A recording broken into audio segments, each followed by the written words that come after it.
trust the bonds. Exactly. Right? Yep. If bonds and stocks are going down together, where do you go? You go to the U.S. dollar. That's where yesterday was really dicey because it wasn't a big bond sell-off, but bonds were strong earlier in the morning. Stocks were down all day, and bonds sold off in the middle of a stock sell-off. It's not supposed to work like that. Right. That's how it was all last year. Risk off now, where we, for everyone's career up until now, we've always thought of bonds as the ultimate risk off. Now it appears, at least for the short term, it's the U.S. dollar. Okay, so a little strength this morning. Bulls just trying to get their act together after yesterday. Hold the line, 43.50. As a longtime trader, you'd almost hope that they open down, and then that would be the bottom. Up. You know, we've pretty much tried to guess this. They bought the dip on Monday. They did not buy the dip yesterday. Let's see a little different narrative this morning as we start the day out. The durable goods data, actually a little stronger than expected and pretty solid after some volatility the last 2 months in terms of up big and then down big. Up 0.2 was the headline. Versus down 3 expected. Transportation up 0.4. Core capital goods up 0.9. All just a little better than expected. Okay, so no bad data today. After yesterday, we did get a little softness. And less volatile. In some of our prints. Yeah. The big highlight for the data rest of the week, though, with inflation on Friday. It's GDP. That won't be. That's the third look at second GDP, quarter GDP. But then income and outlays on Friday will be the big number. Year-over-year core PCE expected to go from 4.2 to 3.9. That would be a nice win. And don't sleep on jobless claims either. They've had the ability to move the market, actually, the weekly number. Extremely strong numbers on jobless claims. All right, thanks, Kev. Good setup here. All right, lot to process on the macro front. Don't forget about the micro story on stock specifics and earnings. Costco last night reported it's been a stalwart of the retail trade at a time, Renita, when stores and Target are getting shut down. There's a lot of companies that are kind of iffy on the outlook. What'd Costco tell us? Well, Costco posted better than expected earnings, but comp sales were soft year over year. Even ex-gas comp sales were soft. But some investors this morning are disappointed about the fact that Costco did not raise the price of its membership fees. And even an analyst is a little disappointed at that. But one analyst says that this may present a pretty pretty good buying opportunity for Costco to be able to do that. So adjusted earnings came in at $4.86. Fiscal fourth quarter revenue was $78.94 billion. Both of those figures above estimates. Comp sales for the company rose 1.1% year over year, but just 0.2% in the United States. You strip out the effects of the fluctuating gas prices, and comp sales rose 3.5% overall, 3.1% in the U.S. But the company continued to see strength in groceries. However, the softness in those sales were of the discretionary big ticket items, of course, and the falling gas prices that weighed on revenue as well. But something else that was pretty interesting, shoppers actually made more trips to Costco, even though they spent less. And traffic, it rose 5.2% during the quarter worldwide and 5% in the United States. But the average transaction dropped nearly 4% worldwide, dropping about 4.5% in the United States.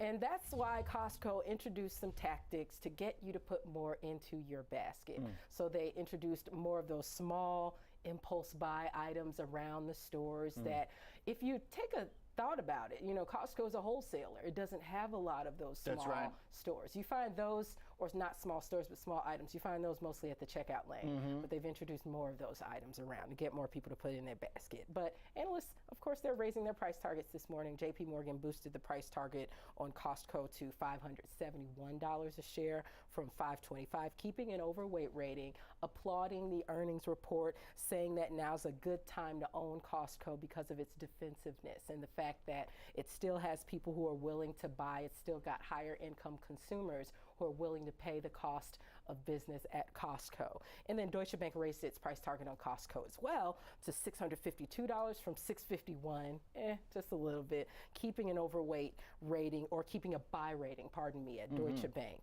saying that the company remains well positioned into the holiday season. And the chart still looks pretty darn good, even with a little slippage here this morning. Instead of including little items that you can put in as an impulse buy, maybe they should make the carts bigger, you know, because that's the problem with Costco. It starts to pile up, you kind of run out of room, you start to feel like maybe I'm overdoing it here, maybe I'm not. Widen those puppies out by a foot or two. Let me slide another can of Cokes under there. They might be listening, so watch.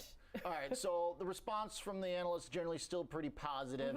Seems like the company also might at some point hike the membership prices as well, which would be huge for the stock because that's a big part of this. They haven't done that in some time now, and we've been hearing for over a year. It's not a matter of if, but when. Okay. Yesterday's other retail story for Target, they shut down 9 stores. Any updates, any reaction to that, or is the market just going to take it on the chin? Oh no, this morning it's reaching its lowest since May 2020 on that news, etched in a new yearly intraday low. And this, I guess it's pretty significant. You know, a lot of companies have been talking about their theft-related shrink, but there's also been other shrink happening within companies. To be sure, when we talk about shrink, theft is one part of it. It's also damaged inventory and any other kind of organized issues that happen there. But they say these organized retail theft rings have been coming and threatening the team and the guests, and that's why they want to close 9 stores. Here's how they break out. It's 1 in New York City, 2 in Seattle, 3 in the San Francisco Oakland zone, and then 3 in the Portland area. And of course, it's a problem that's plagued other retailers as well. We saw that with last quarter's earnings. And in fact, the National Retail Federation has tallied this up. They say back in 2022, inventory shrinkage led to more than $112 billion in losses for companies. Wow. And that was significantly higher than the year prior, in which Reuters reported it was about $94 billion in losses. So Target said, by the way, that any eligible employees, they will make sure that they can reassign them to other Target stores. Wow. Yeah, that's, I think, a big part of this that often kind of gets lost in the numbers, too, is that I always feel terrible for the people that work there. When you see these videos and stuff go on, it's like, what are they supposed to do? You can't take ownership of it, can't try and step in. Right. You know, you're a clerk, you're working at the company, you're not there to be security. So kind of makes sense that they're forced to do this to some extent. 9 stores in major areas, not surprised the stock is down. You know, it's not like these are out in the middle of nowhere. Right. Some of the biggest cities in America having it shut down, so stock getting pummeled. All right, there it is. Costco under a little bit of pressure too, but nowhere near the type of long-term sell-off we've gotten in Target. When we come back, let's talk some small mid-cap investments. Eric Kuby, local investor, joins us here in studio to talk about how he's viewing the higher interest rate environment through the lens of those small caps, which have been trying to outperform maybe some cyclicality in the Russell that might make it a little bit more amenable to a higher rate environment. If the economy is doing better than expected, we'll find out.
Good morning.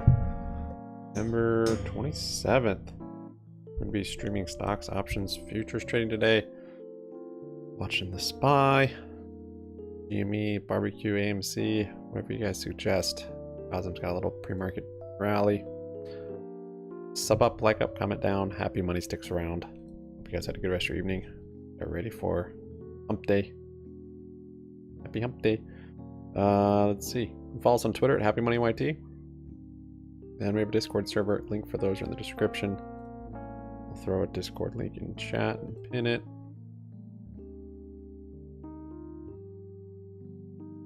And what else will I do for you guys? I don't think I'll do anything else. I think that's all I'll do for you. Given we have 0 likes on the board.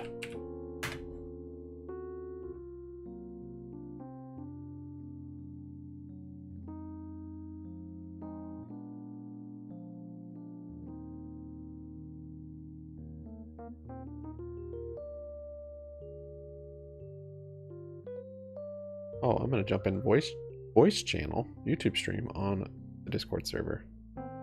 That's what I'm doing for you.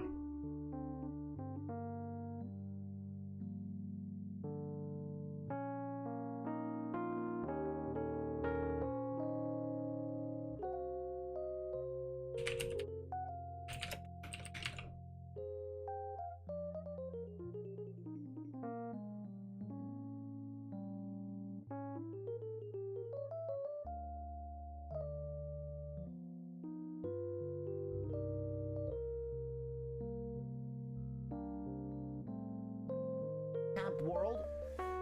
I don't think the AI really does help the small and mid caps. I think that you know that seemed to really be mainly driving either the Nvidias of the world or a couple of other speculative stocks. So most of the small cap stocks are just not really benefiting from that AI. Morning, Bubba.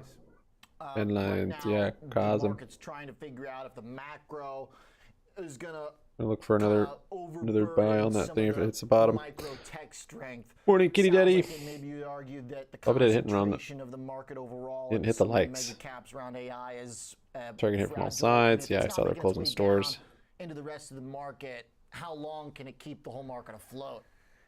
Yeah, I mean, I think that it stopped floating. People doing the boycott with the same position shop collectors? No. I mean, I do think Nope. it was driving some gains for a while, but I do think that has largely played itself out. And now I think it's just it's just about the Showing economy one like for watching. and how Guess so. resilient we believe the economy Little laggy is this morning. resilient. We believe Buy, the little gap up. consumer is I think resilient. those options probably would have been And so we think it's more just valuable if I really, held them. About That was getting the through question this- though, holding it this overnight phase with of, 1 day of of expiry. adjusting Like, to the high interest rates, I kind of expected a bit of a adjusting to gap the high up, commodity but costs, it's not and enough. moving into next year when you start seeing earnings It's possible it rise. could have We've had had even less 3 value. quarters in a row, What as you I know, of down earnings, corporate earnings. did make a mistake Earnings on was start not to holding rise it again. long enough. I think should have that held until interest rates very have, end. gone on the short end Might of as well, rise. 'cause it's They're going most likely not I just mean, gonna I dump know after you're- hours. You're a fan of these higher when it's on this rates, uptrend. That gives us some volatility to talk And about. Well, lo and it seems like behold, It's the only thing the market I cares ripped about. after hours. And it is. And so Some in Discord the- are saying Jerome it's because they Powell and the Fed decided has on been focused constantly. delaying They're using the government shutdown or something. both the tricks of I don't know what it was, raising but it rates seemed and like also something talking happened about after moving hours. rates to try I don't think it was and earnings, so maybe that's what it control, was. But yeah, consumer those sentiment contracts were and actually economic green. Like I would have Yeah, we been look at the profitable on charts, them. the economy is I wouldn't have been resilient, profitable on the it's hanging day, in but those there, ones I kept and, averaging into. valuations on particularly Yeah, this is all I small needed. caps have gotten So, really oh, I good. had to wait 2 like 2 more years, minutes, and then this small thing just caps started to really rally. performed, with the But exception it's of okay. a It's a couple of good nice lesson to runs learn we had. while But trading I think SPY. that the SPY options. valuations have gotten really compelling, and again, If there's 0 date, the it's recession never really doesn't really. materializes, I mean, you could. interest rates start to go You're trying to down, squeeze the last bit out of it, but rise. I think it's a good since there's setup no for time a value, no good, theta value. new phase of rallying in small caps. I do think that's interesting. Yeah, unless if they're like deep in the the money, Russell or just at least never pretty far in the really money, participated then holding in doesn't the big really run matter. the last year. But for the next day at And, least, you know, if I was on going to one sell them, year, makes sense to Russell's hold up until 5%. unless that trend So starts to it was way reverse. behind But because of all that this is mega pretty cap unusual, I think. AI concentration. So it This seems is like quite the point unusual, there unless about there's some AI not earnings making on its way down Amazon is or Apple or basically something. proven out. Rips it. But then you also had the Anyways, regional here we are. bank scare that hits Gap up small and 0.4%. mid-cap world, of course. So How kind does of that- right up does that at limit this your resistance. options? We Does will that give you see. more options? Do This you- is either how going to banks be will where we get your open is going to thesis be before we get where this into a high is couple going to of be your the more high, and fun we just kind of picks. sell off from no, here, we own some bank, or regional we're going to banks make a too. reversal, We like, set up this inverse head and Wheaton Trust shoulders. as an example here in Chicago. We have a We think shoulder, it's we have a really head. well run. We're going to build another shoulder here and rally. Inexpensive, Or this is kind of the top, and we're the small going to keep cap coming down. banks as a group, they're challenged. They're very challenged right now. And then again, the So question yeah, going to be is, looking you know, literally at this level, how like right long here, does it basically right take where we're at. short-term rates to come down while It while starts the to really prices resist. are long I'll probably time. get back into those So January. that's probably not a No, I'm going to story do for February the SPY puts. 2023, but give at myself some another month point, now. I think that the regional banks, the small cap so- banks, are able to get it straightened out. Yeah. It is a big part of the I've small scaled cap, out of pretty much all of them value index in at this point. particular. So I think you got to turn to stock selection and find companies, that have their own Osm's up 1.5. momentum behind them, that set up really well. I've got What they've been GME. doing during this period is setting up for good growth, and those are the ones you got to focus on. Okay, let's do that because Okay. you always have some fun picks. And Right. even though I kind of want to talk some more about Right. yield curves and Right. banks, let's talk some companies here. Let's get maybe the one that's gotten beaten up out of the way. You're buying the dip in car parts, Yeah. which has gotten just destroyed. Right. How come? So you and I have talked about car parts numerous times. Yeah. Like over that the stock. years. At one point when it was a bargain, and then when it had a huge run up. And Yep, now it's back down to bargain town. Here we are again. I think they did everything right. I think they actually did everything right.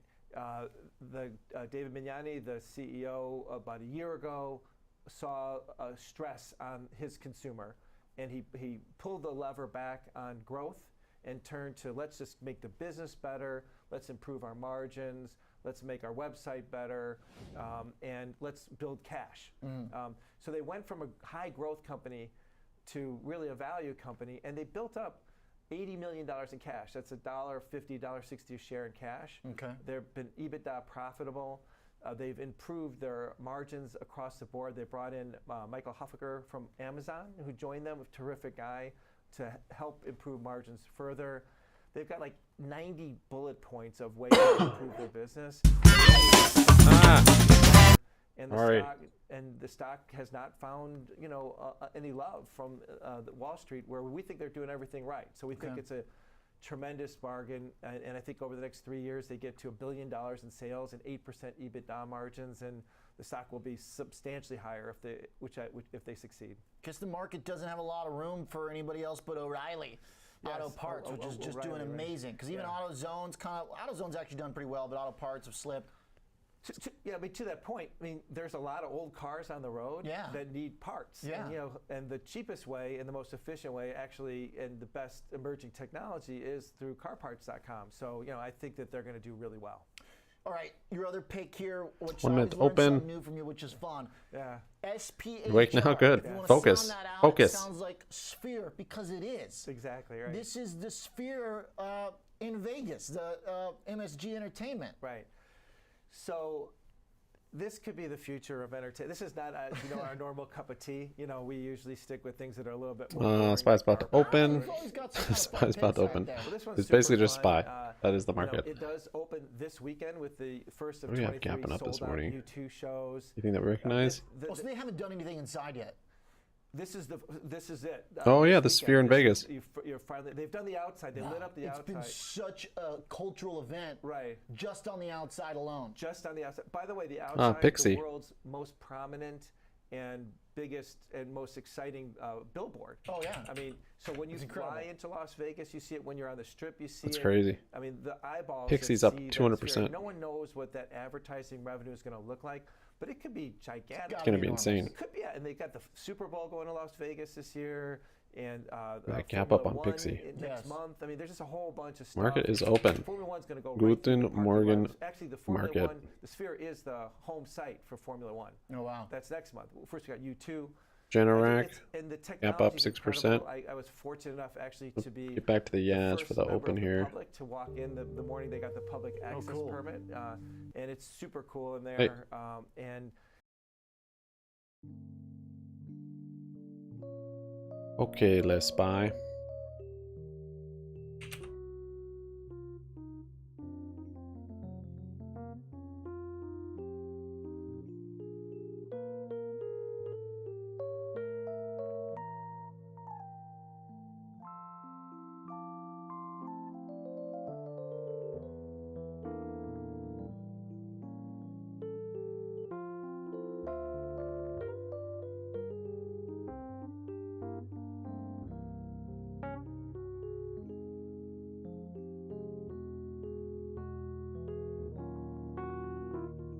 SPY gapped up 0.4%. Got GME up 0.75. AMC is basically flat, down half. Now down 1. DNA is up. IronNet is up.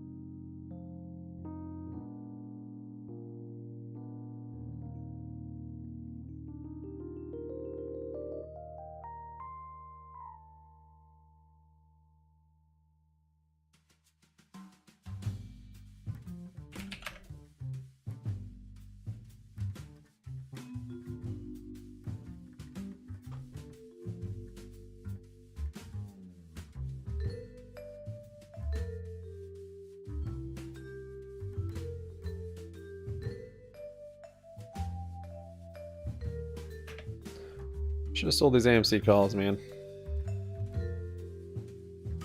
See the breakout.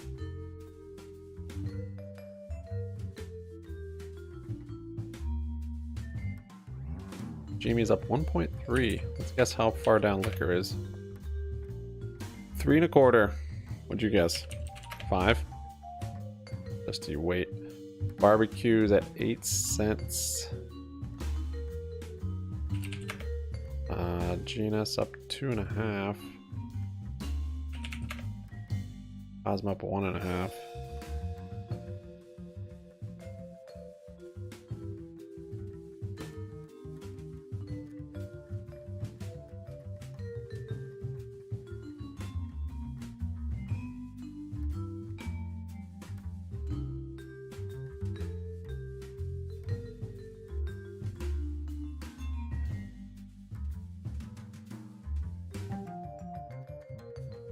Up's up 2.5.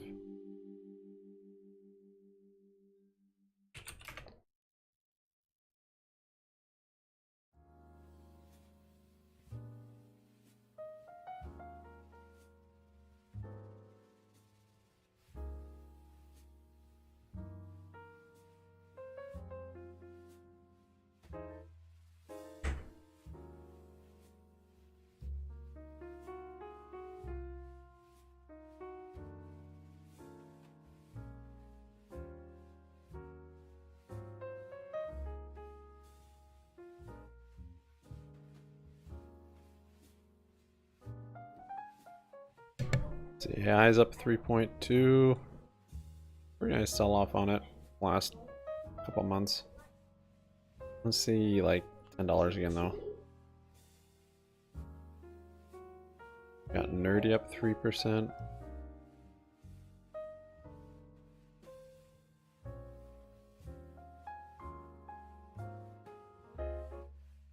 Plug Power's up.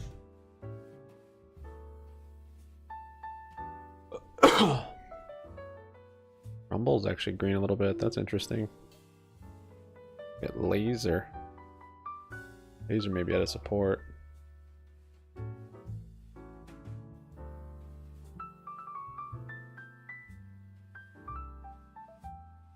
Levi's up. Jovi's up. Palantir up 3.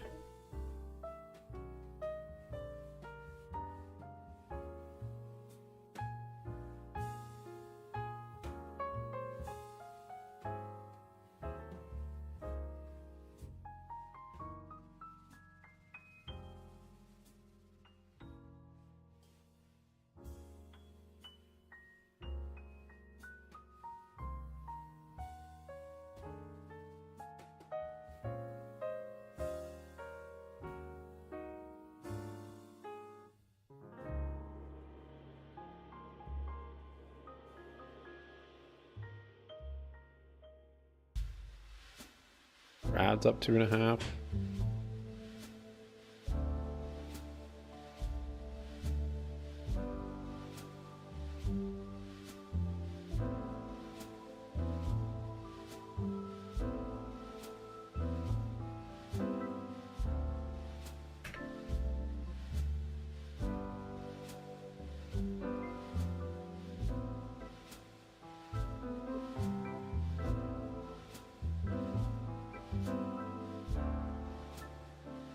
Hayward, they have earnings?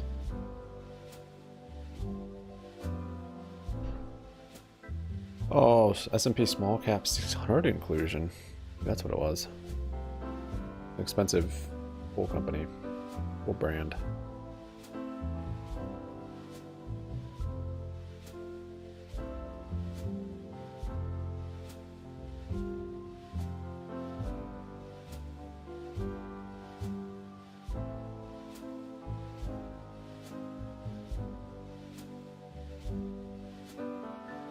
The valves.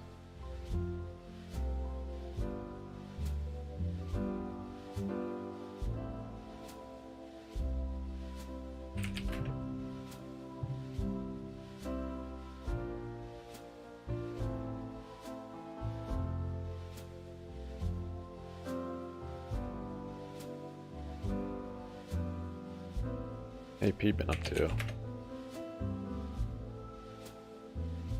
Pretty flat. Kind of inverse head and shoulders on there though. Up Pac West, same deal.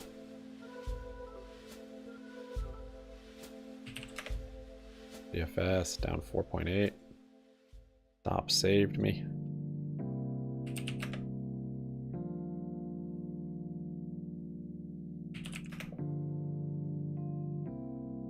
See if Cosm holds his trend. Try another swing trade. I don't know if it does.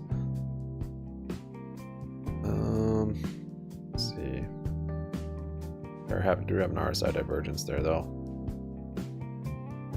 So maybe even a short if it breaks. That might be the play. The only brokerage I can short on is my trading account, which I really want to use buying power for that. I need to call E-Trade and figure that out. Happy Money Wednesday.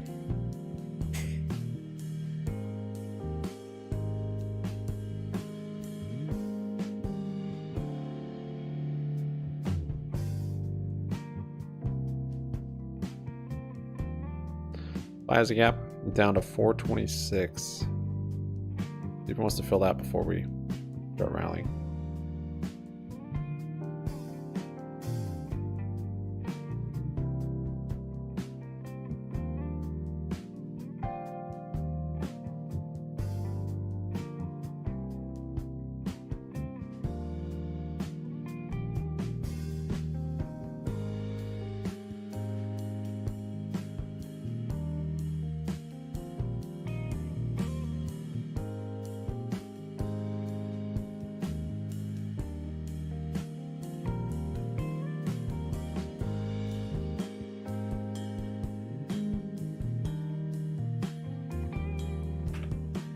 AMC is up 1%. We did have data this morning. Durable goods orders 830. Durable goods minus transportation. Both came out at 830.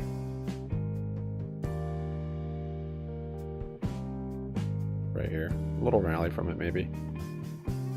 Not a big market mover. Tomorrow though we have initial jobless claims, GDP revision, pending home sales, Fed Cook is speaking, and Powell is speaking too at 4. Huh. I forgot Powell's speaking. It's after hours though.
Building a little inverse head and shoulders here, maybe on the support.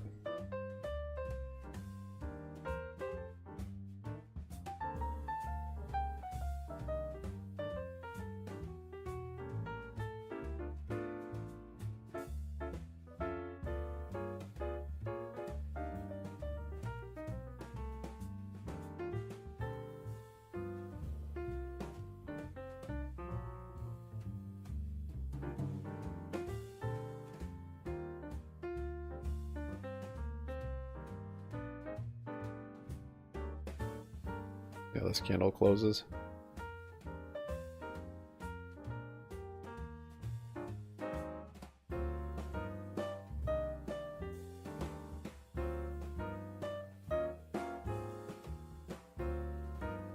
Okay, I'm gonna get some calls.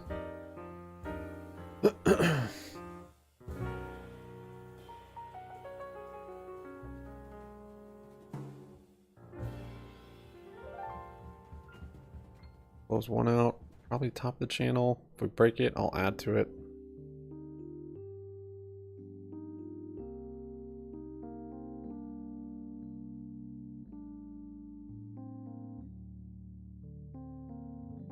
Got VWAP to contend with. It came down quite a bit.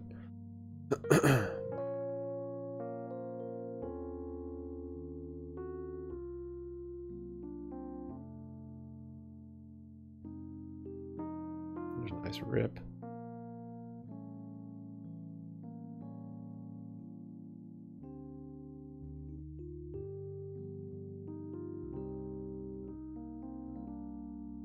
Oh. Okay, closing one there.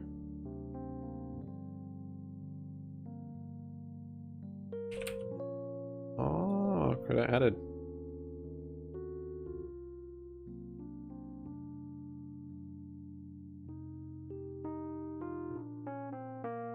Nice high of the day.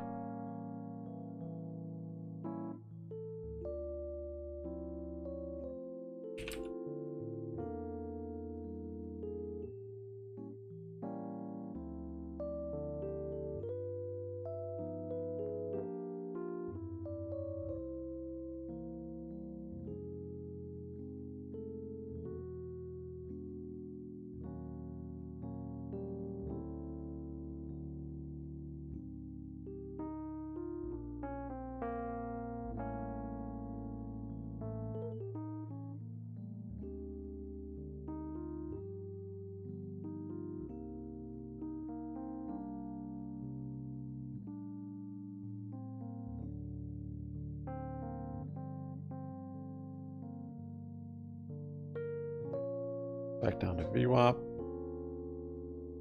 Made a little cup. Maybe a handle for me here. See if we can build up a right shoulder here on outside this channel.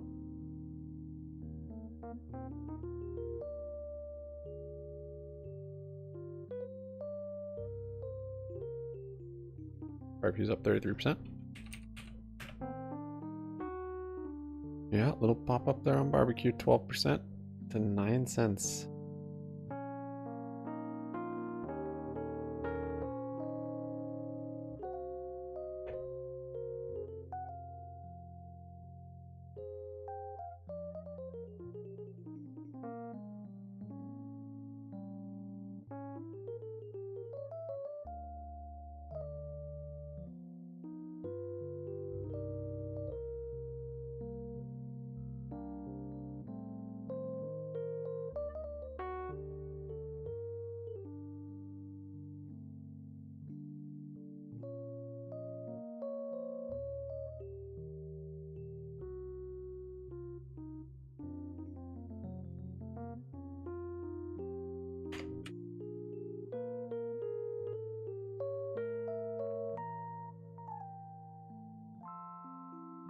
Rumble's up 8.6. Look at barbecue here. Still kind of within its selling channel.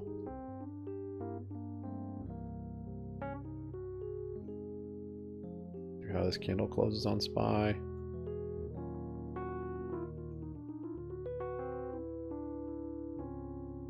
Great.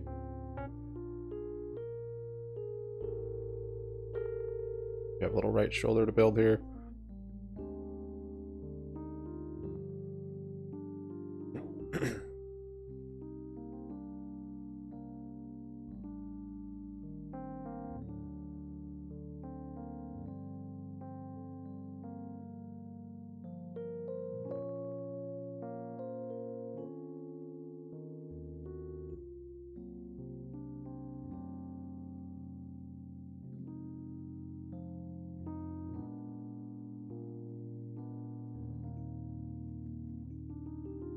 Okay, grab a few more calls.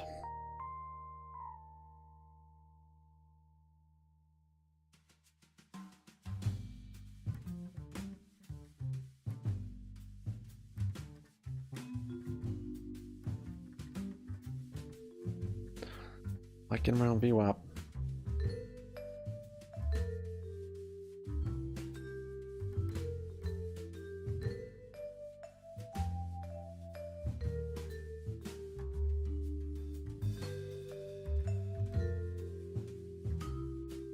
Don't want to see that. Oh. Okay. Still in the selling channel.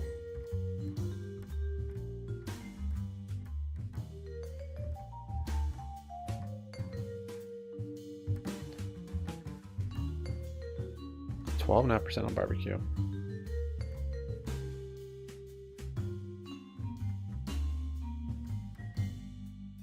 What's up, Busy Bee? Morning guts.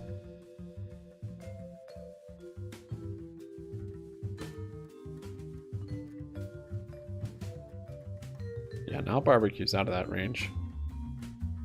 Not bad. See if it can make its way back up to 15 cents.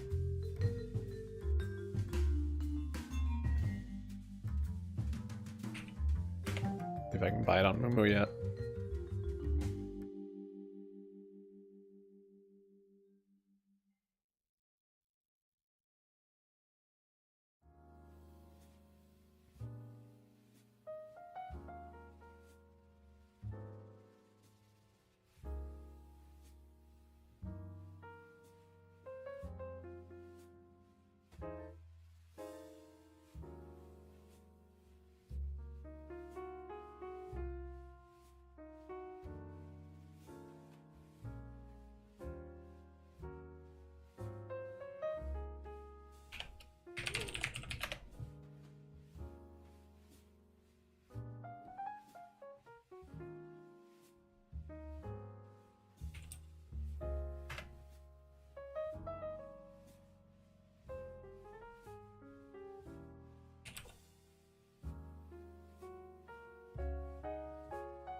Little inverse head and shoulders building there above VWAP. Wants it.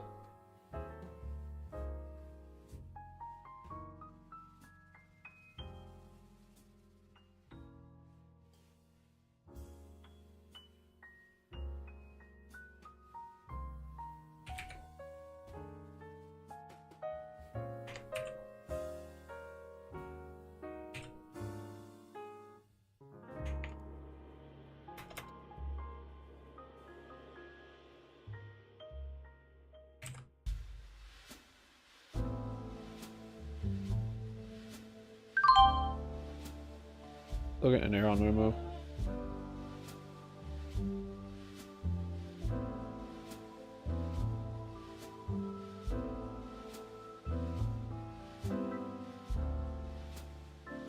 Puts or calls in GME? What about neither?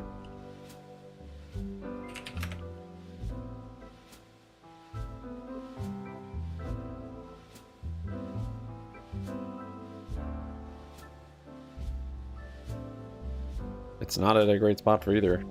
For me, at least. If it was over here, making inverse head and shoulder, and outside this resistance, I'd say calls.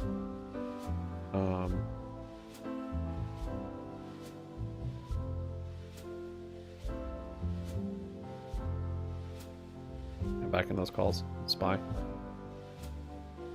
Kind of front ran that candle a little bit. We'll see. And for puts, it's like not really a good spot for puts yet. Your risk to reward isn't great. Might have support right here at 16. Might have it here right at 15.4. So I'd wait. SPY's probably going to rally, and maybe that could be better entry for puts on GME.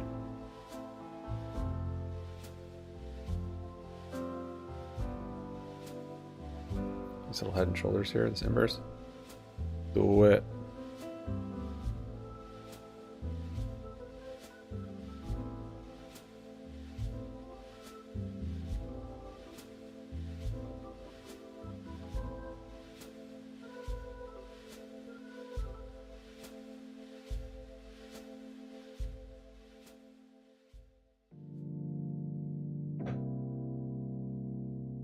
Adding to it.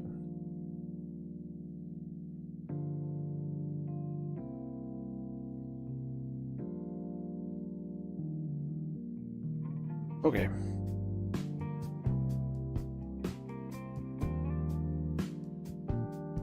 Rum's up 7.7. About time it had a little bit of a bounce. It's been crazy.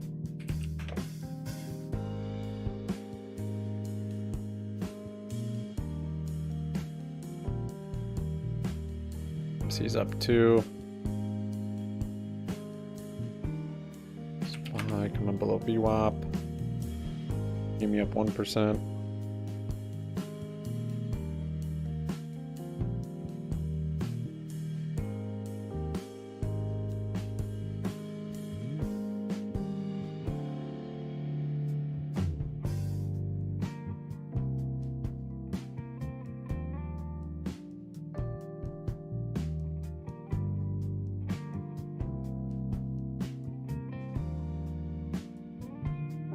Market doesn't know where it wants to go yet. A little sketchy to be in any positions.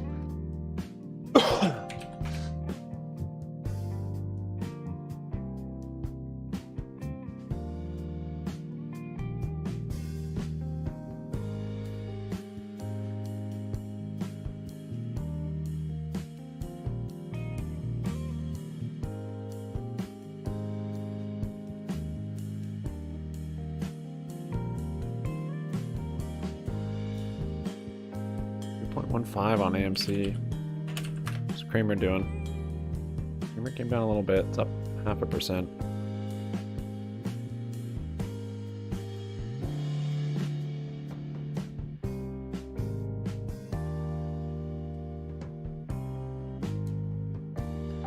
DNA is up 10.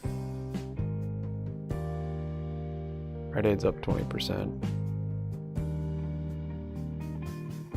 Global consulting firm McKinsey to pay $230 million in opioid lawsuit settlements with U.S. local governments. Is that bullish news for Rite Aid? Eyes coming down a little bit here.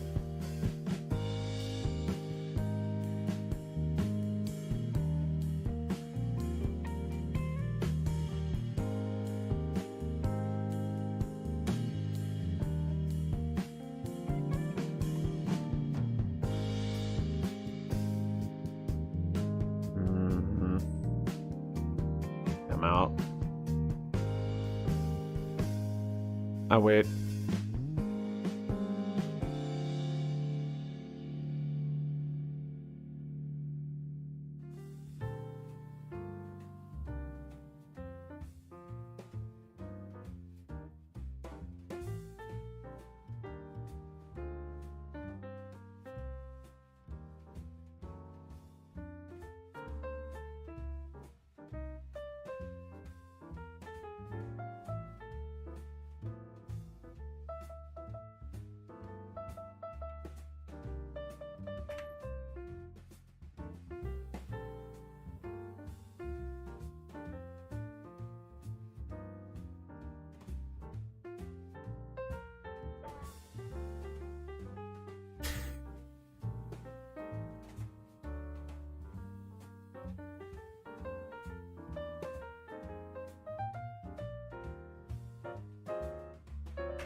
If we get a double bottom, might jump back in if we get a double bottom.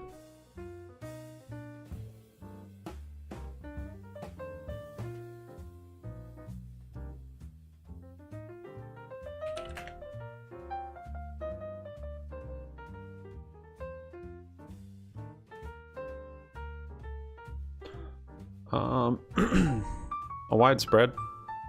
We were talking about Mr. Invest. Just due to lack of liquidity. There's not enough buyers and sellers. You're going to have big spread between the bid and the ask.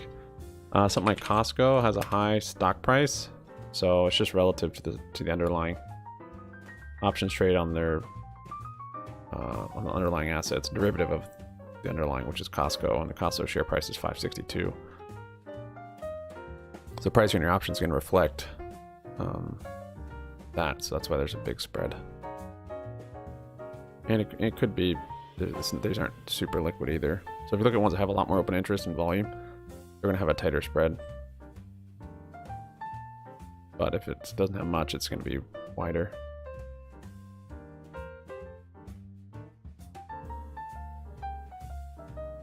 Same goes with shares too. If you have a stock that doesn't have much liquidity, like say barbecue, you have a huge spread, which you do. You have that on barbecue.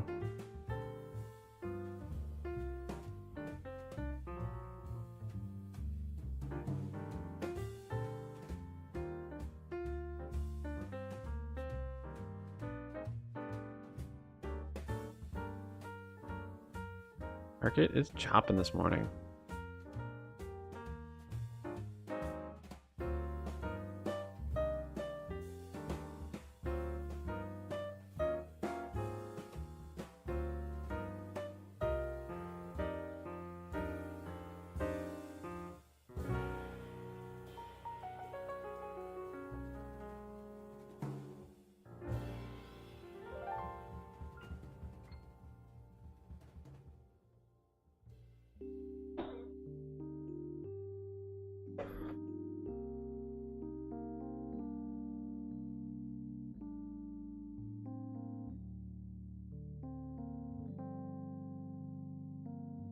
Let's get nuts!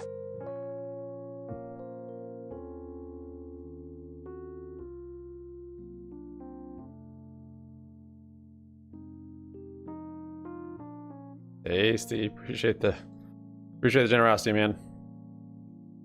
Hope I didn't scare you this morning with that advertisement. Got your coffee ready. Ready to charge. Thank you, Tasty. Appreciate it, man. Had a delicious coffee yesterday. Been a while. I've been taking it easy. Spies come down here, new low. Barbecue new high, 16.25 now on barbecue. Up to 9 cents. Bye, fleshy. It holds his channel.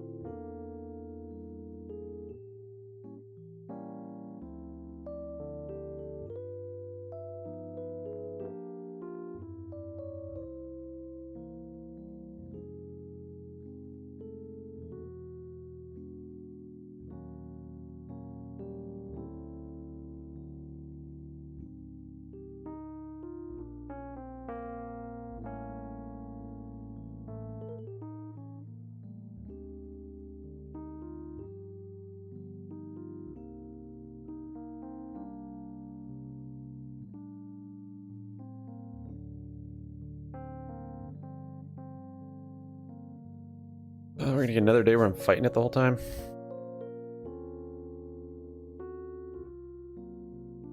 Oh wait. I think today we might actually get the reversal. Well, perhaps not. A gap does look ready to fill. Oh, I didn't delete yesterday's lines. Yikes.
16% on barbecue.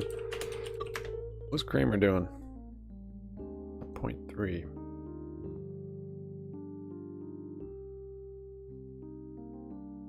Open door up 6.7.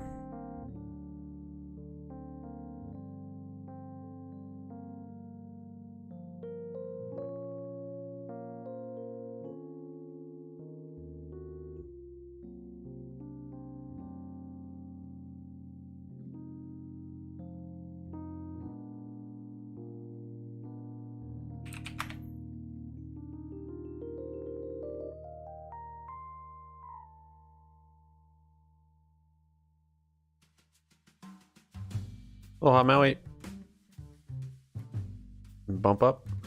I don't know.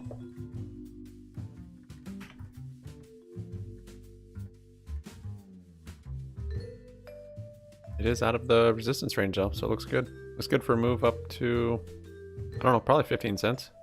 If I put it as kind of the first resistance.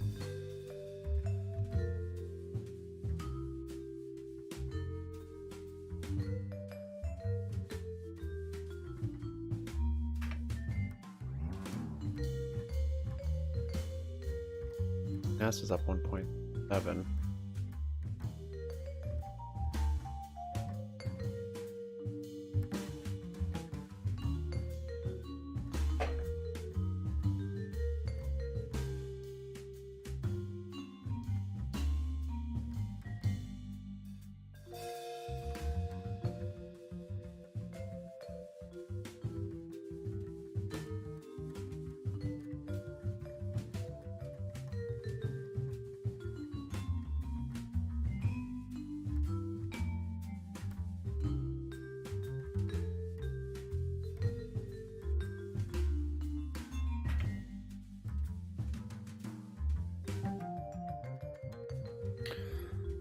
Could be starting to see a bottoming here. It doesn't make down to the bottom of this channel.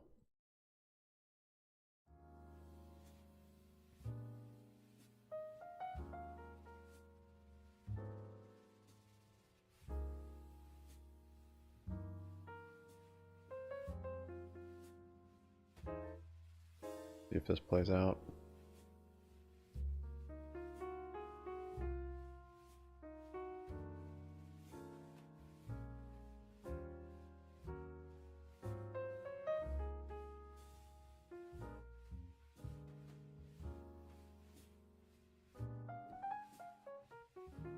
Good first sign of a reversal.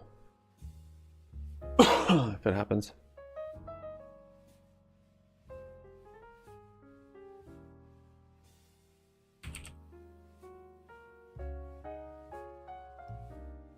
Up 2.3. Comes up 5.5.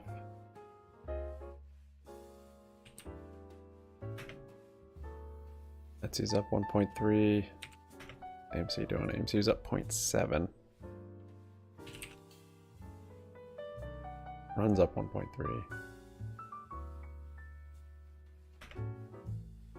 GME 1696, 0.95 green.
Dish broke through that level?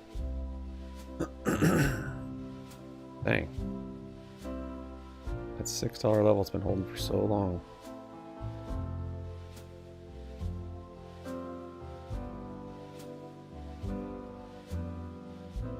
Not good, Dish. Not good at all.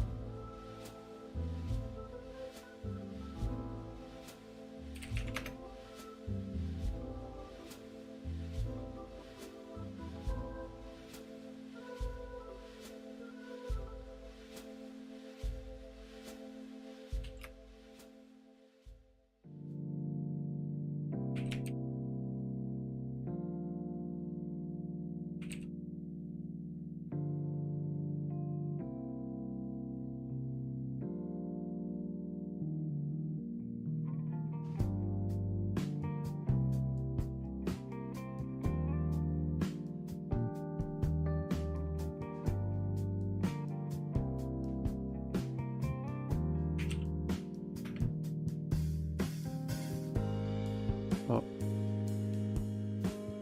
Not respecting that rounding bottom. The flushy. Got a gap fill. Gap just got filled. Right at the bottom of that channel. What do you know?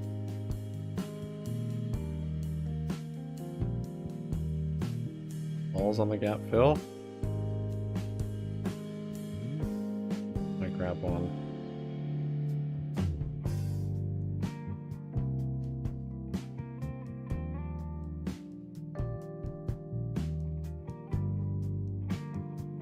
You gonna do one?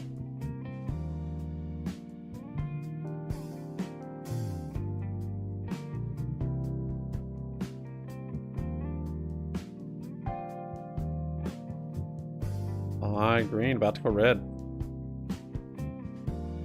Oh man, a break of this channel would be quite bearish. Accelerating.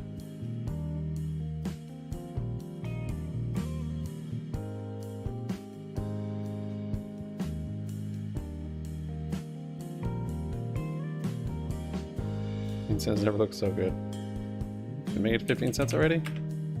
10 cents, there you go. 25% on it. That is neat. Yeah, see if you make it up to 15 cents. And after that, 19 cents for this cup. Cup to complete.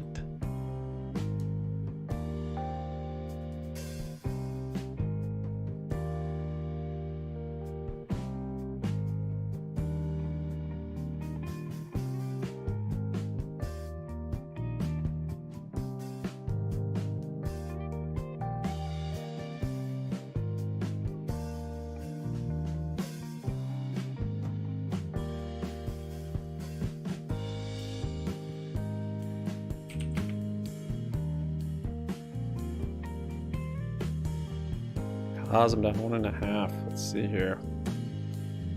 Got the RSI divergence. Oh.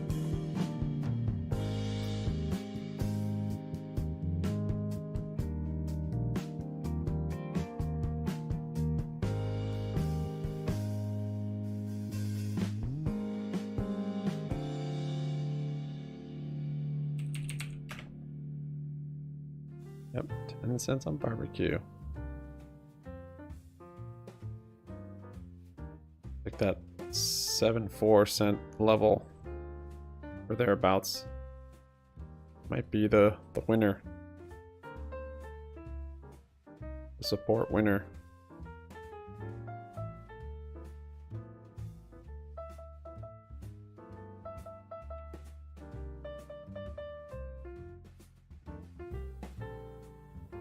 Now what have you made? Big inverse cup.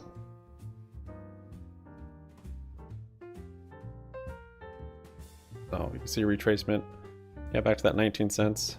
See if you get resistance up there for the handle and back down.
AMC's now red.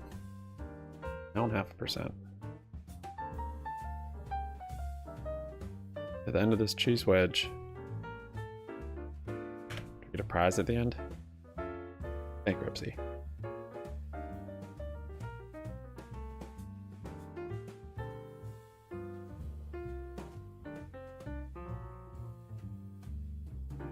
We rally back up. Hold this level right here. I might grab another call. Then get another one on a break of the channel. Got a little inverse head and shoulders there to get the gap fill. And look, we're making even a bigger inverse head and shoulder here too. Head, shoulder, shoulder.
By doing this trade, that's the volatility I'm protecting. Now, if we have a sharp move lower, well, I'm going to collect that $12 because that 240 put will start to turn into a call. It'll evaporate into zero the lower we get another trade. And if we go higher, How could you have though, Christopher?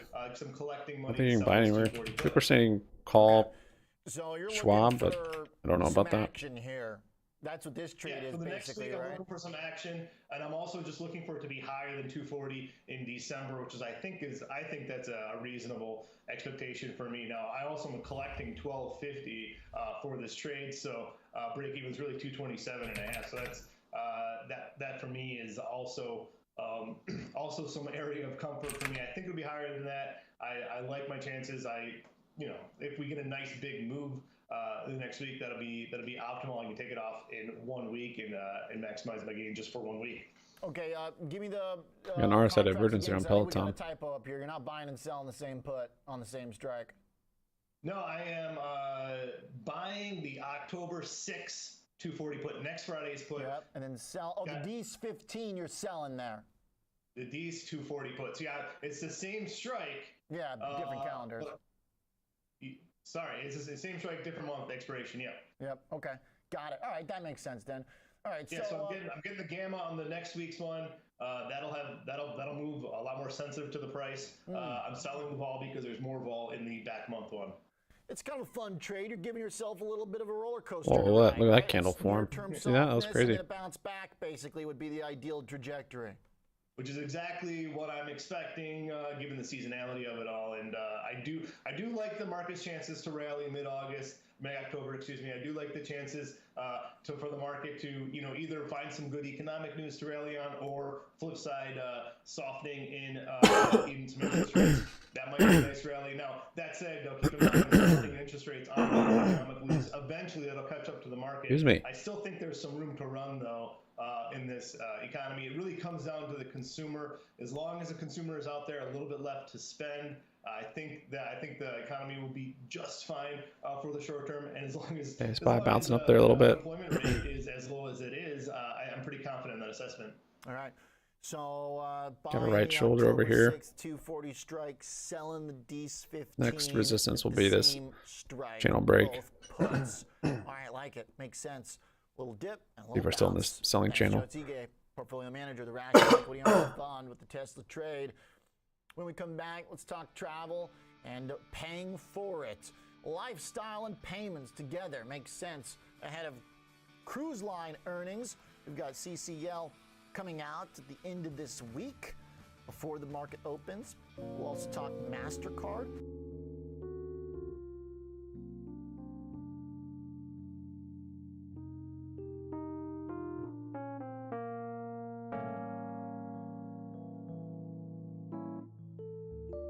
Can't buy in Schwab anymore?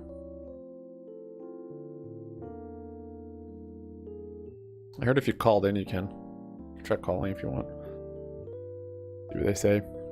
Brad's up 27. Nice little bankruptcy bounce play.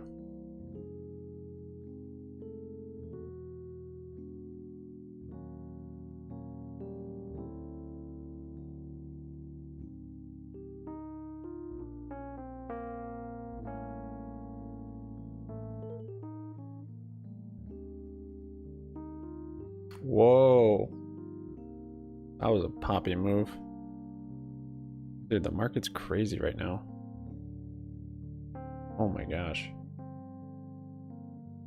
Alright, I picked up another call. That was insane. Check out it on the shoulder more. It's hoping to build up a little liquidity. Let me patiently get into some more. Look for a little pullback and we get some more. Broke that channel.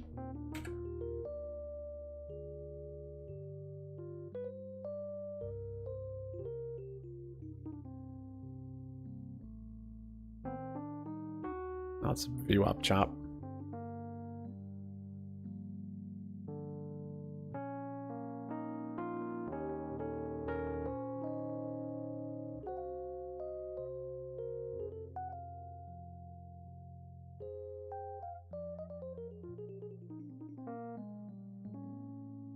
Picking up some more.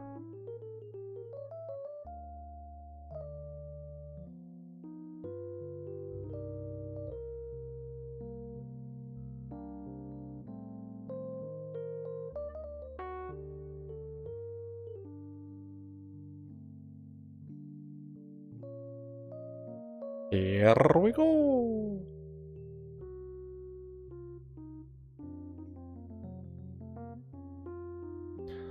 Should have just grabbed one once we broke that level, I guess. Just woke up, bunch of volume. Some institution or fund just bought a bunch, it seems like. All that volume.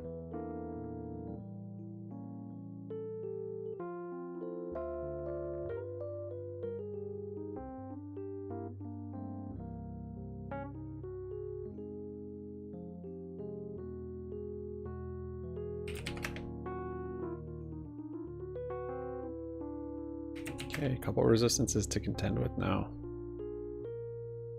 It's being the first one, I think. Where's that from? Oh, okay. One of yesterday's supports that we hit twice. Look at that. And let me see here.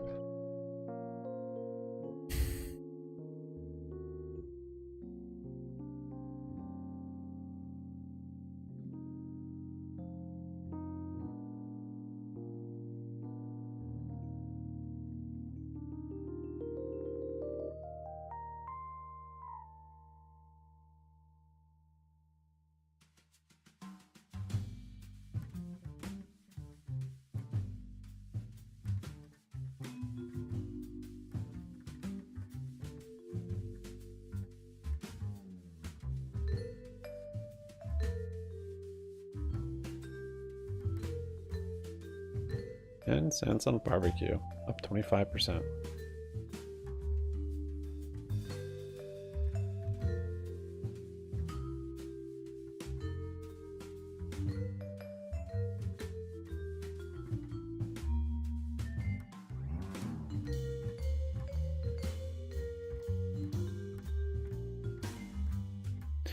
It's 10:30. Still have time for this to work out.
variability across volume and pricing. So we'll have to see to the extent to which that may offset, if stronger than expected, that may offset the fuel headwind. We just have to see, but all else equal, that's our commentary around fuel. With respect to margins, of course, fuel plays a role, but outside of fuel, talking food costs and commissions and other payroll-related expenses, we haven't, in our view, fully seen the margin picture hit sort of a run rate cadence. We have to see a full period of full occupancy and see that in the case of Carnival, at least, flow through what is a younger fleet than pre-COVID levels, what the last time that we saw full occupancy. This is because Carnival sold down a lot of its older ships during the pandemic, and the newer ships yield a better EBITDA margin because of better propulsion, more efficiencies in the ability to deliver services. Very cool. Hey, the bookings of cruise lines pretty sticky and well telegraphed, because there's been a lot of volatility in the airline space right now from a stock perspective. And I do feel this two have many thematic overlaps, but it seems like one answer is that when you book a cruise, I mean, you do it like a lot of time in advance, and you don't really necessarily cancel unless something extreme happens. Is that the right way to think about it? Two key points I'd make on that. Number one, cruise benefits from the international angle. It wasn't until August of 22 that we saw the inbound testing requirement for U.S. Return travelers for COVID come off. So if bookings started to come on after that period, then we would see that trickle through over the year to 18-month horizon. And then secondly, there's a drive-up angle. It's international, but it's drive-up. In other words, you can drive up to Galveston, you can drive up to Long Beach, you can drive up to Fort Lauderdale or Miami, and you can take a cruise without having to take a flight to get to the port and still get an international experience. Got it. Hey, Paul, where are you based? You're driving up to Miami? I think you're driving down. I'm in Texas, so I'd be driving down to Galveston. But Understood. Just teasing. Okay. All right. Earnings Friday morning then, and then just real quick, top line, what's kind of the general metric we're looking for here in terms of growth for revenue? In terms of Carnival specifically? Yeah. Like we're talking single digits, double? Well, for Carnival, for top line, I would say the space in general, we're probably looking for double-digit revenue number, but more importantly, the EBITDA number is what I would say is the metric to watch out for. We want to see margin. We want to see margin expansion here to see on this pricing yield if we can see the cost base on a variable basis hold steady. Got it. Okay, so bottom line is going to be the priority. Hey, real fast up, MasterCard, which is also in your coverage. Chart's been great. Last time you and I spoke, it was about some of the processing fees that might change. But in terms of like the overall connection between these themes, people able to keep spending, or are we running out of room on debt? Running a bit out of room on debt. When we look at MasterCard's Spending Pulse survey, what we have is an indication that things are getting tighter but steady, considering the tightness that we're seeing in the consumer financial landscape. As we've noted before, we saw that delinquencies have been up, as the Fed has noted. We've also seen credit card use go up. Calendar Q2 saw a 16% jump. And so the MasterCard Spending Pulse on holiday retail forward-looking expectations is 3.7% growth year on year, but that's relative to an August CPI of 3.7%. So while it's better than the year over year, given how high inflation was last year in terms of real growth, even the survey itself notes that there will be competition for consumer dollars in this environment. Great stuff. Buy rejection view up there. Prep for us ahead of these reports, Carnival on Friday. I much appreciate it. Thanks a lot. Sure. Thank you. You got it. Paul Golding, Lifestyle and Payments Analyst at Macquarie Group. All right, coming up, we've had a lot of discussion in the commodity realm that is focused on crude oil, but if you're in the business of buying energy stocks, maybe you should be focused on uranium because these things have gone ballistic. We've talked about it a few times before with companies like ticker CCJ, but we got another one coming up next. Next Gen has been on a massive rally. And we're not talking about Next Gen, our show, Next Gen Investor. We're talking Next Gen Energy. Got the CEO joining us, ticker NXE. Go check it out in the break. We'll be right back.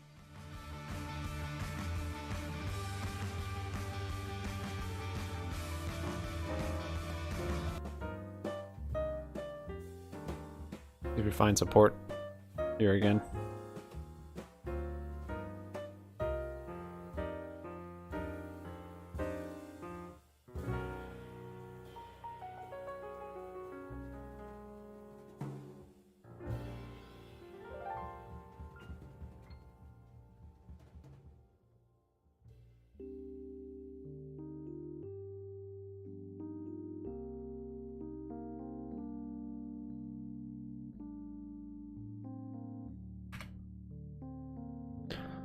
$1.25 on GME.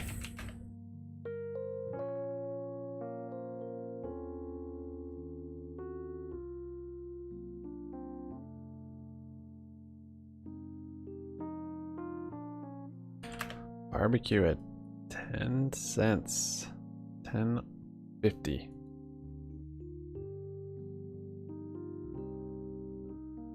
$0.15. All aboard.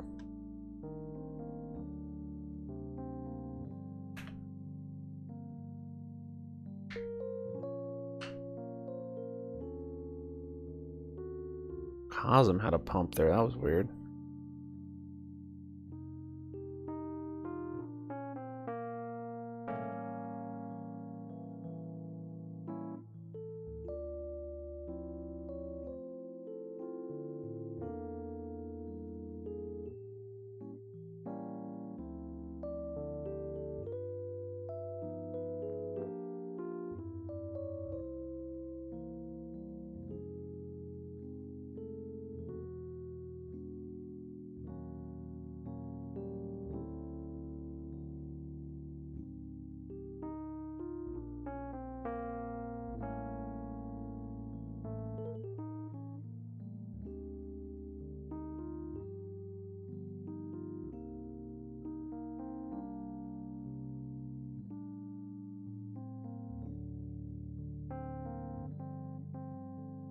See if we can break this channel.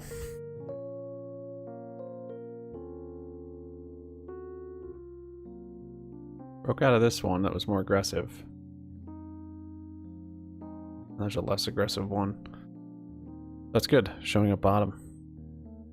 Bottoming. We did fill that gap. Do have an inverse head and shoulders here. We can build a shoulder outside over here. We need to break the upside there. Or it's no good. No good for the bull.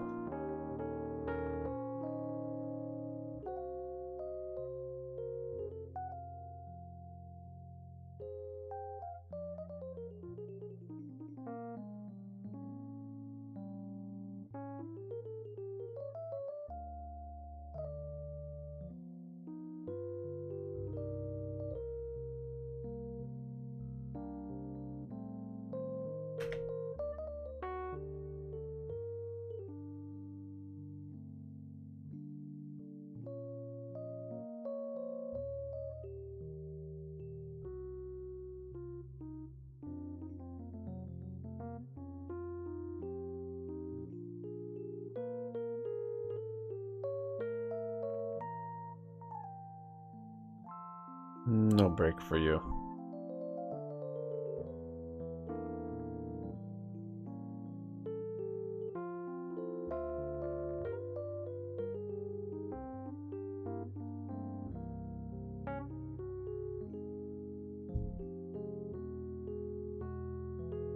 Got a little inverse head and shoulders up here too. Above VWAP.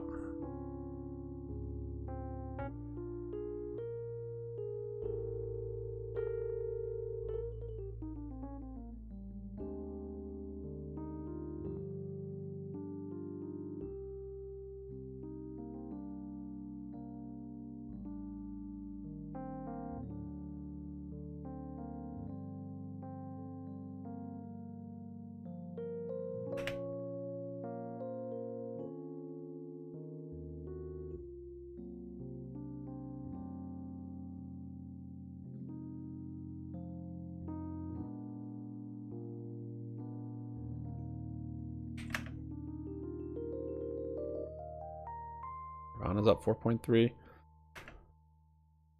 Lucid's up 1.6.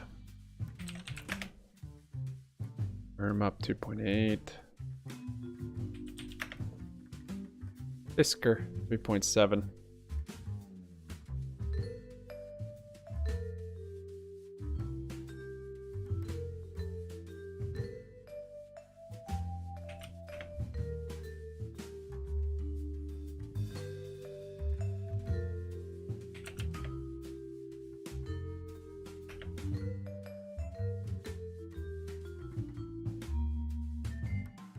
A lot of charts have this big head and shoulders on the daily.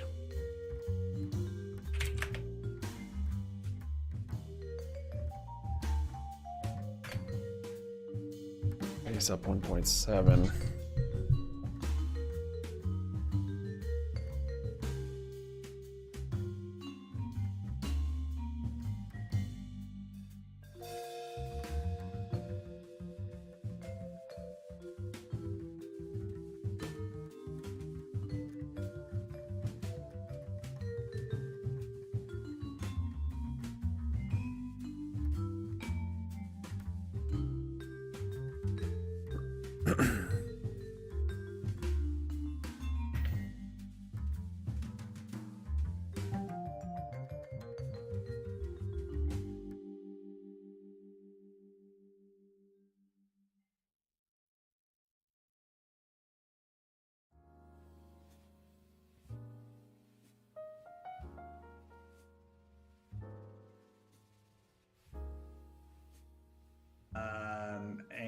And even with NextGen's mine bringing on 30% or 30 million pounds per annum in the latter part of this decade, well, the supply Rejecting top of that deficit's going to be channel. 90 million pounds.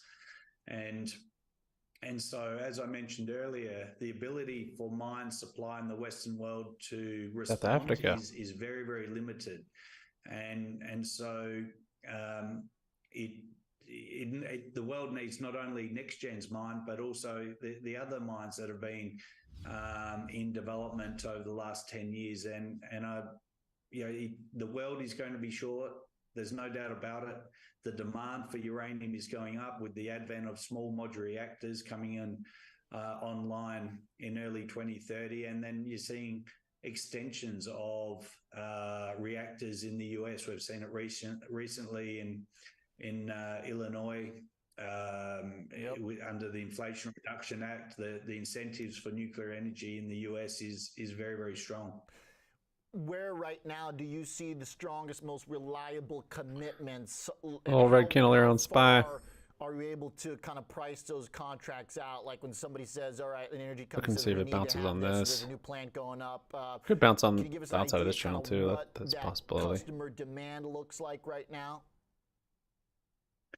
Yes, well, for a new reactor, it needs 3 years of its first fill in the first year. And so we're seeing China currently building another 150 reactors through to 2024. That's about a 40% increase in the world's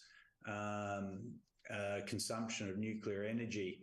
Utilities, evident at the World Nuclear Association by their presence at the start of September. It was the busiest conference I've experienced in my 22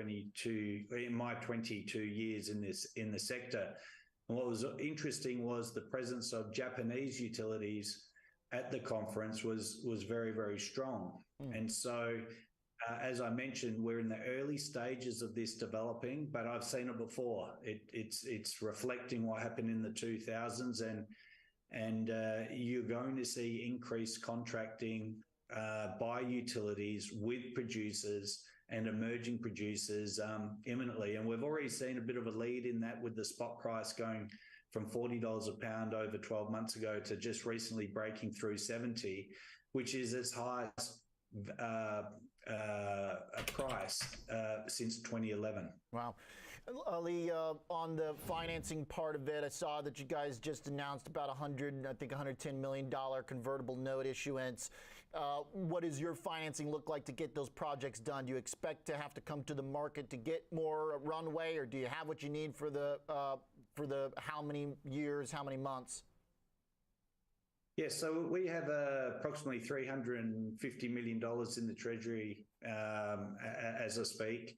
That funds us very well for the next 18 to 24 months with respect to the construction of the project. We have been running a debt process where we've received over $1 billion US in expressions of interest for debt. So the project's inherently financeable. It's at $70 a pound uranium. Its payback period is only 8 months. And, you know, we're permitting for an initial 24-year mine life. So what we don't undertake in debt, the balance will be in equity. But given those amazing economics of $10 a pound, an 8-month payback period, we have got a number of options and optimal options in order to finance this project. And one of the aspects of our company is that we're fully levered to future uranium prices. We will not hedge any of our production, given the very low cost per pound. And at the same time, you know, we'll be producing after-tax net cash flow, which will take us into a top 10 mining company worldwide.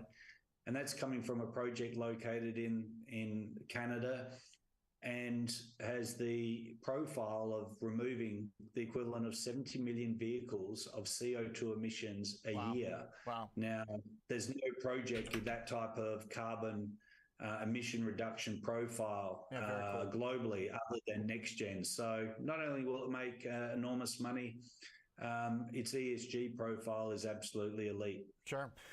Lee, very cool stuff. Definitely be in touch, and we'll follow along with the story here as it seems you're living up to the name of NextGen. Appreciate you giving us the walkthrough here. Thanks for having me, Oliver. Absolutely. Lee Currier, CEO, NextGen Energy, ticker NXC. A lot of uranium coming to market. All right, when we come back, a couple notes out, one positive, one negative for the chart master. Then our market meetup panel to talk about equities trying to hold on for the ride.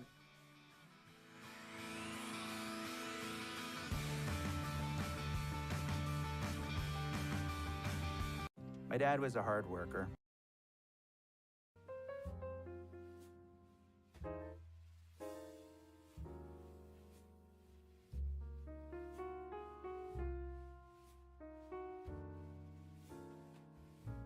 SPY just flushed through that. Let's see. If you catch support on the bottom of the channel.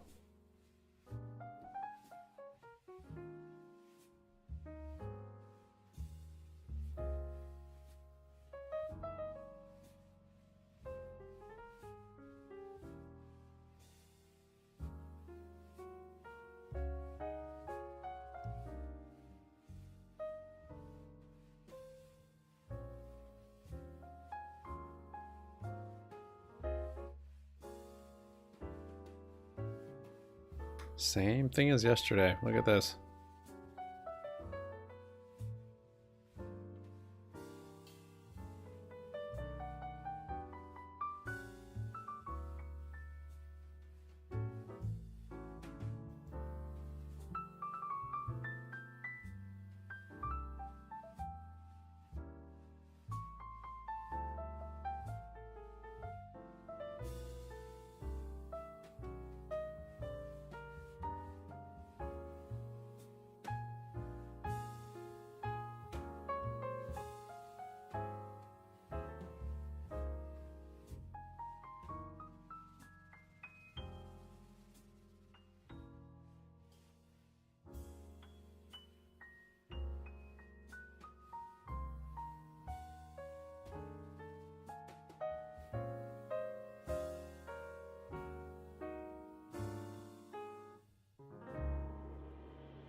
Market might want to wait on data tomorrow before we get too much of a move, honestly.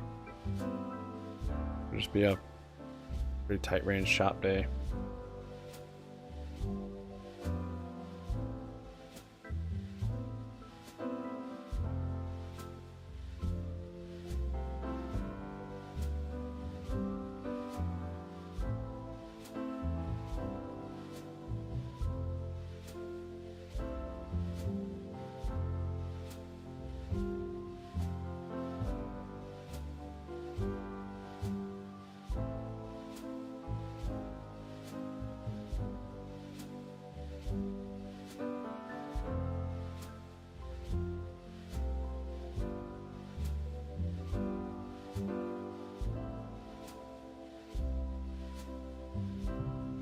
Cosmos getting down to that support. See what we get.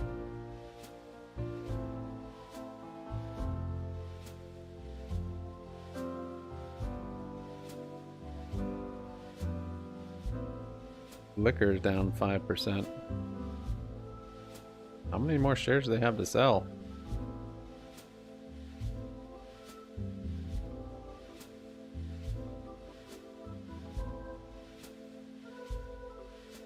Wow, Zim has been getting wrecked.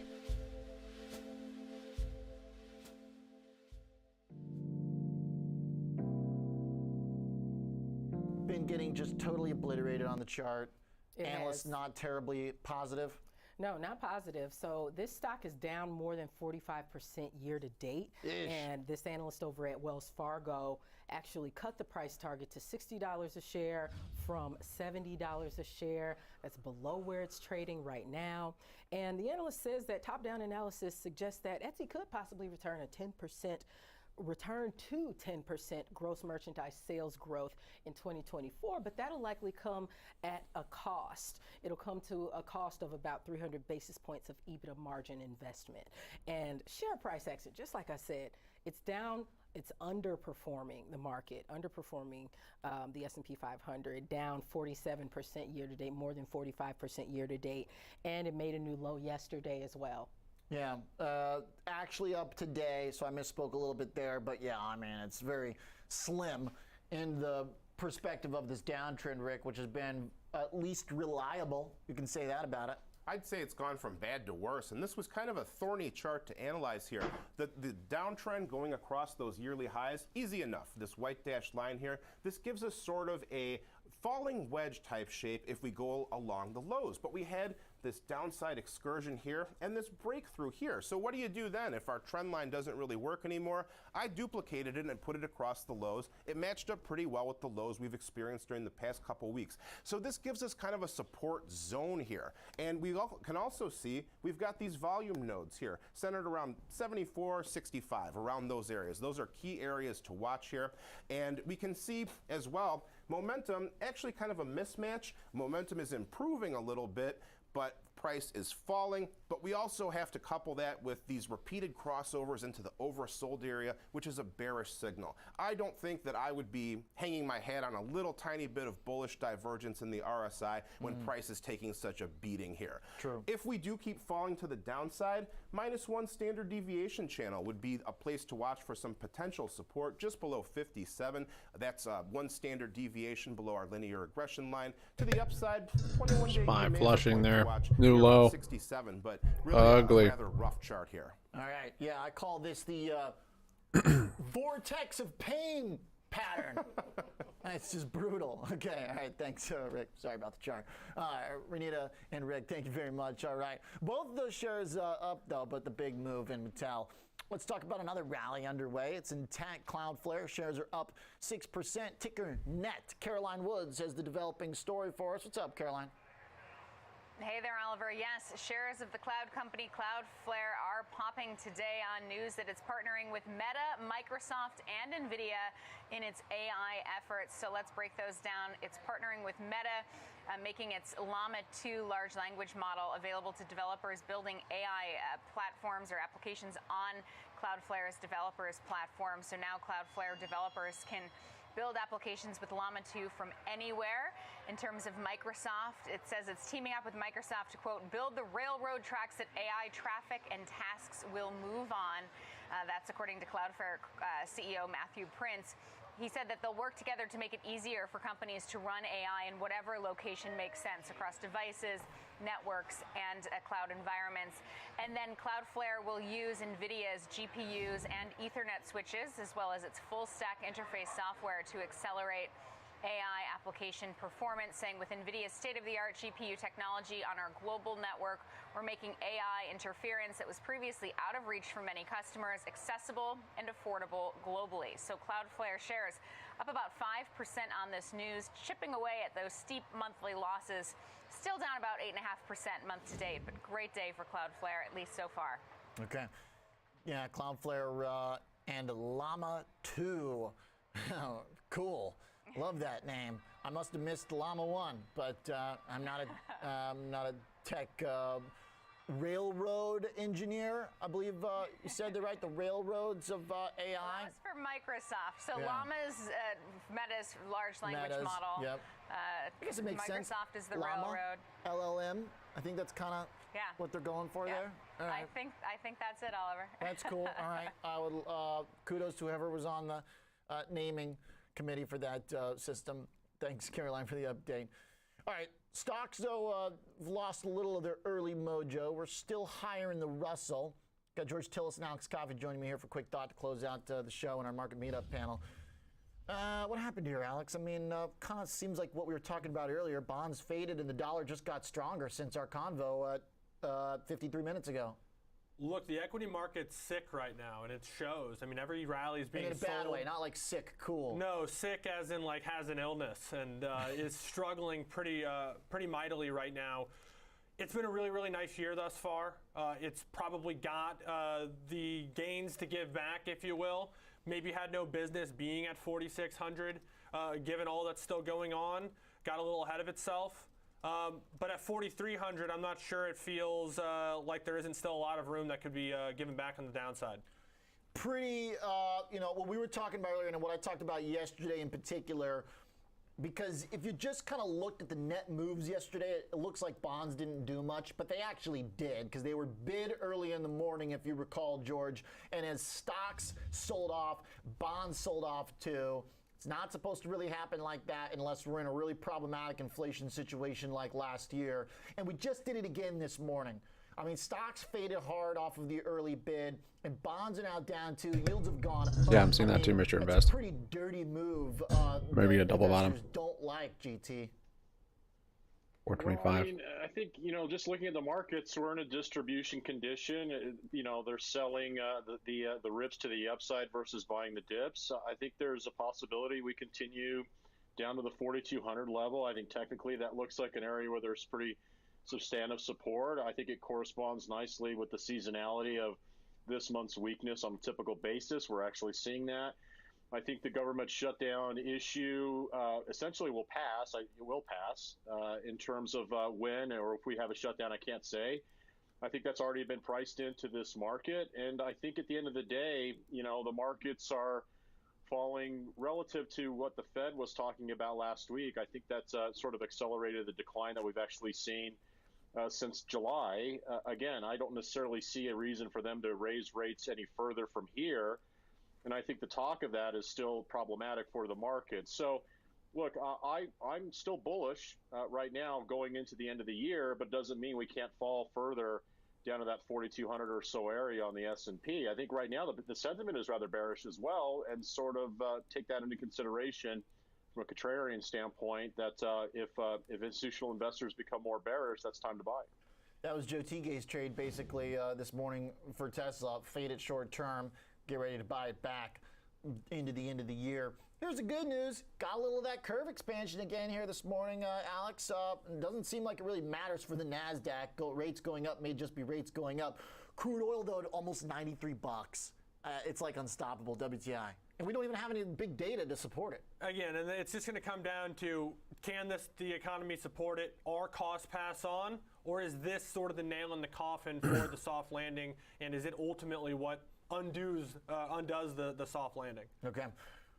Appreciate it, guys. Thanks for the thoughts. Glad we got you. George Tillis, Alex Coffey. Nice little cherry on top of the show this morning. Hope you enjoyed it. A lot of stuff covered. I'll see you this afternoon at 2 p.m. Market on close.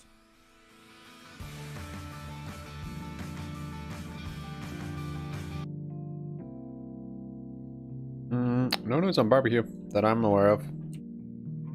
Get a nice little pump there. Oh, there you go, 76%. Made it up to that 15-cent level. I quit watching it. That was kind of that first resistance I was saying. Wow, look at the SPY flushing through there. Wow. Back into that other channel, so we are not bottoming out.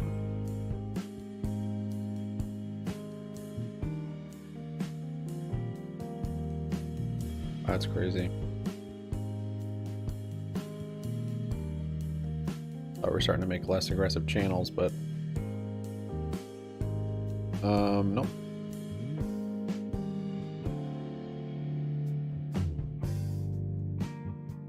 That's the one.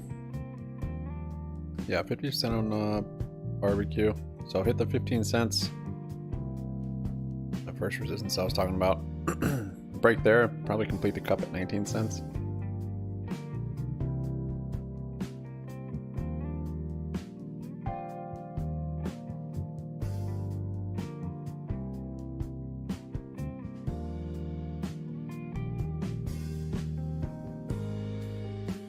It's on illiquid stock trades. Few trades and it can just rally up 75%.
Well, you got your double bottom. Hit the low of yesterday. Look for a bounce, maybe a handle in this inverse cup. Coming back down, or double bottom and keep going up.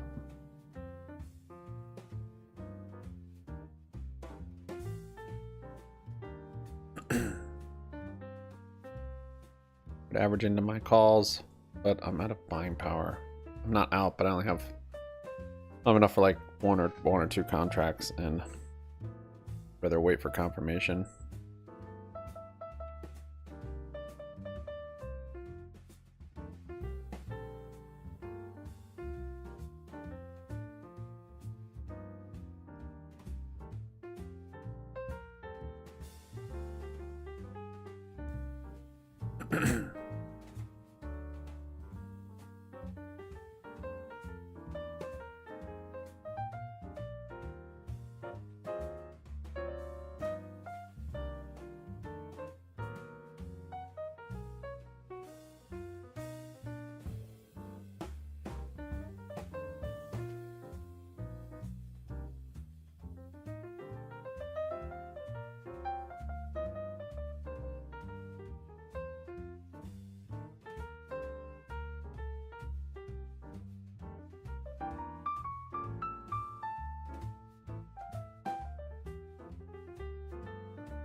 Okay, I got a couple more. Now it's down to my backup account, so maybe I won't even have to open it up today.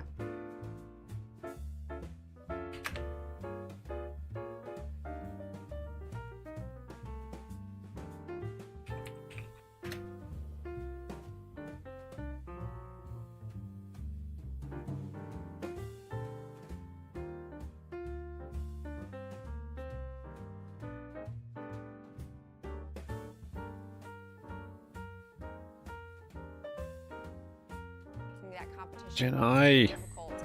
This is not the first time we've heard GNI can rumors bounce of the Amazon markets. potentially breaking up, and actually a UBS analyst sees this as a good thing. They could see this actually providing more value to Amazon shares.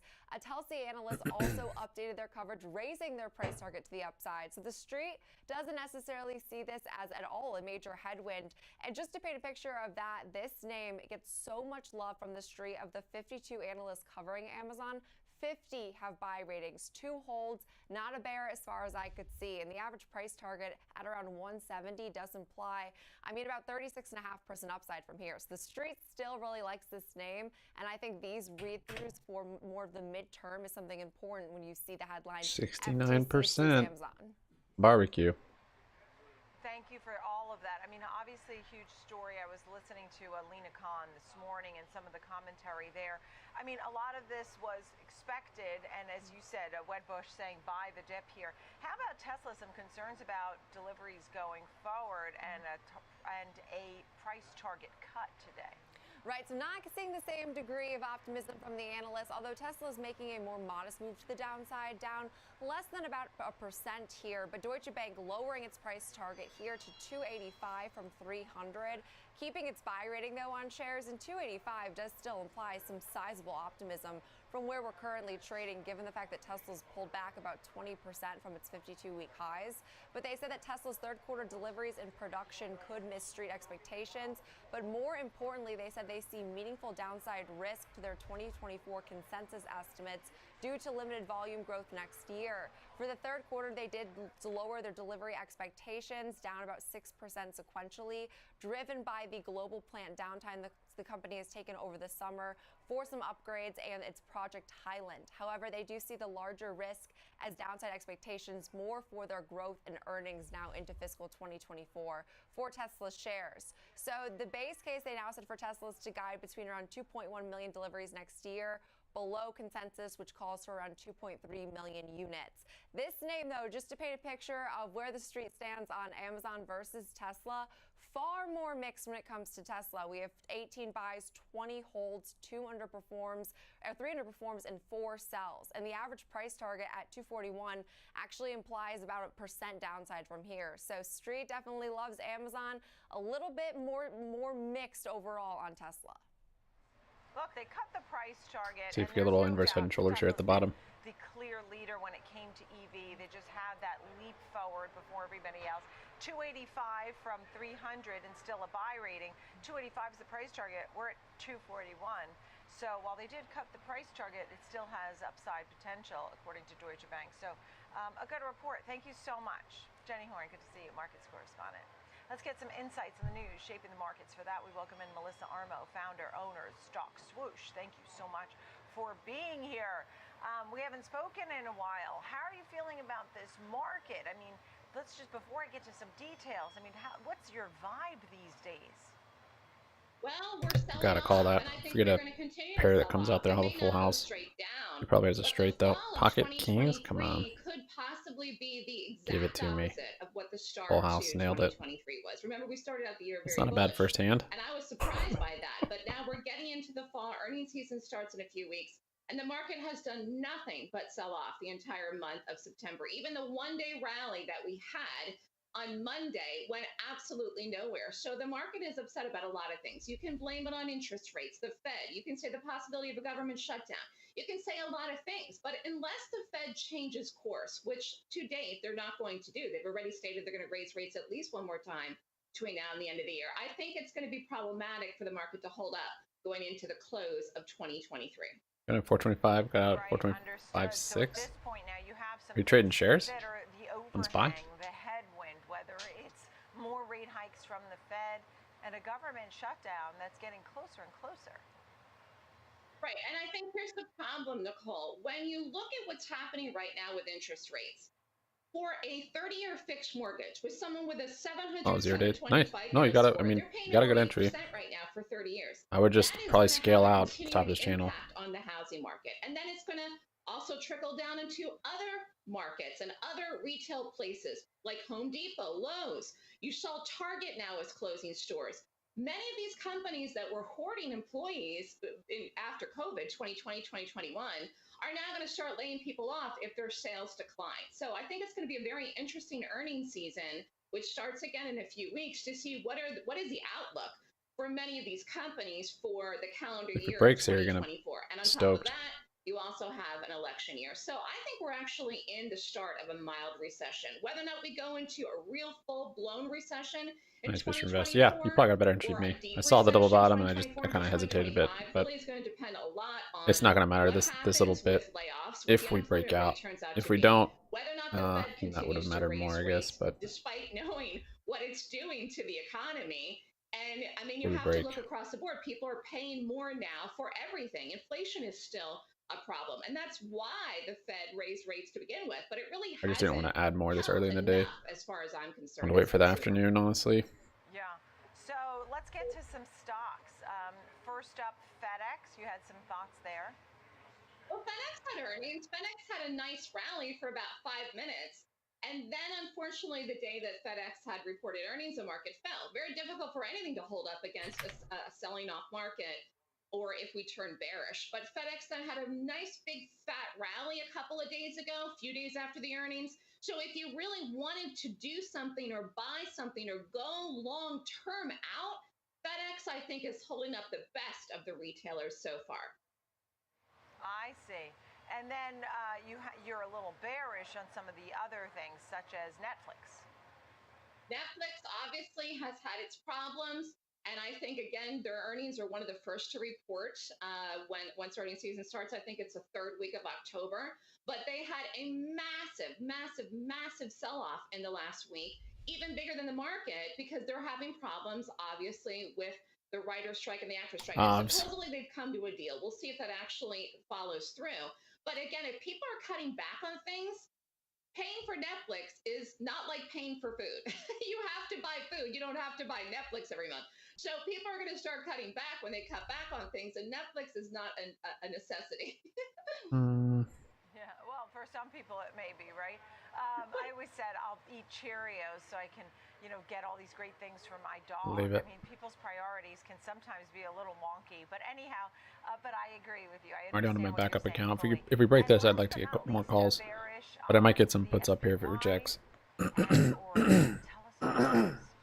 Oracle's been falling. Oracle had earnings a couple weeks ago, fell that day. Then it tried to recover, tried to rally, couldn't get going anywhere. And of course, I consider Oracle in that bucket of market stocks. So let's get to the S&P or the SPY, which is ETF for the S&P. One of the reasons that I'm so bearish on the SPY, more so than even the QQQs, because the Qs have been trying to hold up with some good news with Apple, with the iPhone sales, and then, of course, NVIDIA's with the Qs. The problem with the SPY is you have the financials. So you have the financial sector incorporated in with the S&P.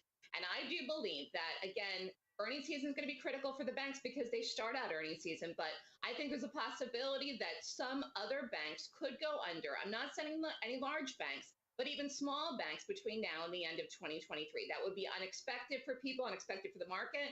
But with rising interest rates, it could happen. And don't forget, we could see some defaults with the student loans. So that is a problem, and that's going to hit banks too. So when you look at it overall, you got to look at the financials. It's going to be very difficult for the SPY to continue starting to higher break that channel. if the financials are falling. There's a very, very few good banks that are holding up. JPM is one. Goldman's trying to hang on. But a lot of the bank charts just don't look good right now and haven't really the entire year. Give me 10 seconds on Disney. Remember when that was a darling, hitting new highs, and you loved it and everybody loved it? What do you say now, quickly? Well, I mean, that's trying to Quickly. recover too, but again, that goes with the bucket of the other things that people are having to pay extra for. Quickly. Ah. If people don't want to pay extra for these channels or services, then they're going to lose subscribers, and obviously they're going to drop. Disney has had a lot of problems with DeSantis in Florida. Whether or not they're going to overcome a lot of those obstacles going forward, I think is going to depend on what happens with the election with DeSantis as well. All right, so you don't like it down here. Okay, Melissa Armo, the stock swoosh. Thank you so much. Great to see you, Melissa. Thank you. Plenty more to come here on Trading 360. It's the big three stocks, three charts, three trades. Rick Ducat is ready. He has the technicals for every chart. Don Kaufman is ready for the trades of Lululemon, Salesforce, and the TLT Treasury ETF. That's next here on Trading 360. We'll be right back.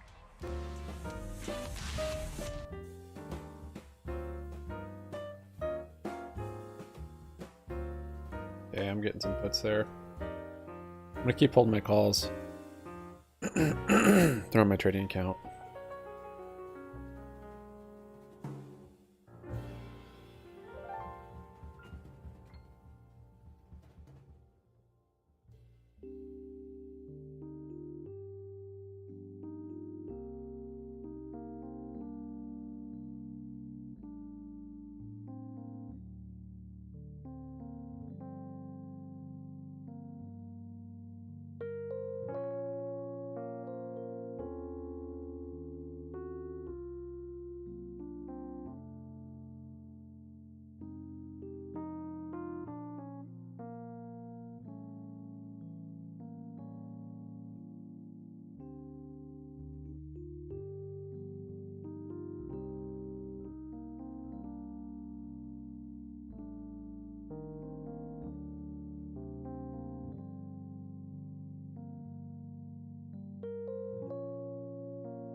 Yeah, I'm out of those puts. Now it's 11:15. Chill.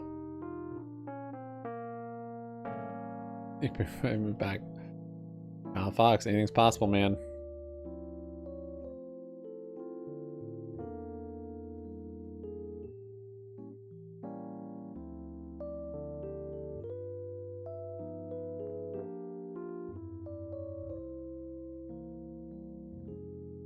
I don't know what you want me to tell you. Asking, we can keep asking, but it's not gonna make it come back. Keep asking. Dang. Chopping around up here. All right, 11:15 makes sense. You close in 15 minutes.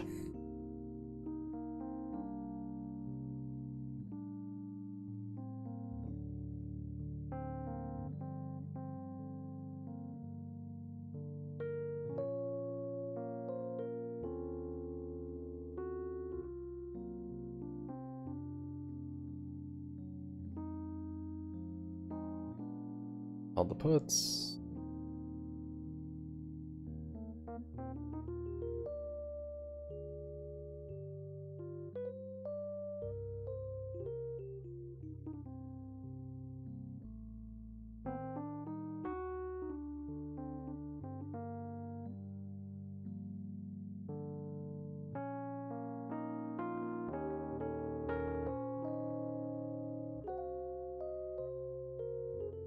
Eight, 4.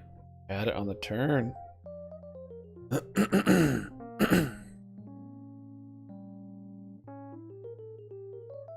Slow playing.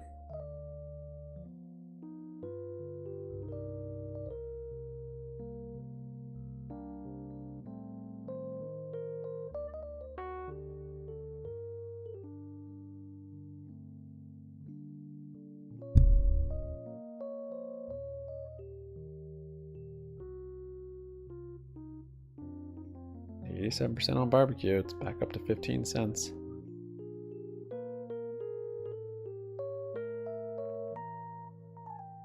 Somewhat Shark positive Man. on it. I'm curious to hear what you're going to say because they do like some opportunities in China and see some double-digit top-line growth coming. What say you? So I'm going to go outside of just looking, if you will, at some of the fundamentals specific to Lulu. One of the things that's, kind of overwhelming is a lot in this area, in this niche, are being hit. Now, is it fair to compare Lulu to Nike? Probably not. Nevertheless, Okay, lots again in this niche have been hit. But I'm looking at Lulu right now and I'm thinking very Back much into those puts. bearish. Not necessarily because of stock price here. I mean, Lulu trading in and around the 380 level, it's well and good. I'm going to take a bearish position specifically because if the S&Ps continue to come off, look, they're going to start hitting everything. And something like Lulu, which is, again, completely unscathed, looks like a wonderful target at this particular time. The trade I'm actually going to kind of embark upon is all the way out to the December 15. So I pick a longer options expiration at a point in time like this because obviously it's less about some of the technicals, which obviously we're going to look at here in a moment, and it's much more about, look, the S&Ps, give it time to kind of evolve, give the marketplace time to actually hit stocks that haven't been hit. So I'm going out to the D15s and I'm doing a put spread. I'm going to buy the 360 puts. I'm going to sell the 350 puts. The trade is done for a $2.90 debit. Nice defined risk out of the money spread. Bring on the sell side activity, again, in an area that simply has not yet been hit. Right, understood.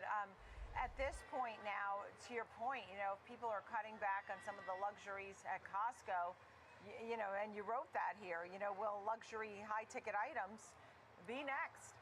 Rick, take a look at the Lululemon chart for us, please. Interesting chart setup here because we've had some volatility in this name, some wide-ranging prices here, but a pretty clear ceiling around the 386 level. Check out this red dashed line. You can see it's about where we topped out numerous times here. We had a big surge upward with our last earnings that broke us what seemed like convincingly above that point, but the bulls got a big rug pull here. We broke back down. We've fallen below our 21-day EMA. We've fallen back below that 386 level. Now we're hanging on for dear life at the orange 63-day EMA today. So that will be an important point to watch into the close for the short-term trader here. We've got a narrow downward channel starting with those yearly highs. We're down about 7% from that point, but it's very discouraging for the bulls that we weren't able to clear that long-term resistance ceiling there. So now we can see that we're at a bit of a crossroads here because we are hanging on to this support, but we're not looking too good regardless in terms of momentum here. RSI crossing below that 50 midline here. So look to see if momentum continues to fall lower and price breaks through that support level that I mentioned here. Looking at our moving averages themselves, we can see that the slope of our lines is starting to transition from, in the case of the 21-day yellow EMA, from sideways to downward. Our orange 63-day EMA from upward to sideways. So the trend is degrading here. The uptrend is worsening, and it's looking like we could be in for a downside move here if we keep breaking through this support. Now, 376, this red line right here, that's our volume profile point of control. That's one area to watch for potential support. But Don's strike prices made sense to me here. Look at the 360 level, this green dashed line. That matches up pretty cleanly with those old lows right there. The 350 level, right about here too. That's our old intraday low from back there in May of 351. So 360, 351, very close. What's a buck between friends when you're talking strike prices here? And also, another interesting thing, purple 252-day EMA, 357, roughly would probably match out with the break-even price on that trade as well. So some technical basis here that I can see to support the thinking there. So you're getting a little support when it comes to the charts there, Don. Final thoughts on Lulu? Yeah, no, I think you brought up a wonderful point where I was looking a little bit at Costco and some of the earnings over there, big ticket items. Look, people are cutting back on spending right now. When we talk about big ticket items, I mean, a pair of pants right now at Lulu is still $120. Oh, I lost my table. At some point, all right, the fundamentals are actually going to play a role in here as well. It's probably good. Nevertheless, I went 3 ways all in and took it. Took all our chips. Areas that are unscathed, Lululemon being one of them. All right, now I can't wait to hear what you're going to say about the TLT. When we look at treasuries, we know yields have been moving higher. Interestingly enough, Neil Kashkari came out today and said they don't want a hard landing and maybe too restrictive, and a little bit of talk there, but we know it's higher for longer for the most part, right? We have no reason to expect anything else. Don, what do you think for the TLT? Yeah, Neil Kashkari. Did he drink? Did he drink ink again? No, he's pretty good on the ink today. Of course, Not like the Patriot. Wants, you know, the hard. I'm not sure what's causing the rise. Right now, Someone's jamming buying. interest rates up. They're still contracting the balance sheet. And look, the bottom It line hit a is, I don't pretty think we felt the significant effects support.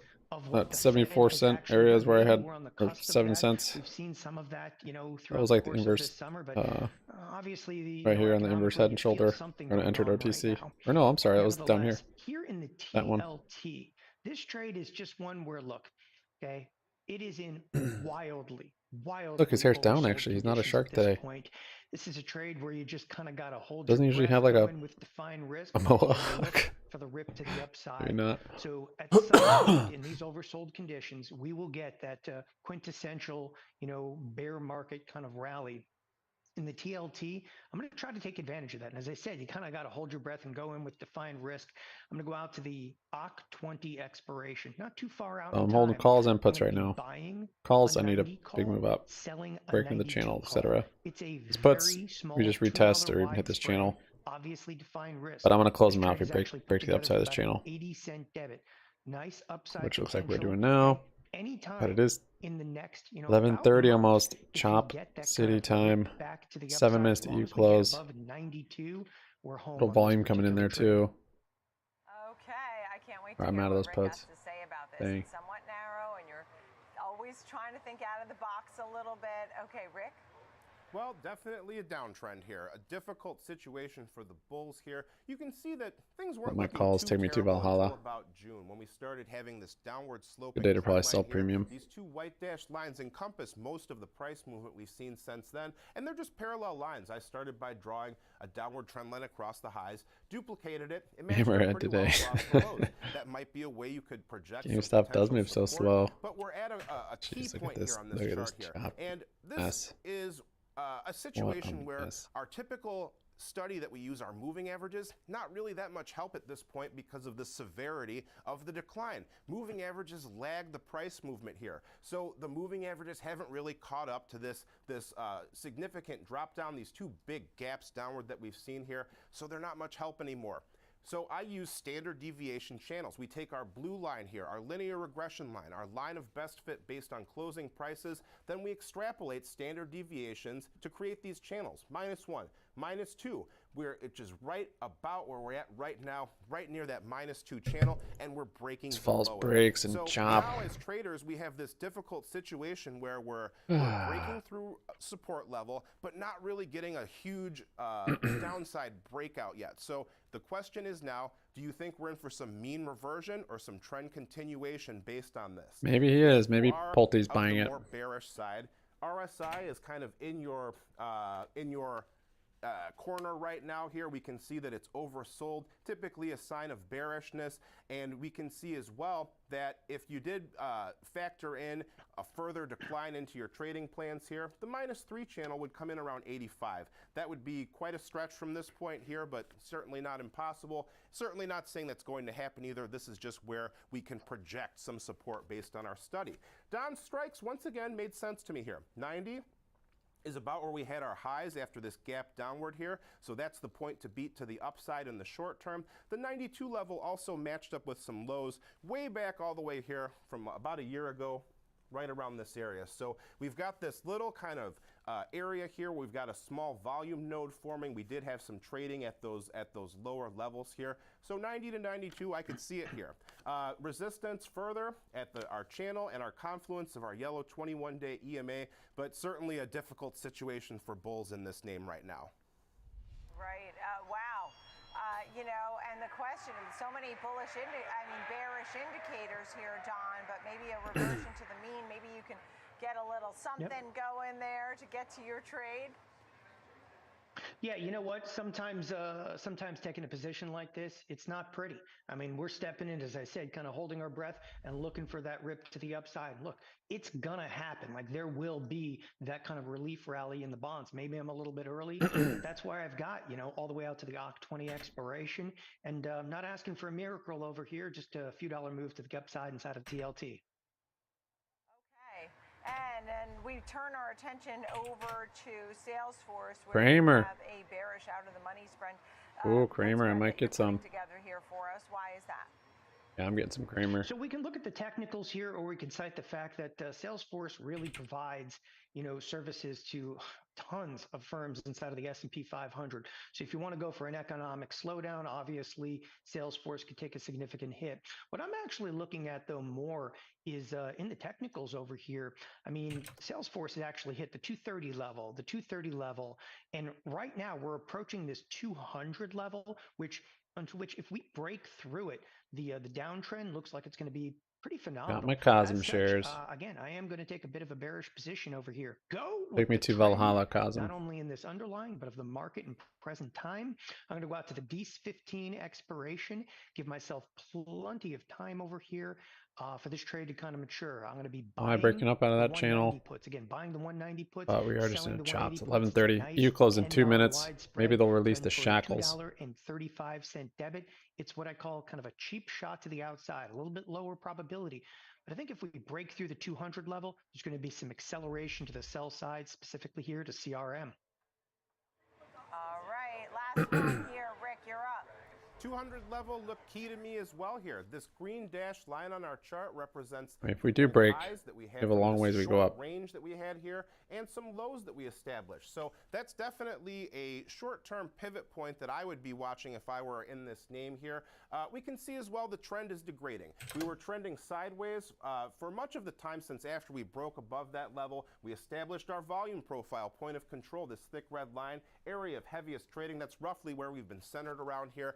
But yeah, the moving averages are sloping downward. This faster one is crossing below the slower one right here. You can see our 21 is moving below our 63, a sign of further trend peril here. All right, I'll let the Discordians know. Not at the oversold level yet. Look for a break below 200 and for RSI to move into the oversold level at the same time for further confirmation. That 190 level, once again here, that's the low end of our range. So that could be a point to watch that matches up with Don's strike price, basically looking for a move below that level here coming in the future.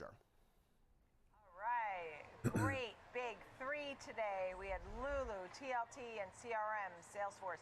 Thank you both so much. Don Kaufman of Theo Trade and Rick Ducat there on the charts. Thank you both for the big three today.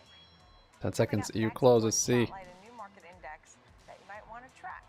Plus, we'll find out why Meta and Micron are two stocks to keep your eyes on today. We'll be right back. Trading 360.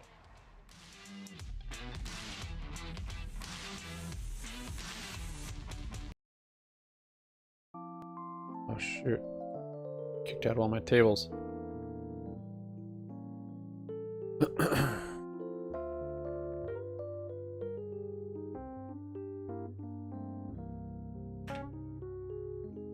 Barbecue holding up. Up near that 15 cents.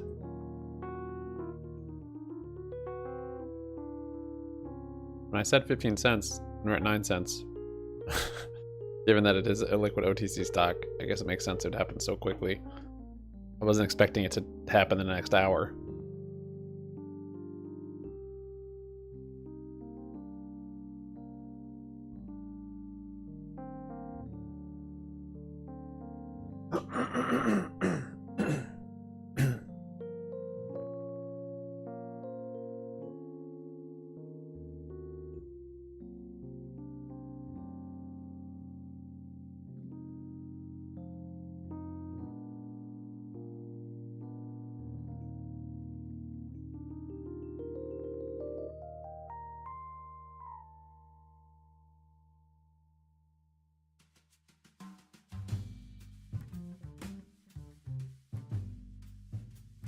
Do you close? Excuse me. Little red candle.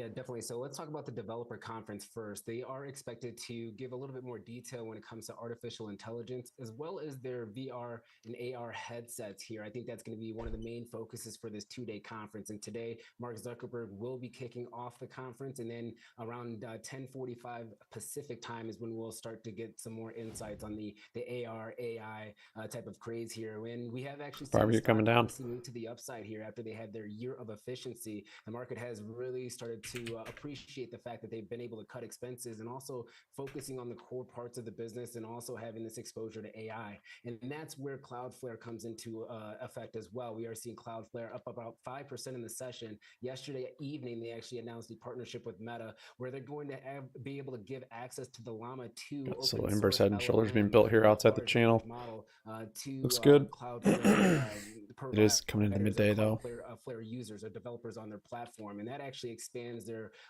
access to around 1 Good up, million macaron. developers. So that's going to be also an area to be able to see growth for not only Meta but Cloudflare in the long term. So that's why we have kind of both of these themes coming together in today's conference. And if we have any news on that, we'll definitely bring it to the viewers as it hits the tape. All right, we'll follow that closely. Some big news there. And then what about Micron? The earnings report's due out later today. I see it is slightly higher. Your thoughts on what you're looking for in that report? Yeah, this is going to be a very interesting report to say the least. The street is actually expecting revenue to come in at $3.9 billion for the quarter. That would be a 41% decrease on a year-over-year basis. And the expected earnings, adjusted earnings per share estimate right now is sitting at a loss of $1.19. That's going to be a massive swing from what they saw a year ago here. We continue to see a lot of pressure when it comes to the memory space. The cost for memory, when you're looking at the chips in itself, continue to go down. And we are also continuing to see demand deterioration. And so we would probably expect that their conference call will continue to note that their customers continue to draw down their inventory in order to try to offset some of the supply glut that they have seen in this marketplace here. And they are expected potentially to see lower margins when it comes to their NA and D chips, which once again is kind of one of the bigger sellers when it comes to Micron. So the expectation is a potentially a little bit of a downside here, a move here, Nicole. Let's see if the street has already priced in a lot of these factors that we've been hearing about. See if we can break over the last shoulder two here quarters. or the neckline. Kevin Green, thank you so much. Appreciate it. Two big names, Micron and Meta. Thank you. All right, now we're going to spotlight a new index that's going to track market dispersion. We'll explain.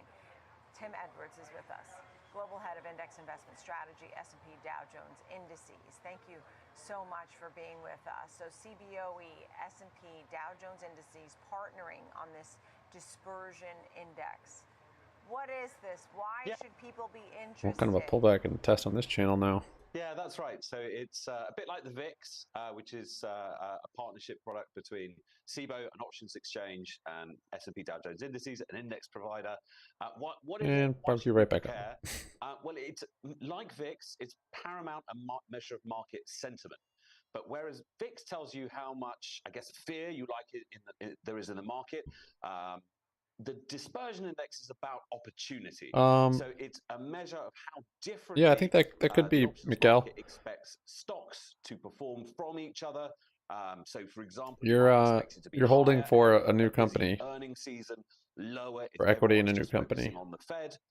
That's all you're holding for at this point. It works a lot like the VIX, but it's about the differences Brad, between 33%. stocks rather than the overall market movement. So it supports the strength of the S&P 500. So this is a look ahead over the next month or so, and the likelihood based on their own charts of how well it could do, right?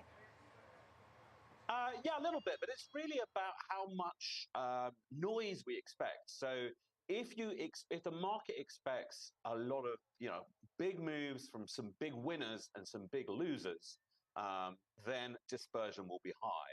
If the market expects everyone to swim together, could be swimming up, could be down, then dispersion will be low. So it's about the spread. It's about the breadth of the opportunity in single stocks in the S&P 500 rather than the direction. Right.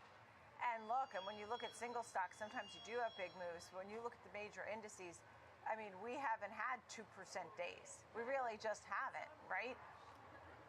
Well, and so, this gives you an indication. So the index just went live, DSBX, this morning. It went live with a value of about 27. That's compared to a VIX of around 19. And what that tells you is that, yeah, there is a higher level of movement in it did chop. than you're seeing in the index. That's something that's been true, if we look back, for quite some time. And actually what we've seen this year is a lot more about individual stocks, be it the Magnificent Seven or others, and less about the overall index. I mean, there'll never really be a parity, I don't think, because dispersion, if it's representing those individual stocks, which are going to be, you're always going to have the high flyers or the big loser, and whereas the indices are a basket of stocks and, sort of hedge on volatility, right? They take away some of the volatility. So there's diversification. Yeah, exactly. Yeah, you'll have diversification. So DSPX will always have will be more elevated, right? Your intuition is absolutely bang on, but there is one qualifier. So DSBX is about how much more risk there is above and beyond their market risk. So it is actually possible, if everyone just follows the market, you'll get low or even near zero dispersion if everyone sticks together, but market volatility might be high. So you're right in the intuition. Dispersion is nearly always higher than VIX, but there are occasions when everyone's just focused on the single fear in the market when VIX will be higher. Right now, dispersion is higher than VIX, and you can see how they could be complementary measures when we think about what's the opportunity set, what's the risk set facing us in the market in the near term. Yeah, and when that day comes, whether it's sooner or later, Tim, that's when we make sure to have you on. We have to make sure, we'll always have you on, but we have to make sure to have you on that day when we really see this real divergence in what we would expect to be the norm, and then something different happens. All right, Tim Edwards, S&P Dow Jones Indices. Thank you so much for being with us, Tim. Yeah, this is great. Thank you.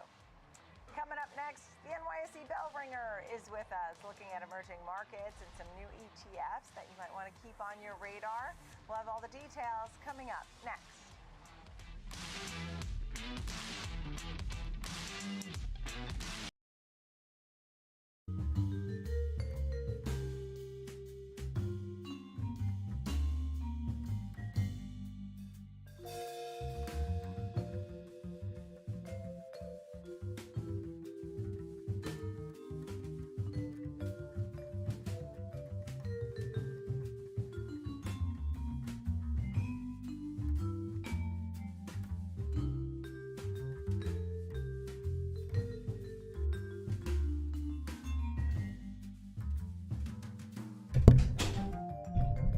Yeah, you do have a little double top.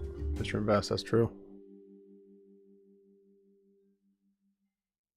Still stuck in some form of channel here to the downside.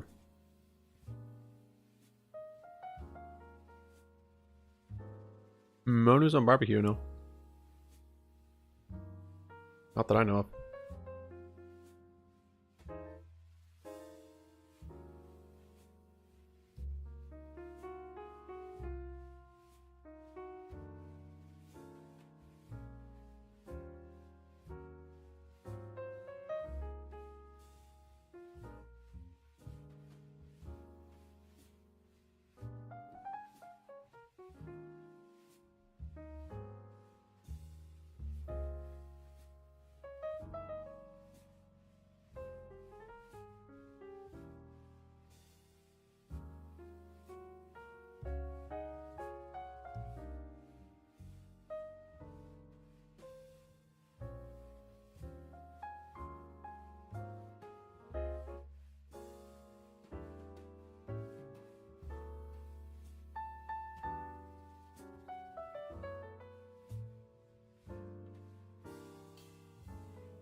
You have to consider 100% on barbecue at these levels. Really isn't much at all.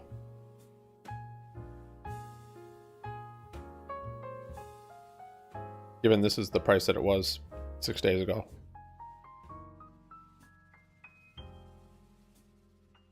You know what I mean? It's not 100%, it's at 80, but at any rate, this is what it was, yeah, 6 days ago. And with market cap so low, market cap wise, it's hardly anything also. But yeah, you get big moves both ways with a illiquid OTC stock.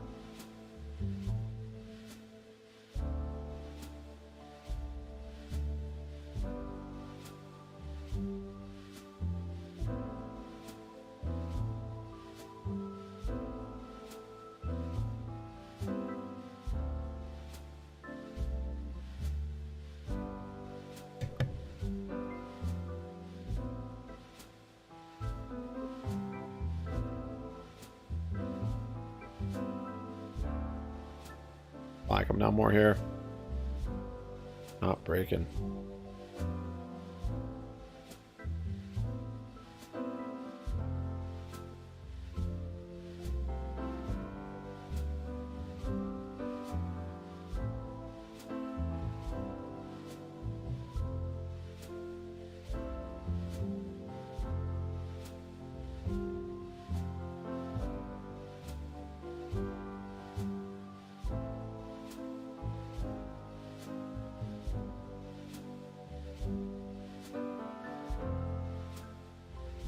To close my calls, taking the L in the account.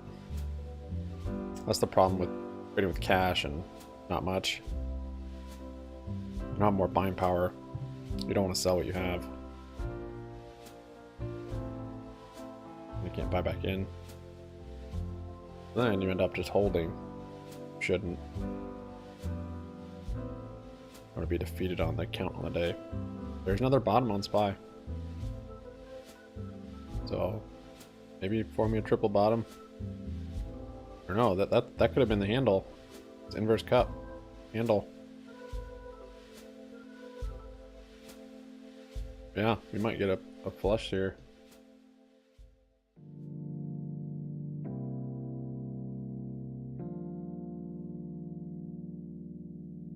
A choppy mess, man. Had the puts here, wrote them, closed them.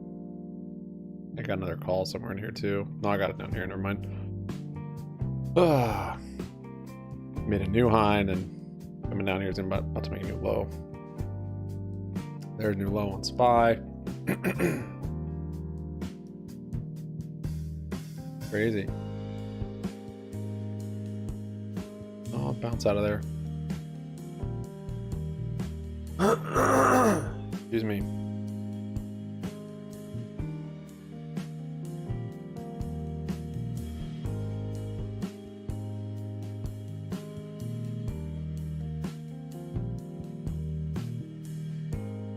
So you're at full house?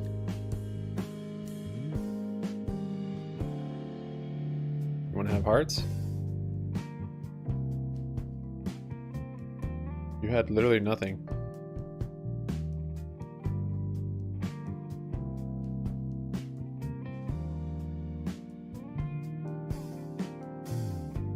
I bet more than 3 of a kind.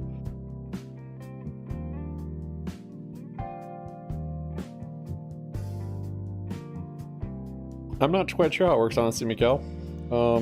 Assuming you'll hear about it before the 30th, and then you'll know.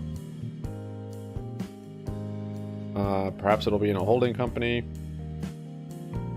but yeah, most likely it'll come before the 30th.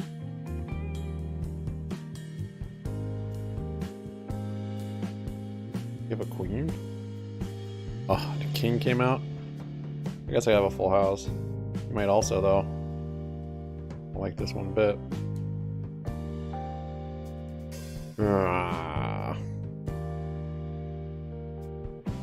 I have to fold this, don't I? You didn't have a full house? Just bluffing? Holy crap.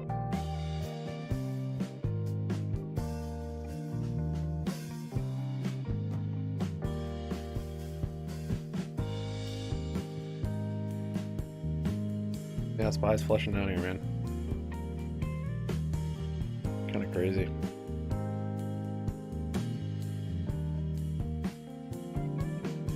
Same thing as yesterday, honestly. Like nothing's changed.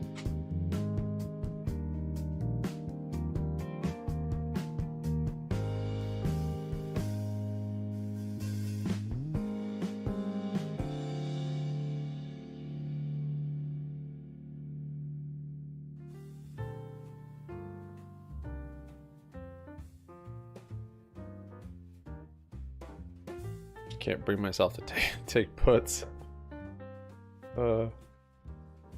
Annoying. I will.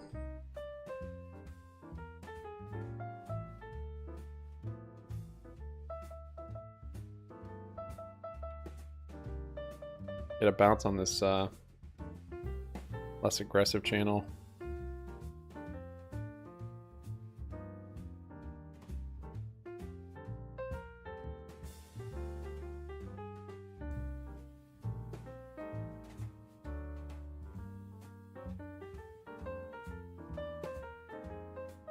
GME is almost red. AMC's down half. Barbecue's holding up alright. Like 14 cents.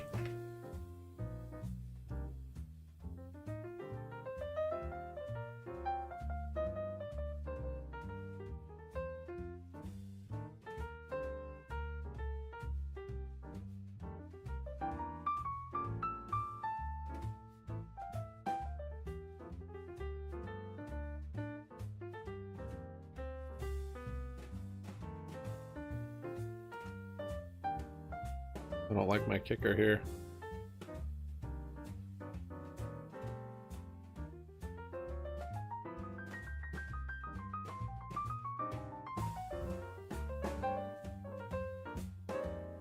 Anyway, he doesn't have a king with a higher kicker. Find out. Pocket kings?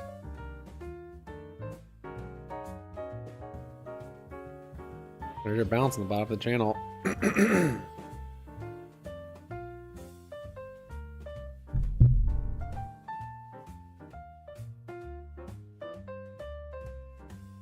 30% on red.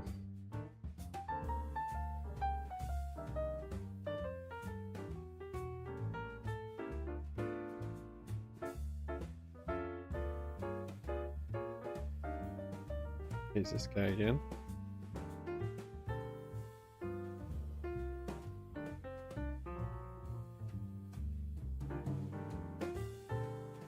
You have 2 pair? Okay.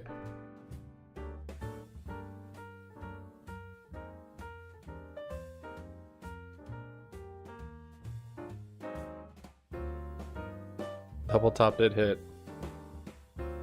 Did you play it?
look at the solid execution of the company's strategy. They have the right merchandise mix. If you look at, for instance, food and sundries, that represents close to 40% of sales. Fuel and pharmacy, those are low margin areas of the business, but they draw in traffic. Now, traffic was higher, but again, some of the high ticket item sales were down. That's to be expected because of discretionary spending pullbacks. But I think the company, if you just look at the sales growth on a forward basis, and of course earnings growth, you're actually seeing just incremental EBITDA growth. And if you look at even valuation for Costco, it's balanced relative to its 5-year average. And I think the membership strategy is really working out, because if you just put the numbers together at a micro level, they're generating close to $4.25 billion a year in membership fees. Now, that's less than 2% of their total sales. But if you look at that as a percentage of the total net income of $6.3 billion, it's close to 70%.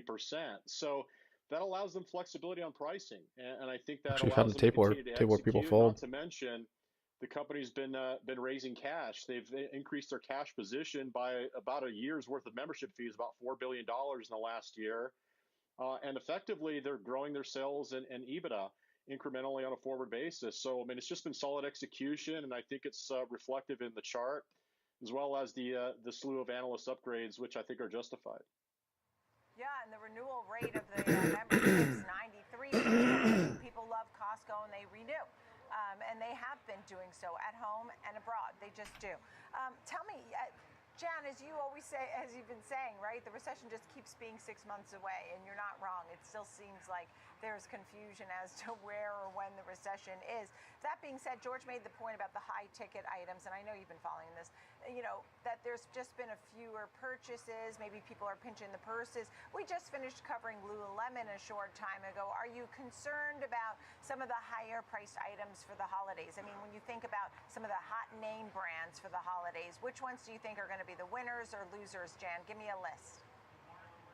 I am not concerned so much about the higher end. I am still concerned about the lower end. By the way, I agree with everything George said about Costco and what's going on out there. But I think, we may see still tough numbers out of dollar stores. We may not even see the strength we were hoping for out of off-price stores. But the upper-end consumer, which is the Costco consumer, I might add, is doing pretty well. And I think that'll continue to happen. I don't think Lulu's going to have a tough time going through Christmas with higher price points. I don't think LVMH is going to have a tough time going through Christmas with high price points. And I even think the upper end of things like Macy's are going to do fine going through holiday, because I think gifts are going to be very strong.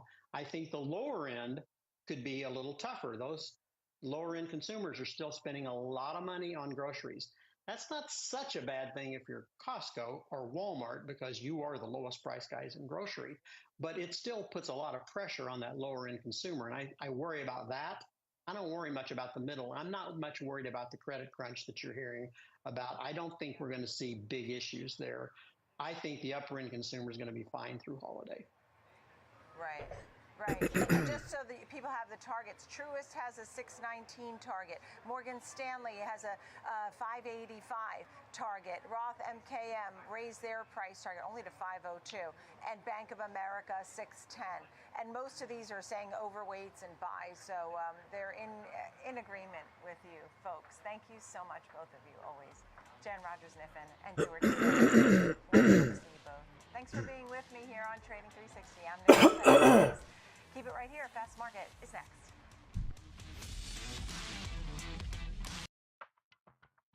You could think getting commission-free trades is as good as it gets.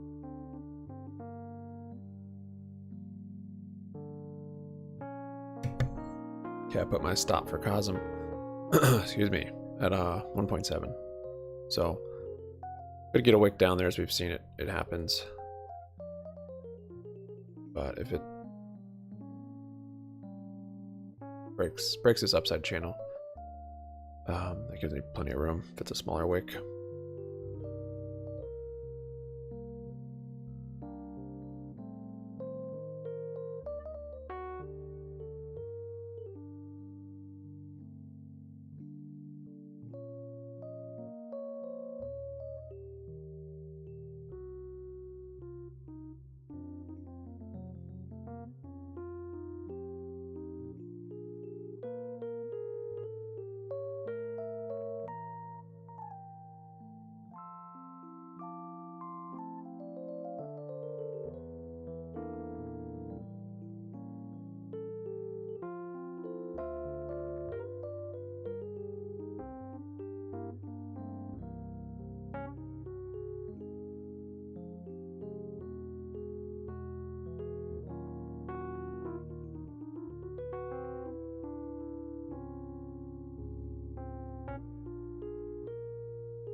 strike is over. The leaders of the Writers Guild of America unanimously voted to authorize its members to return to work as of 12:01 Pacific time today. Spy new low there. Return to work. Breaking out of that channel. See if it's at this more aggressive selling channel. Still trying to ratify the actual contract. So they said it does not affect the membership's right to make a final determination on contract approval. So they have until October 9th to actually vote on this contract. So this new contract would expire in May of 2026. It includes pay increases, including a minimum of 5% increase immediately. Pretty awful, like 5 days on SPY. And then a 3.5% increase in 2025. Which just keeps selling off below the lows. Protection against the use of AI. Ugly. AI basically can't write or rewrite materials. Better streaming compensation, for example, for feature-length productions with a budget of at least $30 million. Pay increase. The rip up will is increase 18% wild. to $100,000. There are also residuals and bonuses if they're watched by a certain amount of people. Bears didn't build much liquidity here. They just kept melting it down. The streamers said that they'll also provide more transparency around how many hours certain programs were streamed. In terms of the other strike, the SAG-AFTRA strike, that's the union that represents actors. They're still on strike. So we can have the content written, but we don't have any actors or SAG union actors to actually act in these films and TV shows. But we'll see if this paves the way for an agreement there, because they're looking for very similar things in terms of wage increases and uses of AI. So there are estimates that these strikes have cost the economy about $5 billion. We know in the nearer term, it's actually been saving money for some of these streamers, but in the longer term, if they don't have content, obviously they'll take a hit. But you know, it's kind of a mixed picture. It's hard with companies like Amazon, Disney, Apple. Obviously they're streamers, but they're also so much more. So they're all lower today. Netflix is about 0.5% lower right now, but if you take a look, Warner Brothers Discovery and Paramount both higher by at least 2% or more. So we're kind of seeing a mixed picture there, but the pure plays, Netflix, Paramount, Warner Brothers Discovery, a bit of a mixed picture, but they've really been hit hard this month alone. Yeah, Caroline, I mean, some of the realization for some of these stocks is that the price tags are going up. Caroline, I understand the pay raise.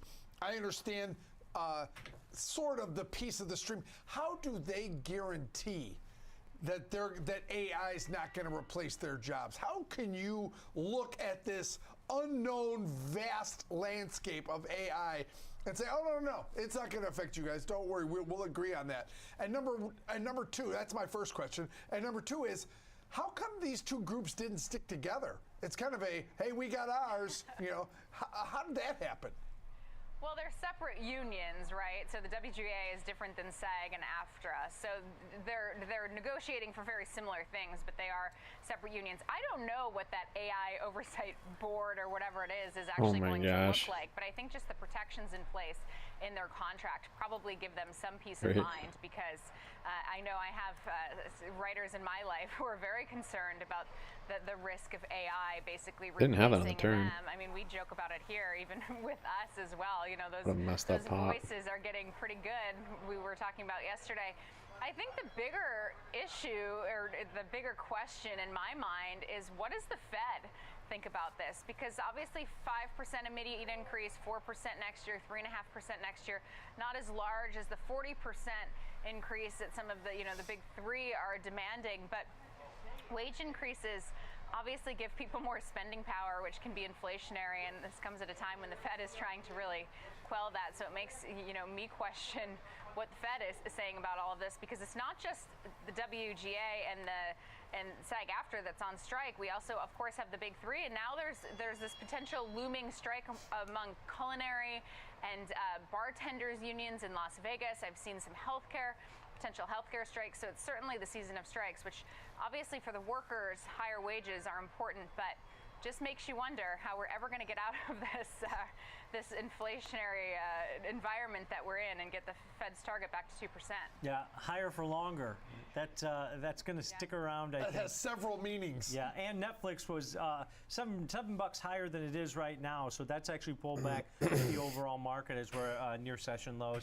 All right, thanks to Caroline Wood, senior markets correspondent here on the network, joining us, breaking down the resolution on one side of that strike. All right, let's bring in Nick Theodorakos. Managing Director of Market and Investment Risk at Charles Schwab, to join us. Nick, we've got some forces here, whether it's the higher dollar, higher yields, oil prices exploding to the upside. A lot of headwinds for this overall equity market at this point, right? Well, we said might see $100 on a barrel of oil, and I don't know that anybody thought it could be like this week. I think it felt like it was by end of year. It feels like that trajectory. By lunch. Yeah, by lunch, right? It's a little bit quicker maybe than some anticipated, and I think AMC's down 2%. The other way on energy prices, but you just can't. Maybe bouncing the bottom of this wedge. Everything. I think that's a huge driver here.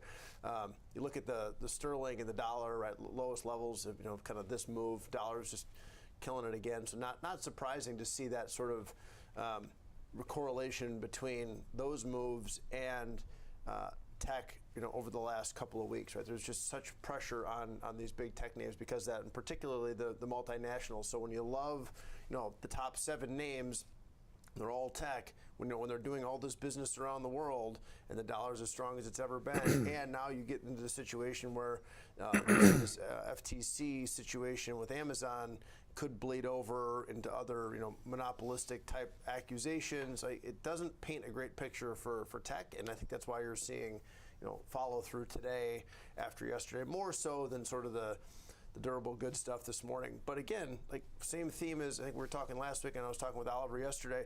These numbers, they're not blowing these estimates out of the water, but you were expecting a 0.5% decline this morning in that durable number, and it was up 0.2, right? There's just enough strength where things aren't really coming down, and I think, Kashkari's out there saying, I hope we did enough, but I don't know, maybe not. Maybe, just sustaining here isn't good enough. Maybe we have to go a little bit further.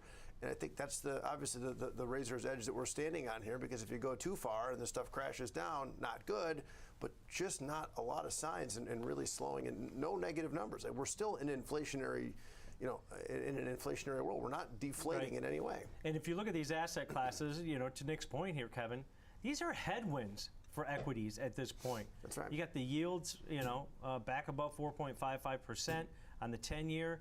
Oil hitting 13-month highs today. The dollar hitting highs we haven't seen since the beginning of last November. I mean, these are legitimate headwinds, and maybe the market should be down 5-6% so far this month. 4.58 on the 10-year yield is real competition for stocks. And where do you go for risk off if stocks and bonds are going down at the same time? Well, you go to the U.S. dollar. And that's why the U.S. dollar is strong. And so we got problems in crude oil, we got problems in the U.S. dollar, although not problems, but the U.S. dollar is higher. That works against U.S. multinationals, and you've got yields that were lower this morning, now back to higher. So you've got several key things working on stocks, and there's no real relief in sight in crude oil. How do you improve crude oil? Raising interest rates doesn't help the situation. You drill for it. I don't know if that's the. It's food and what's that other thing? Food something. Oh, that's right, energy. Yeah. And I understand that historically they've taken that out of the core prices. Volatile food and energy. Well, hey, you know what? I need food and I need to gas up my car, so it's still a staple that's necessary. And now you got to pay your student loans back. Right, and now you got there's all these little, I don't want to call that little, right, but there's all these additive effects where it's like, oh, the cost of some goods has come down, right, and I think there's a big win there in the goods space. Inputs were down. You think about housing. What goes into making a house? Lumber was so crazy. You guys remember these days? Yeah. Copper, lumber, right? Steel, all the stuff that goes into the actual manufacturing of hard goods. All that came back down pretty quickly. And then Rumble's up we say, 10. well, it's a services problem, right? It's employment. Maybe they're done selling. Employment at places we have to do these physical jobs, frontline. Okay, and then a little bit of relief there, but then all these other things are picking back up. I've said this so many times now. It's a whack-a-mole thing. It can't quite drive it all down to get a net negative number. It's just popping up in other sectors. Yeah, and I've got a chart that I want to bring up here, and I typically bring this up when we're at extremes, when we either rally, extensively or have parabolic moves to the downside, like we're seeing right now. And this is the S&P 500. The number of companies in there that are above their 50-day moving average, it's down to about 14%. So we're getting back to levels during that mini financial crisis in March with the regional banks. We're getting close to those levels, which was about 12%. Here it is right here, this SPX A50R. So it's 14% of the companies are above their 50-day moving average. So the breadth of this move, Kevin, has been pretty substantial to the downside, and it's covering every sector, right? I think that the sell-off that we see with a lot of these names now in oversold territory, it's been pretty broad. There's been very few sectors that have dodged this. Yeah, But Nailed it on the river. Liz Ann Saunders put out something this morning about the S&P up 11% for the year, but the Magnificent 7 up 80% for the year. Still. Yeah, exactly. So I thought that was real telling on leadership and what has this market where it is, and frankly, maybe some vulnerability. SPY new low there. Deliver. You can make a case that NVIDIA, with its incredibly high valuation, has unbelievable growth potential. Right? What about the other AI stocks? Maybe not as much. How to monetize the AI? Look at streaming from a couple years ago. They wants to keep fill this saying gap, that maybe. Streaming got crazy excited and Or it goes euphoria up. I don't know. about streaming. There's going to be winners and losers and competition. This is and like, there's going to be all these other things that are going to work against these valuations. Yeah, and cloud was the same way. We saw a bunch of the secondary cloud names. Not even like here. This is much steeper than 2 that. years ago, Really, we haven't seen a sell-off highs, like this and they've since had here. parabolic moves to the upside. They've come back down to December It was crypto, 2022. It was cloud. It was streaming. Now it's AI. It's a dot-com bubble back when we were trading down on the floor. Bring back the AOL pit. Even here, it wasn't sustained that long. Nick, real quick, go ahead. What happens if OpenAI goes public? Right, a $90 billion valuation right now, right? What about all these other seconds? It's them and NVIDIA, right? It's like, we're going to build the stuff and you're going to power it. What happened? I mean, I think that puts even more pressure on these secondary AI but players. the risk more for than that, NVIDIA actually. is that it's more than NVIDIA. Yeah. Right? Yeah, right. AMD Yeah, it's like here. claims by the end of the year they're going to have the strongest AI chip. Right. Yeah. Right? Yeah, and Intel eventually will get there. They're always AMD lagging. is 1/8 the size of NVIDIA. Yeah.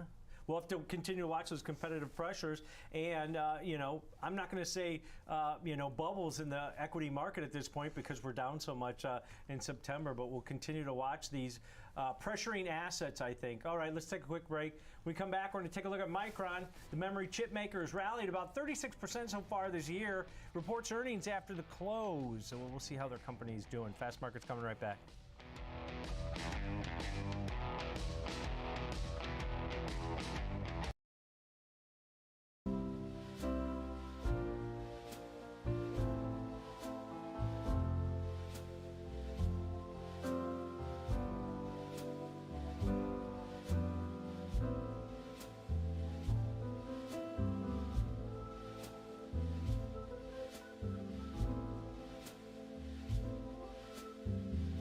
This is even more aggressive than December, according to the Bollinger Bands.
this weakness in PCs, weakness in phones, or the glut, whatever you want to call it, that this segment of the economy seemed to have missed. They didn't have enough chips, and all of a sudden they had too many chips. Right. It seems like they were just.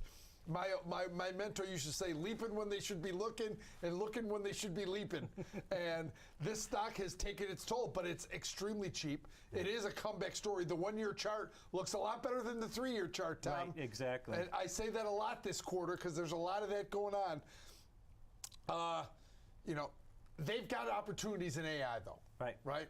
As all of these companies do. Can they pull that back together? I don't know. I have no idea. Yeah, they're expected to post, Nick, loss of $1.18 per share on revenue of $3.9 billion. Yep. The revenue number is, a year ago was 6.64. High card. I was going to say it's almost. This is the way. There's kind of a $1.12 to $1.18 loss consensus that I was seeing out there, and almost. I mean, a little more than half, but that's a big chunk out of it. They had bad So these guys that check it down for me. That they claim are over. Yeah, that they claim. And everybody's hopeful that the bottoming cycle's been in for PCs and smartphones. Yeah. That's, I think, what they're going to watch for. But any commentary could've raised, on this I guess. conference call, Nick, Left him, on but- AI and their potential there, It wasn't necessary. Everybody says, oh, the AI chips are what runs it, but you've got to get upgraded and memory chips. We had a guest on an MTL that I did some example trades with after his commentary. The speed that these new memory chips are required for the processes for AI, pretty spectacular that, hey, if AI is booming, maybe memory chips are right there too. Maybe, but I think look at what Apple just came out with as part of their announcement very quietly. They're upgrading from the maximum of 2 terabytes of storage, iCloud, to 12, I think, right? Everybody's trying to push to cloud solutions, and I just don't know where they fit into this, right? I mean, you're not going to get away from local, DRAM is their big thing. You're not going to get away from local memory, and the speed of that's really important, but it feels a little bit like a catch-up game right now for them and not a leading the way kind of thing like the NVIDIA story. So, I don't know. It's certainly not a technology that's going away, but is there enough of an edge there for them to really turn this around? I was with you. I was kind of like shocked. I'm like, is there a negative sign in front of this from last year? It's just such huge hits to comps, and I think if there's any, they're going to have to say something in the conference call, assuming these numbers come out in line, to try to spur that out. You're right. I think AI is one. They could talk about bottoming in the market, but think about the stuff we were just talking about, right? Demand for a lot of these goods is down. We're not back at the upgrade cycle yet, other than iPhone and Android, right? Like you're not really buying new PCs right now. People are saving a bit more because I don't see how it fits together in a huge demand and an uptick there. So if it's not an AI story, I don't know what it is. It's going to be outlook and guidance, I think. Have they bottomed out as far as inventory levels? Have they produced more new orders based on AI chips that might be required? It's amazing. AI This stock process? trades like a commodity on supply and demand. Yeah, Maybe exactly. There's a cost-cutting story in there because of that. It's a negative 25 PE if the earnings come in line. Yeah. So, how do you option market's pricing in a plus or minus 5% move in the shares, about $3.50 here, Nick. How do you want to look at this from an example trade? Yeah, the vol in the front month, guys, is pretty elevated. It's actually a little bit more so. It's over 90 now in the 2-day options. I shouldn't say front month, but front week. And I was just looking at taking advantage of that vol relative to what's out there a couple of weeks. If you go 30 days Risky out, call. the vol's back down to 40, right? So to Kev's point, outside of earnings, it doesn't trade like a high-flying tech stock, right? It really doesn't. So the thought here is, unless the guidance is great or earnings really beats, this is sort of a sideways kind of move. So you could put the same example trade on the call side as well. But I was looking at the 65 put calendar, so 2-day options versus 30-day options. It's about $1.30. I think we got $1.30 in there as the price target. $1.33, yeah. Yeah, it's about $1.33, $34 right now. And really, the way I think about these is, the risk chart is one thing, right? That's a perfect scenario where if you pin the short strike, you keep that premium, and then you have this long put. But the charts on these calendars aren't, exactly indicative of the entire position, because if it does anything other than go down through 65 on earnings, you're left with this long put right out in 30 days out. And so what you're really looking for here is a bit of an underperformance of that volatility. You've taken in a decent amount on that front 2-day option to help pay for that longer put. Then you can manage around you can manage around that longer put, thinking that, again, if earnings are anything less than stellar, they're going to grind a bit lower. So Right. looking for a little underperformance on the expected move, and then having a longer-term short position that's partially paid for. Yeah, let's break this one down. Going out to the November 3rd weekly series, 30 days to expiration. Buying the 65 put, selling the 65 put in that near-term September 29th weekly options. So basically, about a month-wide put calendar, just slightly to the downside, and you're paying $1.33 debit. There's your risk, $133 per spread, with some assignment risk on that short 65 put that expires in a couple days. But Kevin, look at that range that you have between about 61 and about 70 to the upside, where you can still remain profitable. So even if it doesn't trade at or near 65, which is the apex of profitability, you still got a nice wide range. It's a 5-weeker for $1.34 debit. That's the risk on this trade. Yep. And there's a fair amount, probably 3-4 times that you can extend duration and turn this into a diagonal. You could turn this into another calendar spread. Every time you roll, you can switch strikes or keep the strike the same. There's a lot of choices here in this name. So not for a 5-week spread that takes you all the way out to the first week in November, not a lot of premium here or net debit that you're spending. So a lot of thanks guys for your likes. Yeah, Appreciate it. I like that the ability to All adjust or 30. roll that short option as you get closer to 15 expiration. likes on the with market board. Open, liquidity Well done. provided. That's what gets you credits, Well, I right? didn't And really just we'll repeated yesterday expect, still. Historically, we expect that vol crush post earnings. Real quick, Nick, go You ahead. just got to watch, because the 61 is the break even. That's absolutely technically correct, but the short strike is pretty well within inside of the expected move, right? So it doesn't always play out that way, but you're looking for about a $4 move, to that current vol. This is only about $2.25 out of the money on the front one, so you really got to watch that short strike and manage that. Yeah, I think that brings up a good point about the flexibility of calendar spreads. Where you assume it's going over the next 30 days is a strike that you should probably pick for this type of strategy. But a good look at slightly downside, but with a wide range for profitability on that put calendar in Micron ahead of Bluffing. earnings. It's All right, getting let's take a hands. quick break. When we come back, let's see. Megan Brantley from Likefolio is going to join us. We're going to have a discussion on CarMax. They report earnings tomorrow morning. We'll see what their data says about the health of the used car market. Armageddon's coming. The health.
Did grab some calls there. I'll look to flip into puts. Up the channel if it doesn't break.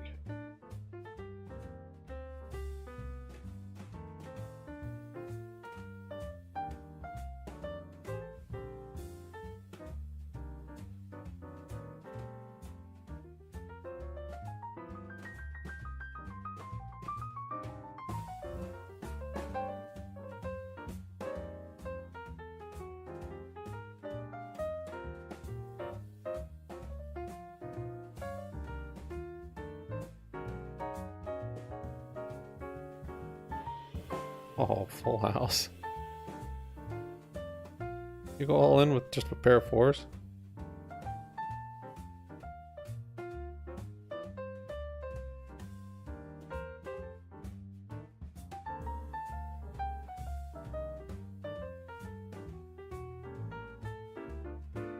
What we're looking at, heading into this report, prior to this strike, we did see a couple positive signs for CarMax. First was that its web visits were increasing. So consumers who were, going to its site to shop around and look at pricing for its vehicles, those were up by about 26% year over year. For us, this is a positive sign that, demonstrates how CarMax is leaning into its omni-channel offerings. This is kind of how it differentiates itself from a lot of other peers by allowing consumers to shop where they want to shop.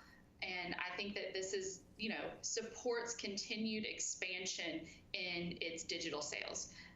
Another positive point heading into this earnings is whenever we look where CarMax sits next to other peers, the two that we used for comparison in our universe for this presentation is AutoNation and Carvana. It's at the top of the list when it comes to consumer happiness. And we know that long term, that tends to be one of our strongest indicators for future growth is that consumer happiness levels. And so 68% positive and also leading peers, that's a good sign. That's another check in our box for CarMax as we head into this. I will say mentions have somewhat tempered. I think a lot of this has to do with just, overall consumers making fewer big purchases. You have, rising or still high rates, especially for consumers who are getting these auto loans. And we know that these used rates typically are higher than the new car rates. But now in the realm of this UAW strike, CarMax could be a potential beneficiary. We saw used car demand really surge during COVID whenever supply chain and manufacturing hurdles, kind of stunted that new car inventory. And so if we start to see this trickle through, you could see a nice boom and a nice resurgence in used car demand, which could benefit a company like CarMax. All right, Megan, stay with me here because I'm going to take you on a little journey, okay? When volatility hit the car markets and you couldn't buy a new car anywhere and you only could buy a used car, they underachieved, right? They're doing better now that used cars have become less volatile and more stable. They can buy them here, they can sell them there. Everything seems to be getting better. More volatility comes to the car market.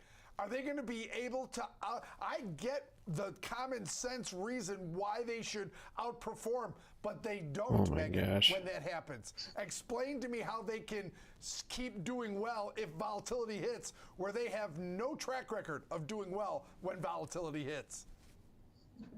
That's a really good point. I think I remember even talking to you guys, a few years ago whenever we were discussing CarMax. And I will say a couple of things have shifted in our universe. We have seen sentiment improve. We're seeing them outperform.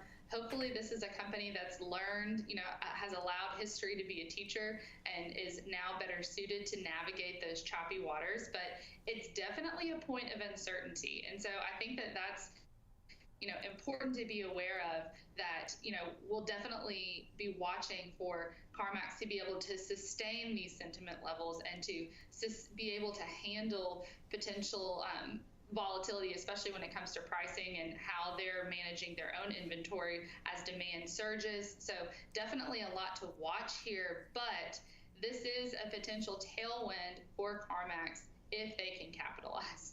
Yeah, that has to be. That's gonna be good commentary on this, because the problem that they had 2 years ago was there were no used cars for them to buy. Nobody was selling used cars back to CarMax and getting a new car because you couldn't get one. So that was hopefully they saw this UAW strike coming and have started loading up on inventories in case this thing gets extended a little bit. But we'll have to wait.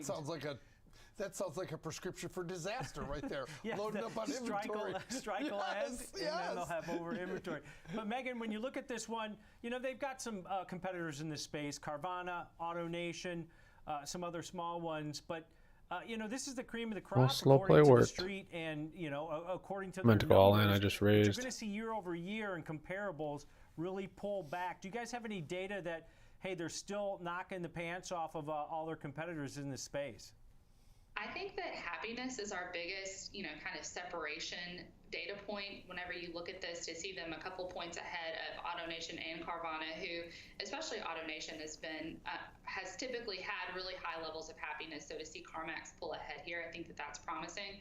I will say we do see a decline in overall mention volume year over year, just a little bit of weakness there. And so because of that, those kind of mixed metrics on our end, we're technically neutral ahead of this event.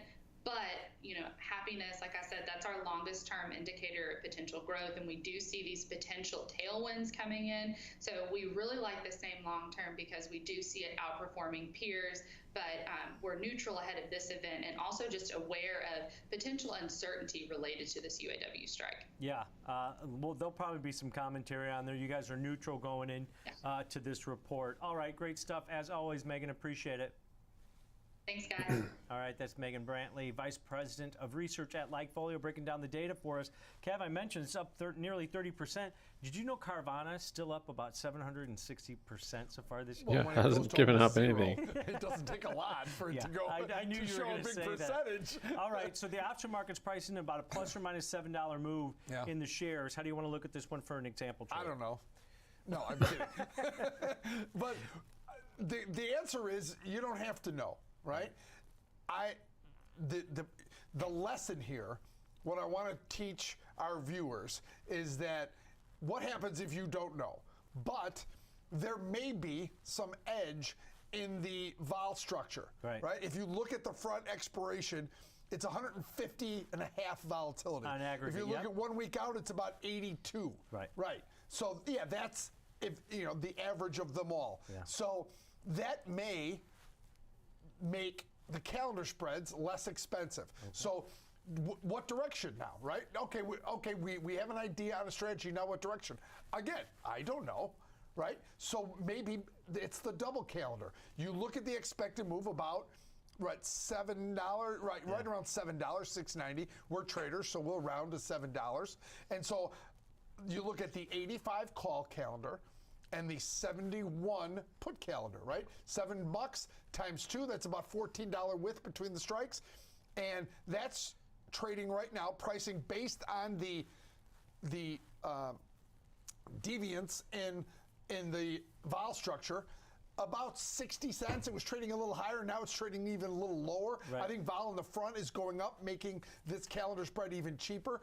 You can do the double calendar for right around 60 cents right now. It was trading 70 earlier this morning. Yeah, that's what we've got on the Now it's trading 60, which means the vol either in the back month is coming down or the front's coming up. I'm pretty sure it's the front going higher. Going higher, So now you can hope for or plan on a move to either edge of the expected move, Tom, and you could be profitable if it goes towards the 85 strike or the 71 strike, and meanwhile, you're collecting theoretical theta of about $94 a day. Yeah, let's break this double calendar position, really short term, that Kevin's looking at. And I like the setup that you gave us here, Kevin, because if you're bullish or bearish, there's a multitude of strategies that you can use based on your assumptions.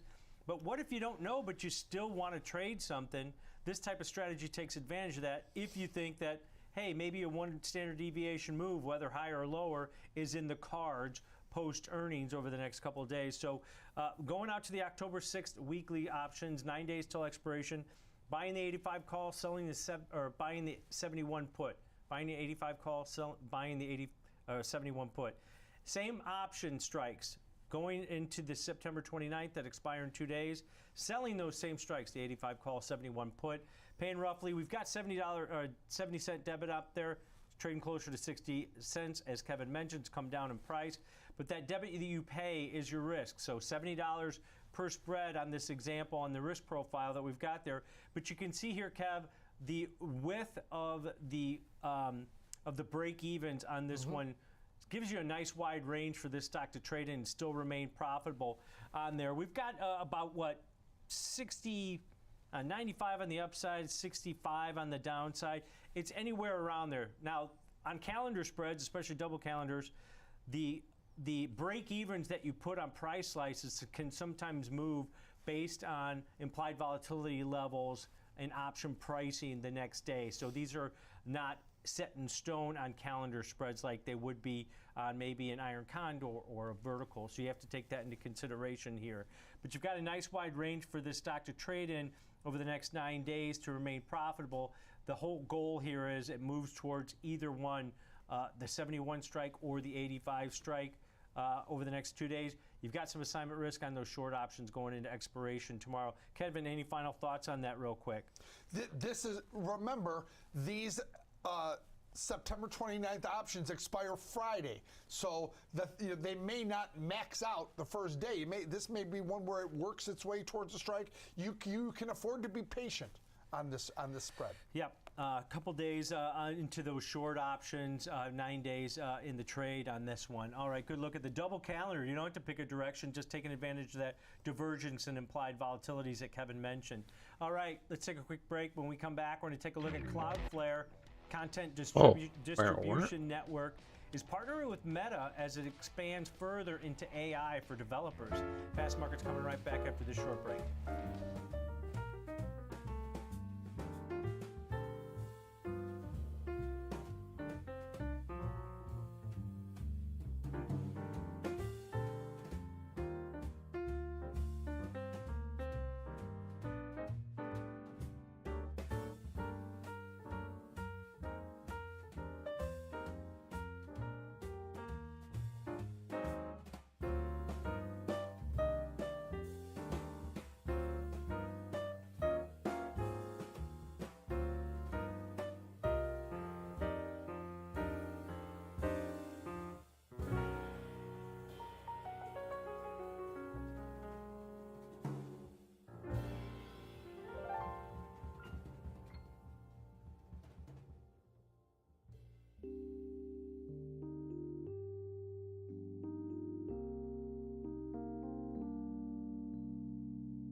Wanted a good pocket.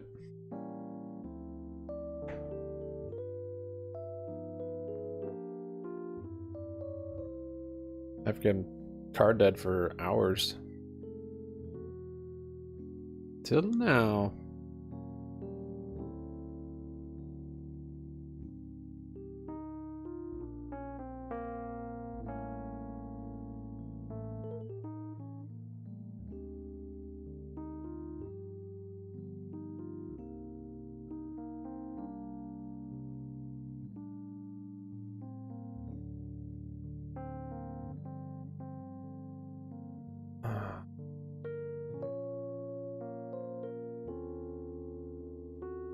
Kings are the ace magnet.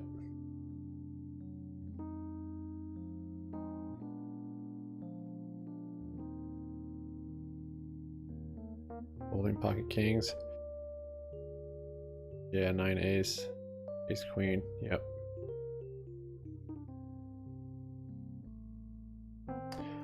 Hero fold. Had to do it.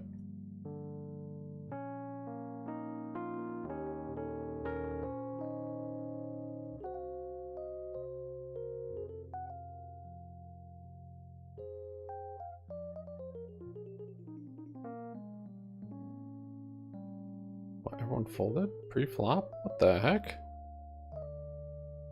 That's weird. Am I climbing up here still? To the top of the channel. A close, one call, put a stop, a rest, break even. Should have been doing that earlier.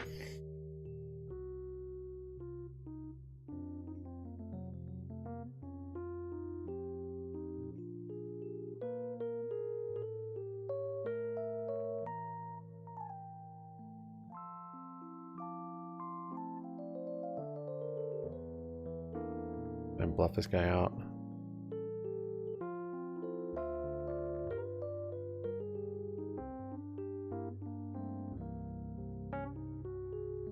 Done on the river. Fair force. Good calls. Good calls.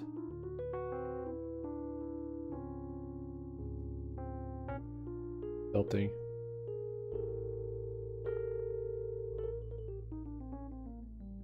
Crappy cards for so long. I guess now I'm getting good cards. I should play normal.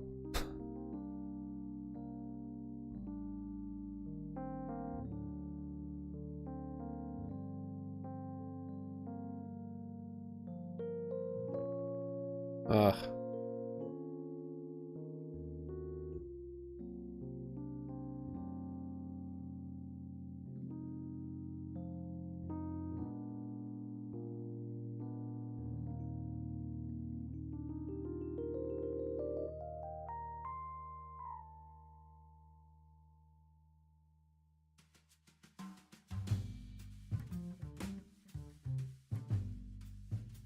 Closing a call here.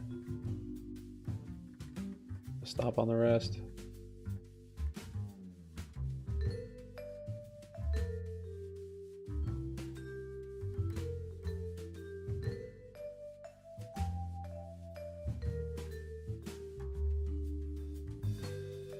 Guys on a call any?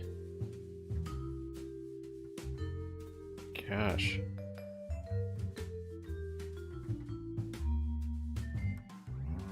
Where's the straight comes out?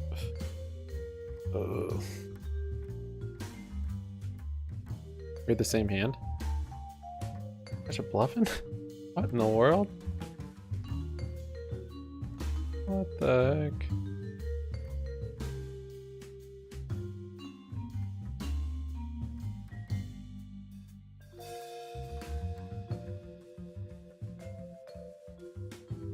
Crazy.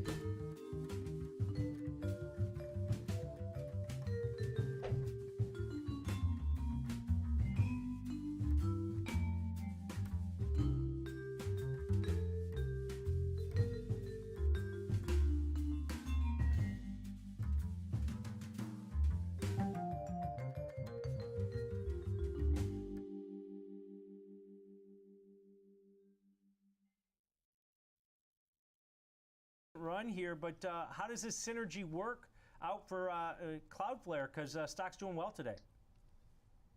It is doing well today. I mean, if you look year to date, it's up 40%. There are some challenges with the company I'll talk about in a sec, but there are a lot of positive catalysts for Cloudflare and the other edge cloud computing content delivery network providers like Akamai and Fastly. By the way, if you look at that stock, it's up over 120% this year. But I think there's a theme here. We've talked about this element of all of the network support and the ecosystem support for artificial intelligence, including major companies like NVIDIA, which is also a partner with Cloudflare. We've been talking about Micron, by the way, with the elements of high broadband or high bandwidth memory needs, and even Broadcom when it comes down to network infrastructure. But you also need, if you think about the elements of artificial intelligence and the high speed and communications demand, edge cloud computing, which is basically a faster scale, if you will, cloud computing. And that's what Cloudflare provides the marketplace. Now, the partnerships they have alongside Meta platforms, they also have partnerships with, of course, NVIDIA, as they talk about, which is itself Meta platforms developing alongside Google open source artificial intelligence. Everyone's focused on ChatGPT, but there's going to be a huge amount of competitors out there. And Cloudflare basically allows developers and programmers globally to help support those large language model ecosystems, but it's all remote based, and that's effectively what Cloudflare provides. It's basically hyperscale edge cloud computing, and I think the business itself is very meaningful when it comes down to the network infrastructure support that is needed for artificial intelligence. George, you mentioned a couple things that I noticed. They're the fastest global platform on the market, so they've got performance. They also have scale, right? And this is one of those companies that could, in the massive group of AI winners and losers, this is one that could turn out to be a massive winner in terms of AI. But you mentioned a couple things that are working against this company. What is it, George? I don't see anything. Well, that's the thing. So you say it could. I suggest they could as well, Kevin. If you just consider from a micro level now, this is where I think the challenges lie, and this is why I think the stock is pinned in a trading range between, let's say, 40 and 70. It's near the higher end of that range. But if you look at the profit expectations, they are expected a full year of profitability, which is the first year since their inception this year, at only 37 cents. And if you look at 2024 at 45 cents, that puts the forward multiple for Cloudflare this year at 152 times, and even next year at around 127 times. So therefore, what I'm trying to say is the challenge is essentially the price relative to the earnings profile of the business. I also found that if you look at gross margins, they can improve. I think this could improve significantly. It's only about 75% of sales, and typically for companies like this, they're at the 80% range. I think that'll happen eventually for the company as it gains scalability. But at the same time, one of the things I did notice is they've got a lot of SG&A expenses, at about $750 million relative to about $1.1 billion in sales. So what I suggest here is, and I agree with you, they could. I think if they could come out and say they're increasing their sales growth, that's going to be accretive to the bottom line. But even if they could mitigate some expenses internally, I think that also could be a meaningful catalyst for this particular company in and of itself. So early November is when they're going to be reporting earnings, and we'll see if it breaks out of that trading range. And let's just see if they actually deploy some of these elements from a micro level to help improve the bottom line capabilities of the business, which I think from a top line standpoint is still a global leader in this particular space. Yeah, maybe they should take some, or do the recipe that Zuckerberg had. Year of efficiencies. Cut some of those expenses out a little bit. Street typically likes that, yeah, and especially gross margins that George mentioned, those start to grow, but not bad partnering. Yeah, with I thought you might have the diamonds. They're doing pretty well. All right, great stuff as always. Thanks to George Tillis, senior markets correspondent here on the network, breaking that down. So, Kev, I looked at this one. George mentioned that range.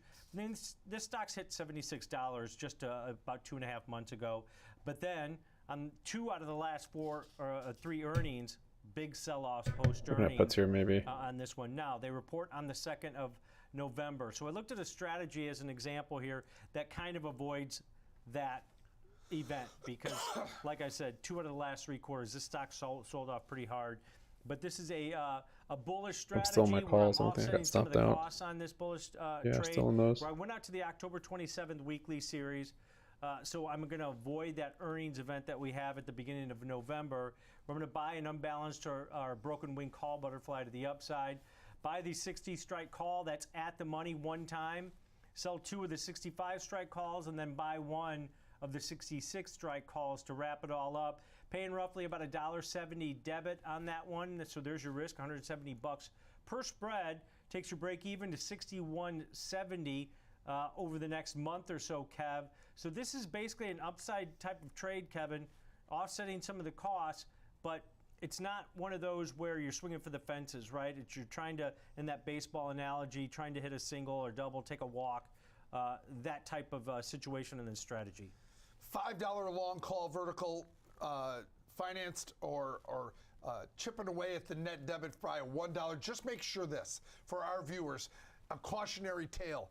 Make sure if you're going to sell a $1 spread, make sure you're getting enough premium on that $1 spread to really offset that. So make sure you're doing that. But if you're going to move up towards $65, remember you've decreased the price, so you've got a chance for about a triple, Tom.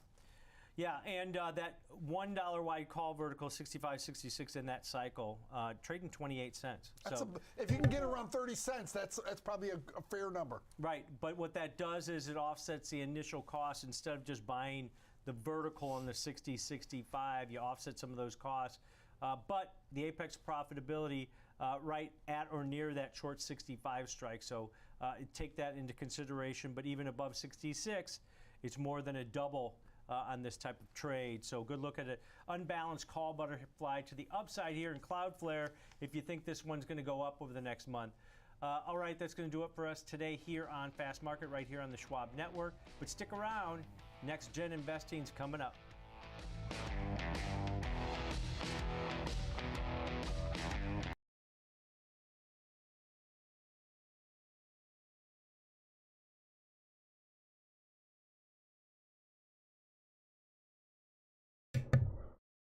Got into the puts there. Maybe my calls are stopped out.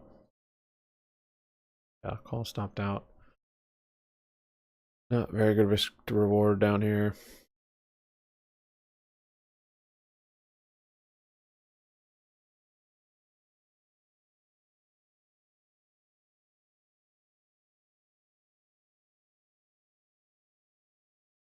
See if I can get a little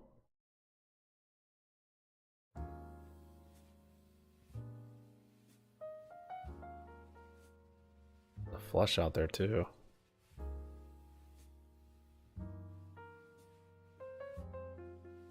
I just rebomp back in. Uh-oh. Shoot, he might have a flush. I gotta go for it.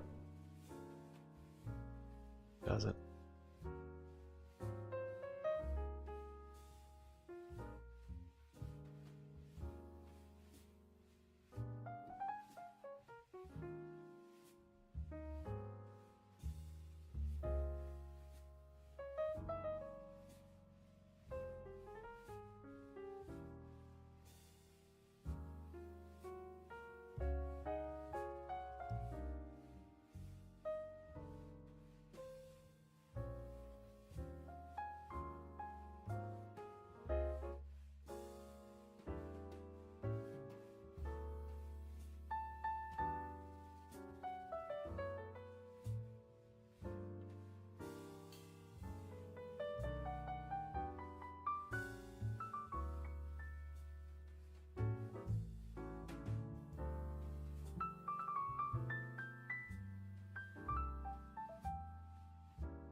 Closing one of my puts there.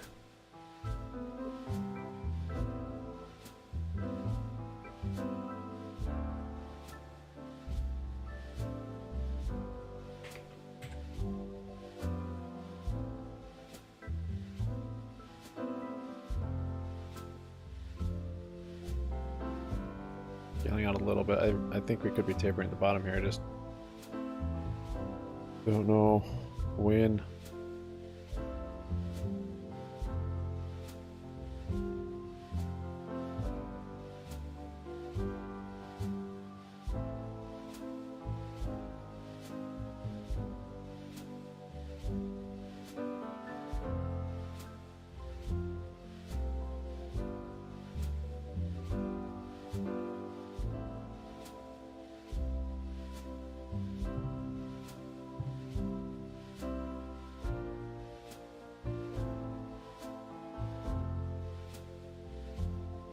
I'm out of the rest of those.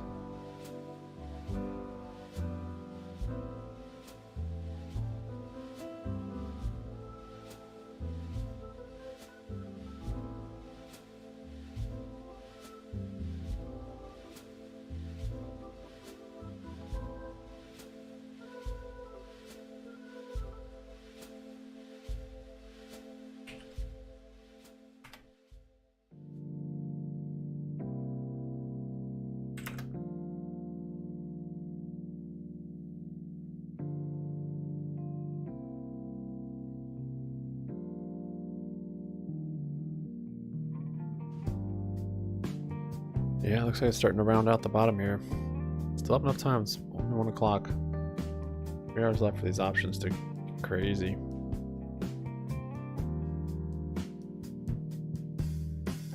Guess I could have called that. Should have. Whoops.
Anybody call?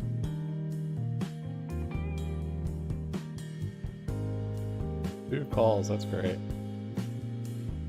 Got a flush on the river. Oh my.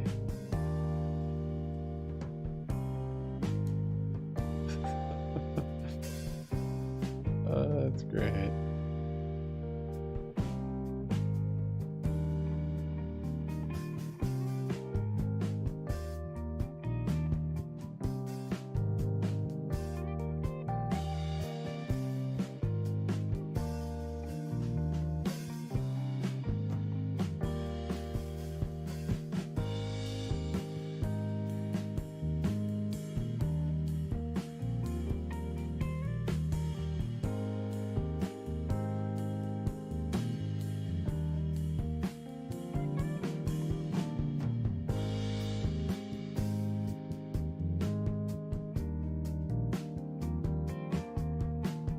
Jack 6 he called.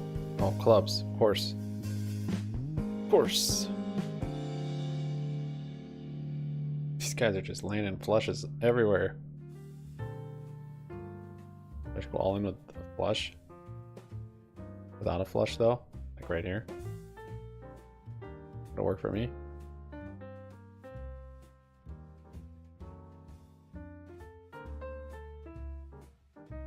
Alright, last hand at this table. Just treated me oh so well.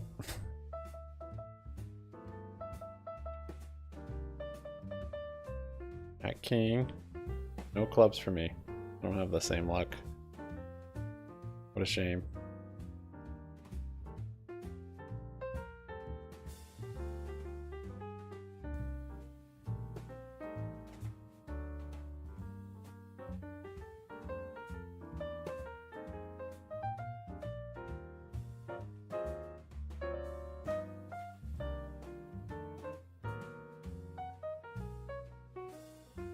All right, back up close to the top of the channel again.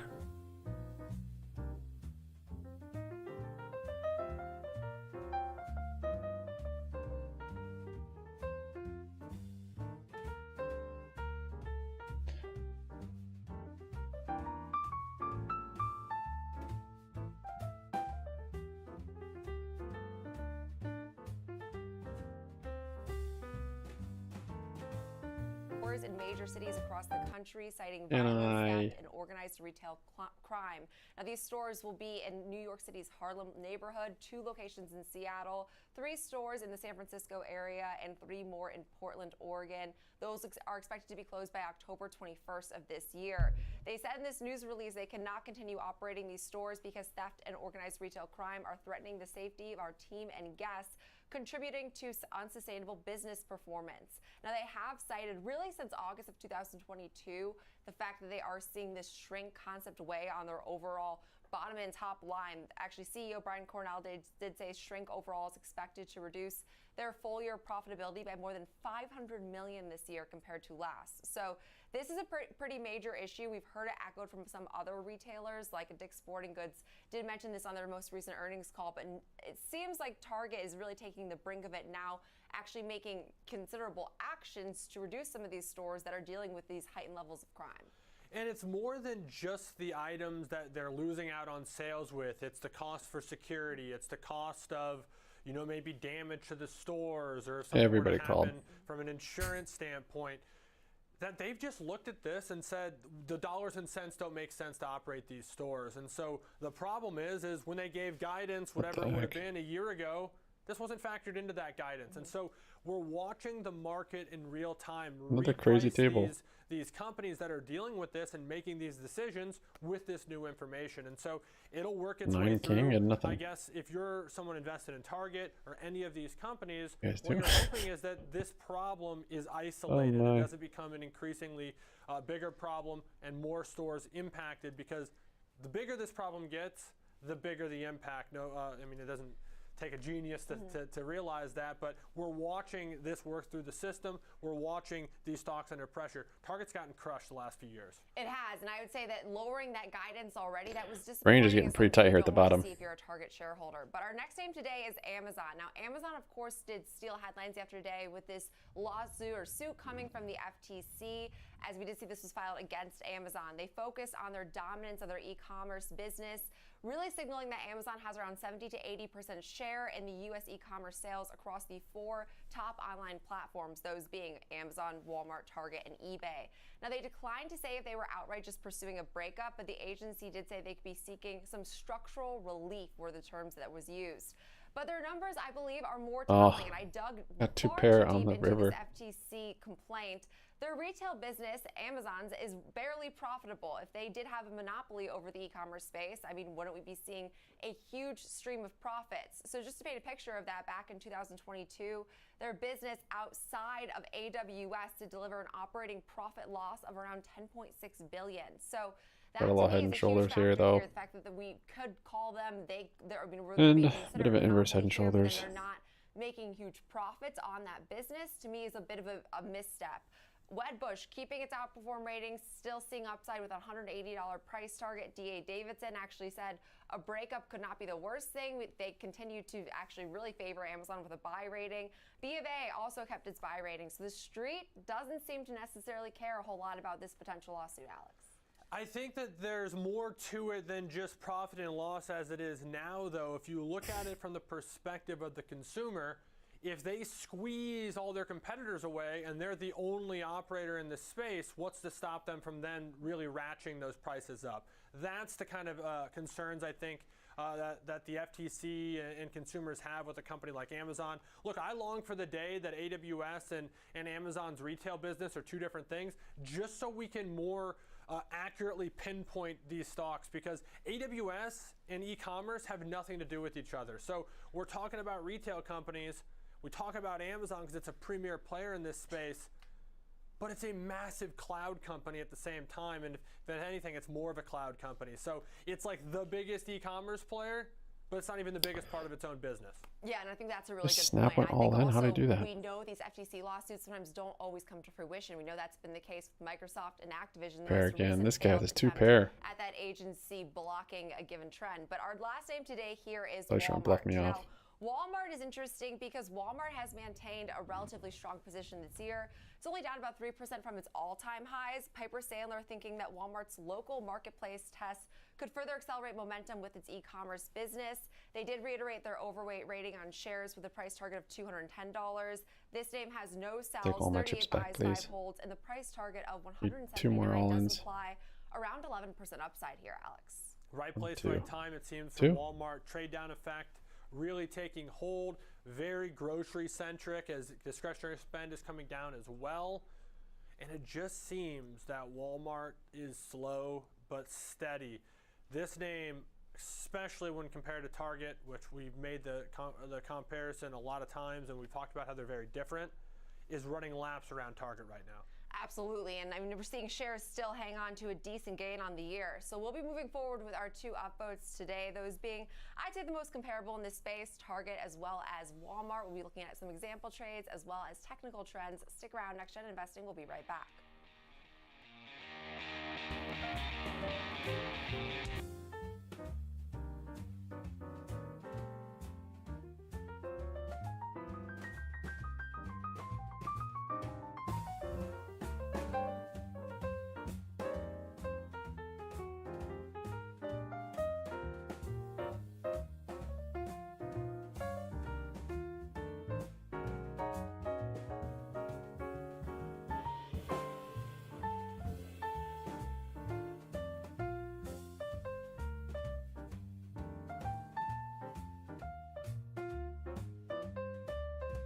What's Kramer doing?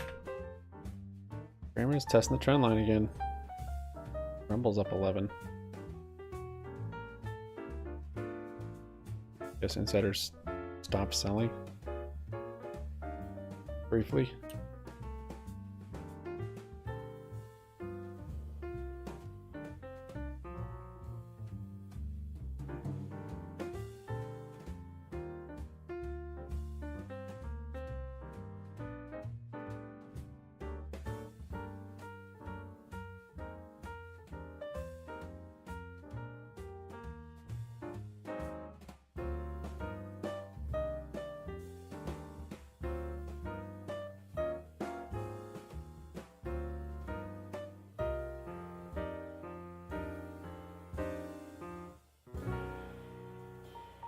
If you do call any, it just automatically checks for you. Kind of annoying.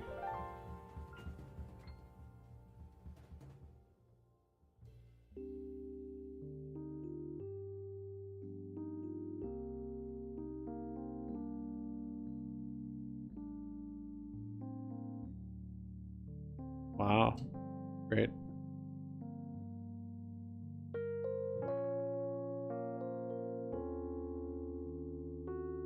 All 60K. Nice, well done. Well done. Buy. Down a little bit. Check the top of that channel. Range is way too small.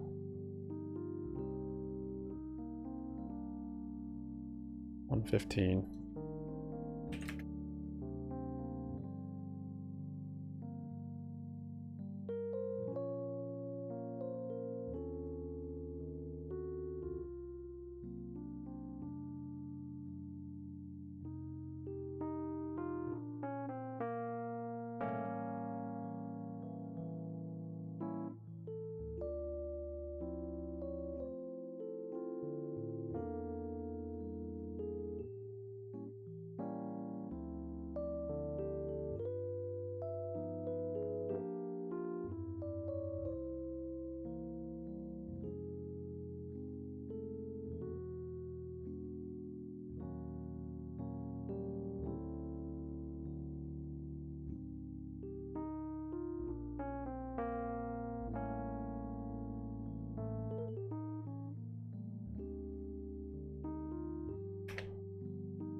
Further support or resistance, at least in the shorter term here, the past year or so. But we'll address how to contend with something like that later in our presentation here. But you know, making new yearly There's lows, new low on downward, SPY. moving averages Not a all new low. trending Yeah, new low. down, moving averages all sloping down. Did it.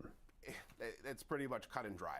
And that's exactly what I was going to say. We're somewhat in no man's land because we're at these new 52-week lows. We touched new 52-week lows yesterday and again today. So as far as momentum goes, I have to assume it's negative here. Not just negative, but you know, more strongly negative here because we're in the oversold area on the RSI, our measure of momentum. That threshold of 30, when price crosses, or when the RSI crosses below that level, it's a sign of strong bearish momentum here. And you know, the oversold term can be a little confusing for people. You might expect it to mean the stock is due for a bounce, like it's too oversold. It's you know at an extreme point here, but really, typically it's regarded as being the other way. It's a sign of further weakness to come. That is different depending on whether you're in a range-bound market or a trending market. If this was trending sideways during this period, for example, and we hit the oversold area near the bottom of our support point, like right about here, you might expect us to get a bit of a bounce then. But when we're trending strongly and the RSI goes below that oversold area, like I said, typically regarded as a sign of more weakness to come here. So look for price to stabilize, look for a cross above that 30 threshold for maybe some light at the end of the tunnel here. But for right now,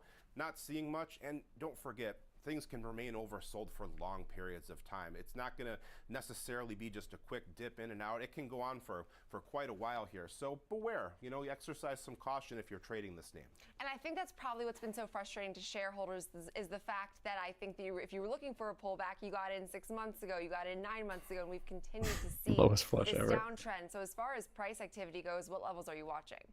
Well, it was interesting here because when we look at our volume profile here, this blue bar graph on the right side of the screen, there's 3 other people in there. That 132 level, that's the point of control, the area of heaviest trading during the given time period that matches up very cleanly with that long sideways consolidation that I've pointed out already.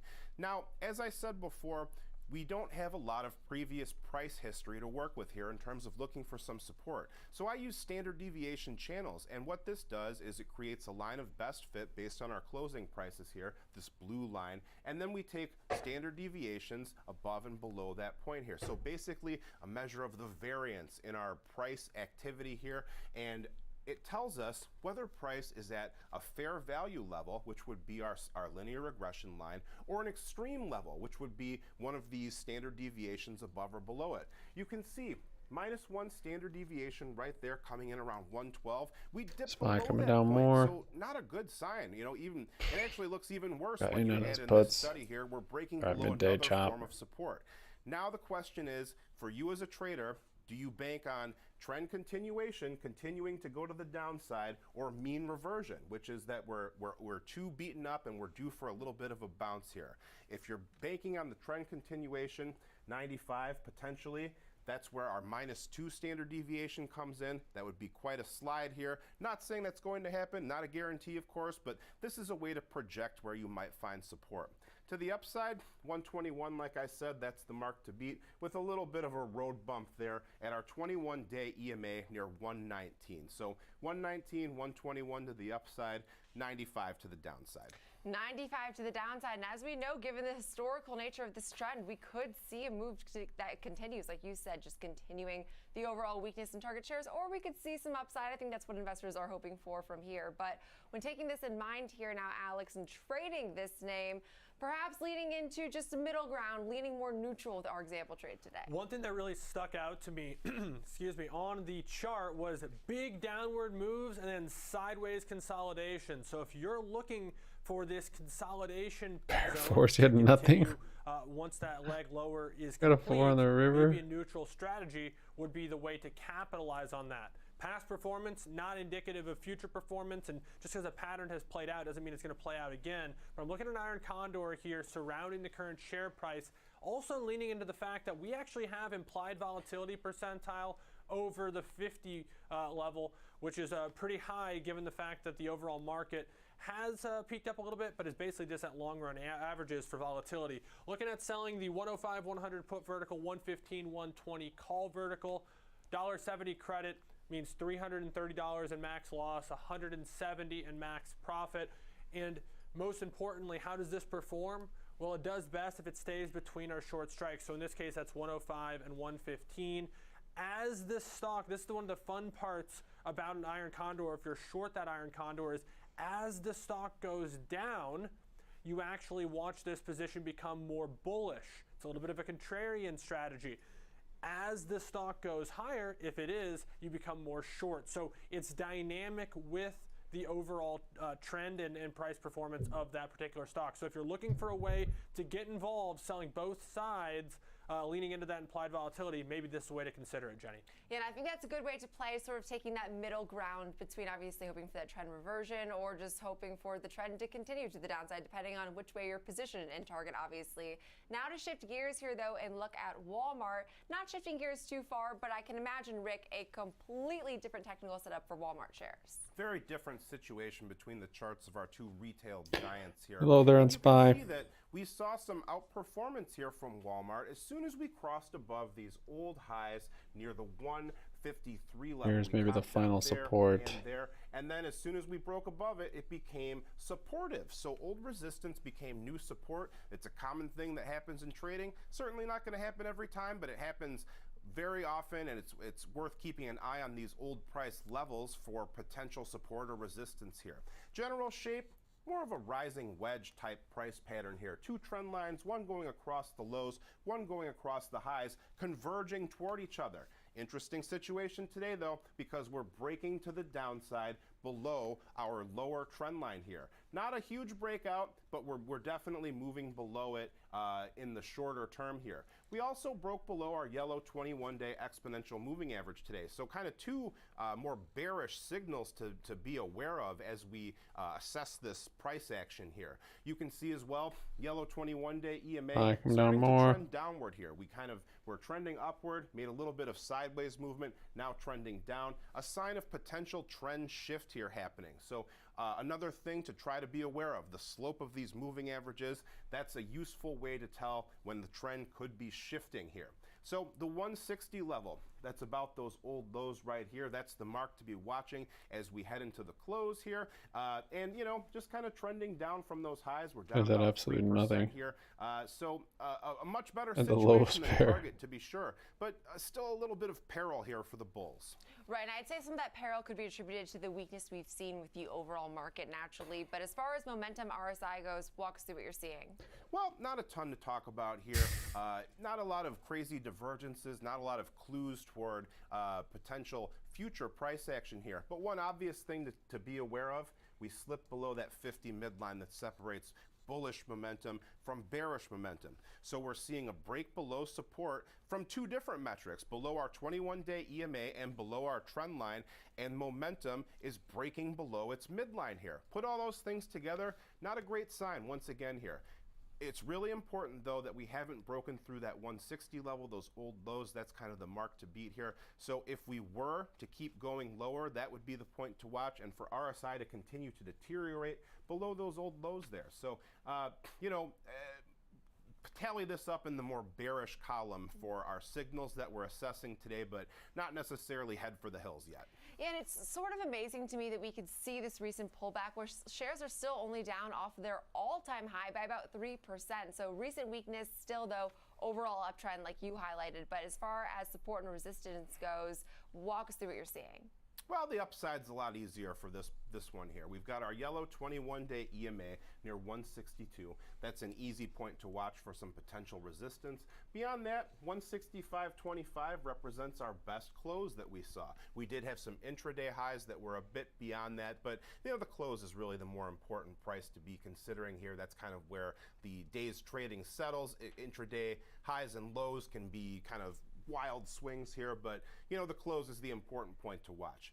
To the downside is also quite interesting. Like I said, the 160 level represents our lows that we established right about there, but we've also got just below that our orange 63-day EMA near 159.40. So we've got two sources of support that are quite near each other. We've already had a bit of this pullback. It kind of makes me wonder if we could be in for a little more support here. One final thing to point out, kind of wondering if we're getting a setup for a head and shoulders type pattern here. If we get a pullback to this support and then a bit of a bounce, I'd be really curious to see if it tops out kind of around that level near 163 or so, and then starts to falter. The river flush again.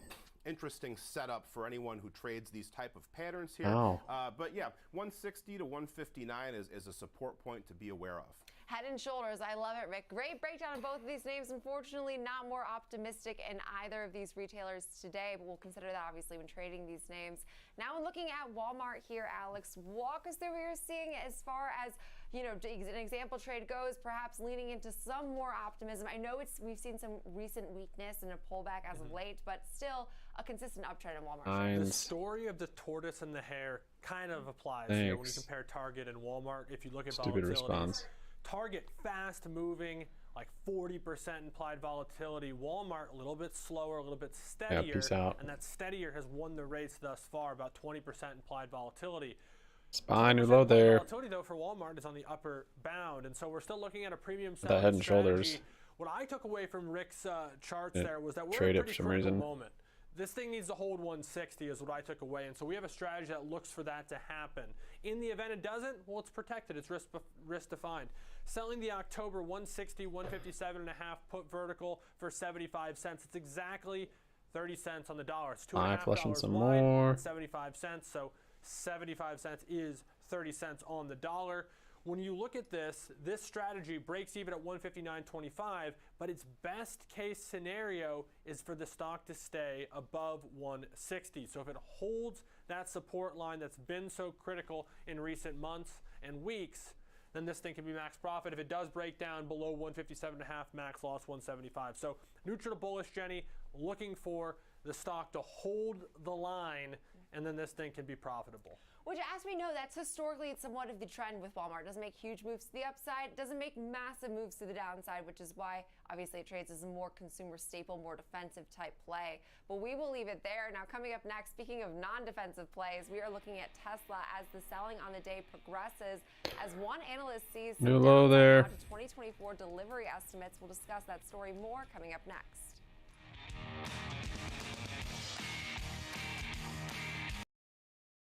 Full house straight. Are you kidding me? Oh my gosh.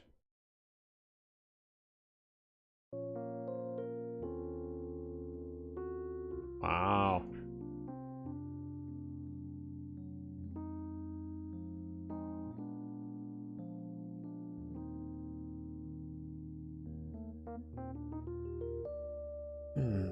Didn't see this straight out there. Up, Jay.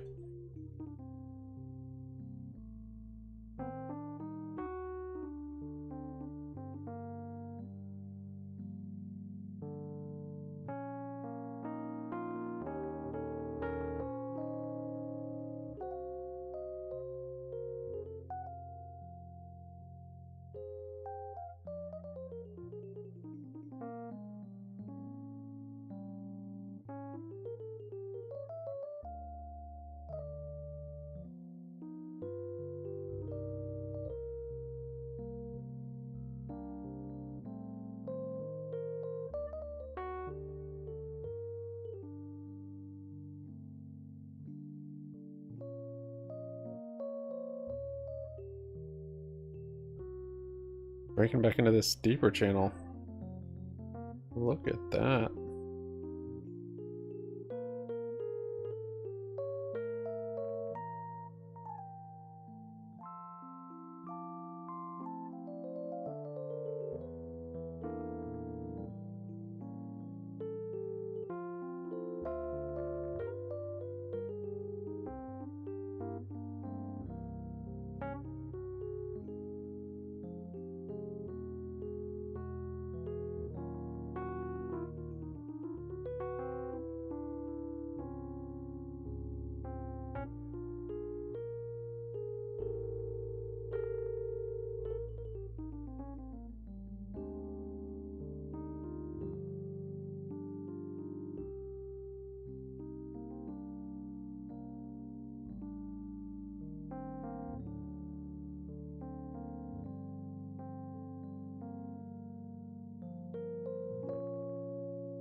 year-over-year basis. And the adjusted earnings per share estimate right now is sitting at a loss of $1.19, a dramatic shift from what we saw a year ago. Now, you kind of just brought it up. Memory has seen some softness when it comes to the consumer, and that is expected in this earnings announcement as well. We have seen a lot of their customers really try to hold off on new orders and reducing their own inventory to try to find some form of an equilibrium. And if they're continuing to see that type of trend, that could also impact margins. So we really want to keep our eye out on that. We also are going to get an update on this China story. We know that China kind of effectively banned some of Micron's products from being used because it failed a security protocol type of test here. So now we're going to get some insight on how that's actually impacting the top line, as China is around 11% of total sales when it comes to Micron. And last but not least, Alex, I want to give you this little bit of a nugget here. We actually did just see some options activity that was very interesting. We saw somebody buy 3,500 contracts of the April 2024 62.5 puts for around $1.6 million worth of premium and a notational value of about $21.8 million. Now, we're also seeing some call side buying here, but nothing of that size. So this is going to be a very interesting report. We are expecting some moves, and the options players are definitely gearing up to see some fireworks after the close. Yeah, I see that trade came across the wire, the trading block, let's call it, about an hour ago. So pretty big trade, no doubt. Some duration involved as well. Obviously don't have the look into the brain of the one who pushed the button on that trade, but we have a pretty good idea given its size and direction. Kind of a little bit over 5% implied move based off the options right now. So much of the story in this name and others in this space has been, when is this cycle going to bottom? There's some hope that it might be this quarter. Is that sort of the tone that we should look for in looking ahead to guidance, is what the future looks for as they sort of find the valley in this recent run? Yeah, I mean, a lot of the semiconductor companies that have already reported have been a little bit mixed when it comes to the memory space. Some say that they do see a little bit of an end, and then some say that they are continuing to see really the consumer demand falling off. So this is where it's going to be very interesting when it comes to Micron. Where do they sit on that overall chain? We know that consumer products, especially when it comes to PCs and some of the other products that are out there that utilize some of these memory chips, continue to see a little bit of a slide, but we are seeing a little bit of a bump to the upside when it comes to gaming chips. So I think that's going to be the interesting mix. And once again, going back over to China, if we do see a dramatic impact on the top line from China's recent actions, I think that could also take the market by the wayside here a little bit, because a lot of analysts actually downplayed China's impact once we did hear that news about a month ago. And so if we do see a little bit more of an impact, once again, that could be some downside risk, but it's still trading in an uptrend if you're looking at a weekly chart. Good stuff. Kevin Green, senior markets correspondent for the Schwab Network, with the update here ahead of Micron's afternoon earnings announcement later on this afternoon. Market on Close will be covering that. Let's bring back in. He called. He's trying to buff me off. Fan favorite, show He favorite, called. basically market favorite in That Tesla. was beautiful. Not endorsement, not a recommendation on the stock. I mean, I think it's favorite because this thing goes That everywhere. one check in there got him. That one check I didn't keep raising on the turn. But today, looking He's at like, some oh, this guy's balance here, bluffing. not discussing Tesla on the most positive day. And then he had the pride Its price target to 285 to call my all in. kept its buy rating. This is to be one of those non-committal analysts. I was a little scared though because something else was out there. Oh, there was a 2 8s then. I thought maybe he has an 8. Foundation to its argument, That was saying sketchy. Tesla's third quarter deliveries Very well and could have, production because that's when he started missed raising on that 8. expectations. More importantly, there is meaningful downside risk to 2024 consensus estimates due to limited volume growth next year, saying that investors should brace for meaningful downside for their 2024 delivery expectations. Now, for the third quarter, they did lower delivery expectations to 440,000 from 455,000. That was down 6% sequentially, driven by the global plant downtime the company has taken in the summer for upgrades and Project Highland. The firm did mention how Tesla indicated at an investor meetings it is no longer planning to expand output at Austin and Berlin factories to 10,000 units per week. Oh shoot, spades, I didn't see it. Volume from these two factories next year, as well as minimal contributions from the Cybertruck. No way. Pocket threes, you have spades. Of that vehicle, which of course has been delayed several times since its unveiling several years ago at this point. Now their base case, this firm's for Tesla's, is to guide around 2.1 million deliveries next year, below consensus at around 2.3 million units. There is a bright spot, however, because he does still have a buy rating, which I think is a very important asterisk to note. He said that the company is not trying to push as much volume. We're with the company not trying to push as much volume. There could potentially be less pricing pressure next year. So that is one caveat. This name's pulled back over 20% from its highs. Well, I do want to say it's still up 94% this year. It's pulled back 7.5% this month, still up 135% from its lows. Tesla has been a volatile story all year. We are expected to get those third quarter deliveries on October 2nd, so we do have that catalyst at least here to look forward to. In this name, when looking at the coverage of analysts, it's so mixed. I mean, we have 18 buys, 20 holds, 3 underperforms, 4 sells. So Street is fairly all over the place here, and you compare that to, say, like a name like Amazon that has 54 analysts, 50 have buy ratings. They're just incomparable. The Street definitely has that polarized opinion and perception on Tesla, despite the fact that it is still one of the best performers in the S&P 500 this year. I always end on that because I'm like, we almost forget that it's rallied over 90% on the year. Yeah, it's up 91% in real time, 91.7 year to date. But if you went back a year, it's down 16.5%. So it's just wild how much this stock moves around. It's 20% off its highs, but it's 132% off its lows. It's so polarized on the analyst, even though they've gotten more, I think, or less polarized in time. There's a lot more holds in this name, or neutral equivalent ratings, than we used to have. But that polarization is what makes this name so volatile. And what makes it so volatile makes it so popular from a trading standpoint. This stock consistently is one of the most active names in the options world for sure, but even on the stock world.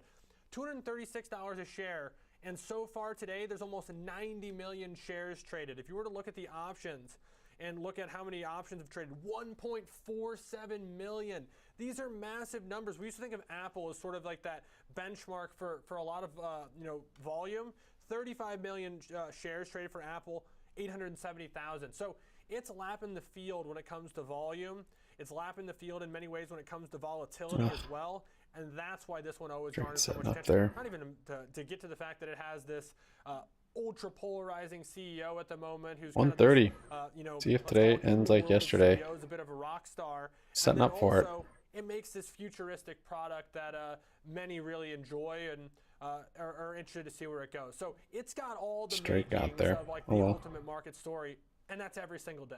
I know, and like bring on the Cybertruck, which is one of the oddest looking vehicles I've ever seen, but it still does garner so much. The flush, I would have lost it. Reason. We've waited long enough. I think it's like It ace high flush. at this point for that vehicle to finally be rolled out. I will say that to the bearish case that Tesla as an auto company, it's valued too richly here. Cosm below support. Than I ever have, and I actually have taken several Ubers as of late that were Teslas, and I'm like firing off a million questions to my driver asking if they like it, and I hear nothing but positive remarks. So from that sentiment, do you ever have trouble getting in? Do you figure out? Yeah, in and out. It can be tough. It is. It's a little embarrassing that I don't really know how to open a Tesla door, given how much I talk about the stock. But I mean, like you said, I've seen so much volume. We always see so much volume in this name. We are off of actually our session lows by about $2 here, even with this 3%. See if it's just gonna wick down here. Trading Tesla's a bit precarious because, again, very polarized trains of thought. But walk us through how you're sort of feeling this name today. I feel the FOMO It was a good feeling fold, is going yeah. to be consistent Just for many investors. tough They're to going to be see. believers But it in was this ended up being name, good, of or course. they're not believers in this name. And I'm speaking to the positives, I guess, today. The analysts even had a reason to bring the price target down and still had glowing things to say, still left the buy rating. We also heard from Adam Jonas as well today from Morgan Stanley. He has a $400 price target on Tesla. So the bulls are still out there on this name. Wedbush is always a fan when it comes to Dan Ives and team. And so I wanted to look at something that would benefit from a snapback in this name if we are to get one in terms of a bounce back over the next few months. Looking at buying a call calendar, sell in October, buy in November, traditional month-over-month calendar spread using those monthly options. Centered around the 300 strike. We've looked at this level several times in the past when it comes to Tesla. This seems to be that line in the sand that it has just been unable to break through, going back to July-ish August timeframe of last year. Same as this July and August, as it reached that point and then fell. So looking at buying the 300 call calendar, you can see the risk profile here up on the screen. Looks like a mountaintop. It peaks out at that level. It does have risk, of course, being overrun to the upside. That would be a pretty big move in Tesla, given the fact that it's 234 out of the money. The cost of this, given the volatility, comes down tremendously. It's down to $250, so it's still $250 in risk. But when it comes to Tesla, and it's over 60% implied volatility, there aren't a lot of cheap options available. So $250 in risk, looking for a move towards 300. And you made a really good point. I mean, this analyst is lowering its price target, but still 285. It still implies some significant upside from here. So even those that are perhaps moving to the more bearish side, which I wouldn't even call this analyst, still see optimism over the next 12 months as far as their price targets go. So it's always an interesting story to discuss more on all things Tesla, of course, but we'll leave it there. Coming up next, we'll look at some of the toy companies, Mattel and Hasbro. Mattel making a nice 2.5% jump on the session. Renita Young will have more on the analyst note on those names coming up next.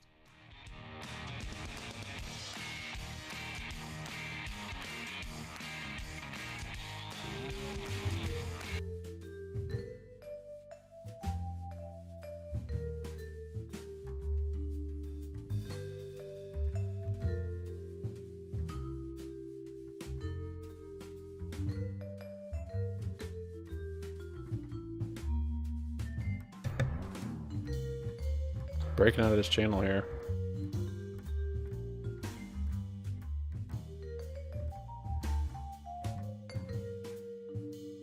Downside.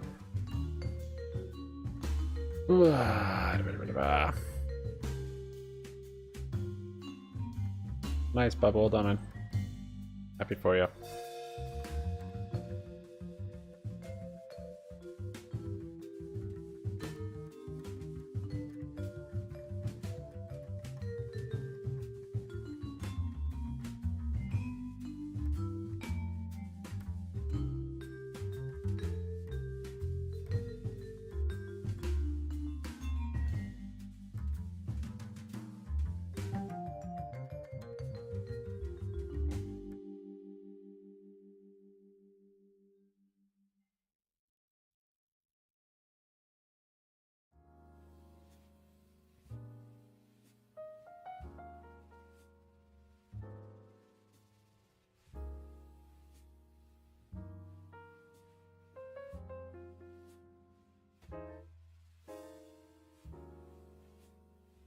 I'm maybe gonna fill this gap today.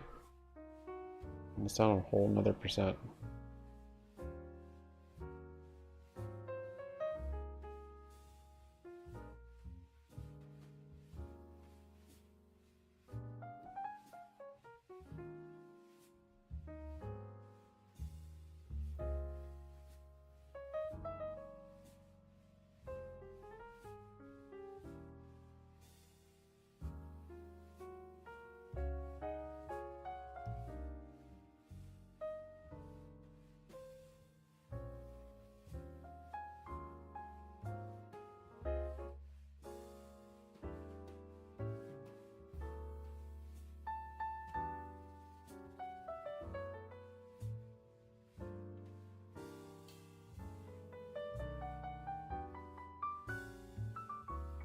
A3.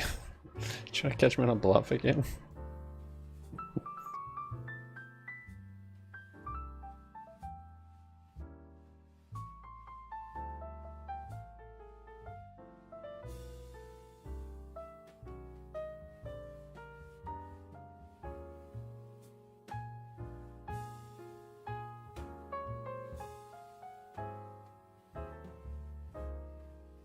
Yeah, that's okay, Bubba.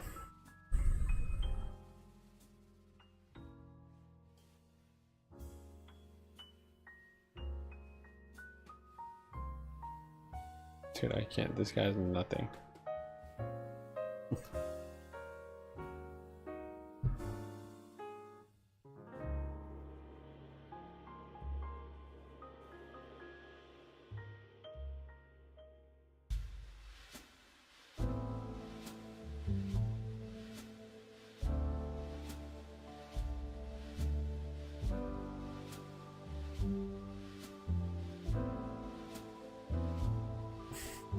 chart too.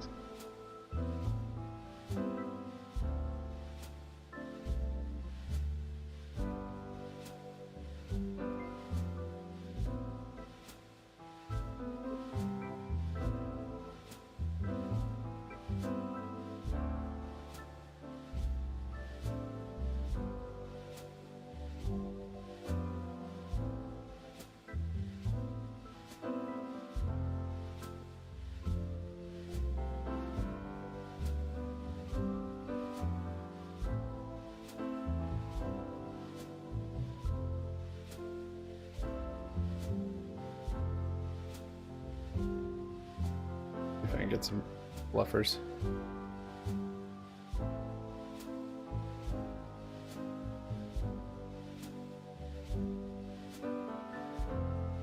He's learning.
So when it comes to these toy companies, I mean, maybe I'm old-fashioned, but I think Mattel, I'm thinking Hot Wheels, I'm thinking the actual action figure, the dolls, Barbie.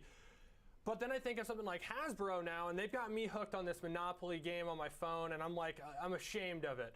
But that being said, is that more the bread and butter now? Is it more of just using the brands for kind of modern ways? Like, is there Barbie games that we're selling? Is there, obviously there's a movie with Barbie. Is it more modern use of sort of these traditional brands, less so than the actual dolls themselves? I think that we can safely say that in the moment, absolutely it is. You know, you gotta catch the long tail of marketing while it lasts. And that's what Barbie, the Barbie movie, and Mattel has been stellar at doing. Just catching it and making it go, go, go. So for the moment, I would say yes, but we don't know if this is gonna be a strategy that the companies use going forward.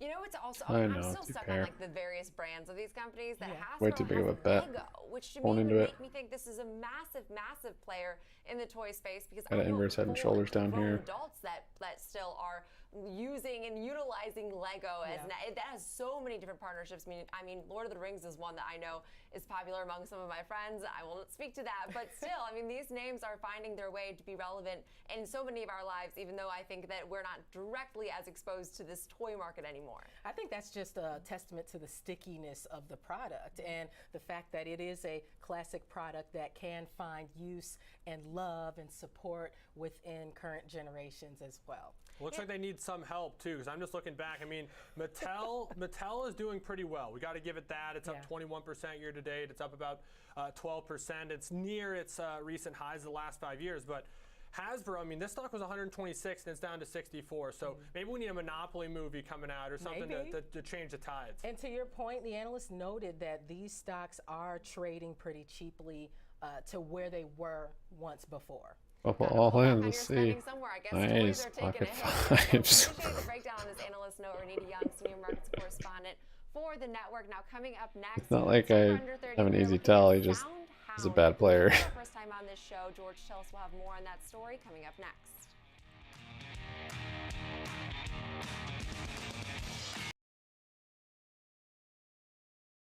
Did this guy fold? He had nothing, didn't he?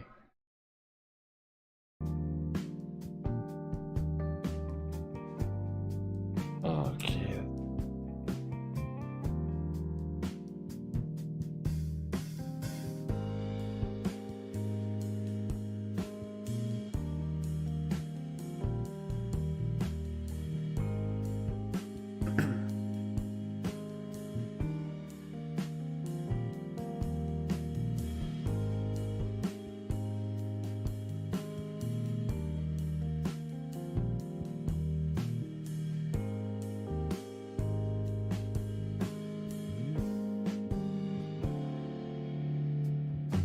That's why you don't need to bluff these guys. You can just be very forthright.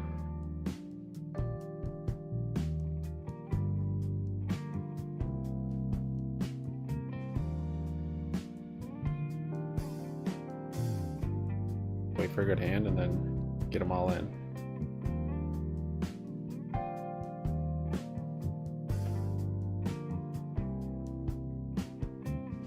AMC down 3.4. If we get a what's on that support? I'm also close down 7.5, 1.8.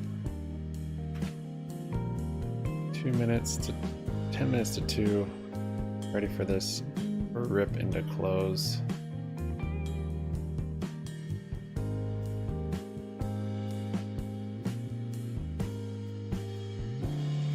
I don't know, we haven't had a lot of tapering at the bottom though.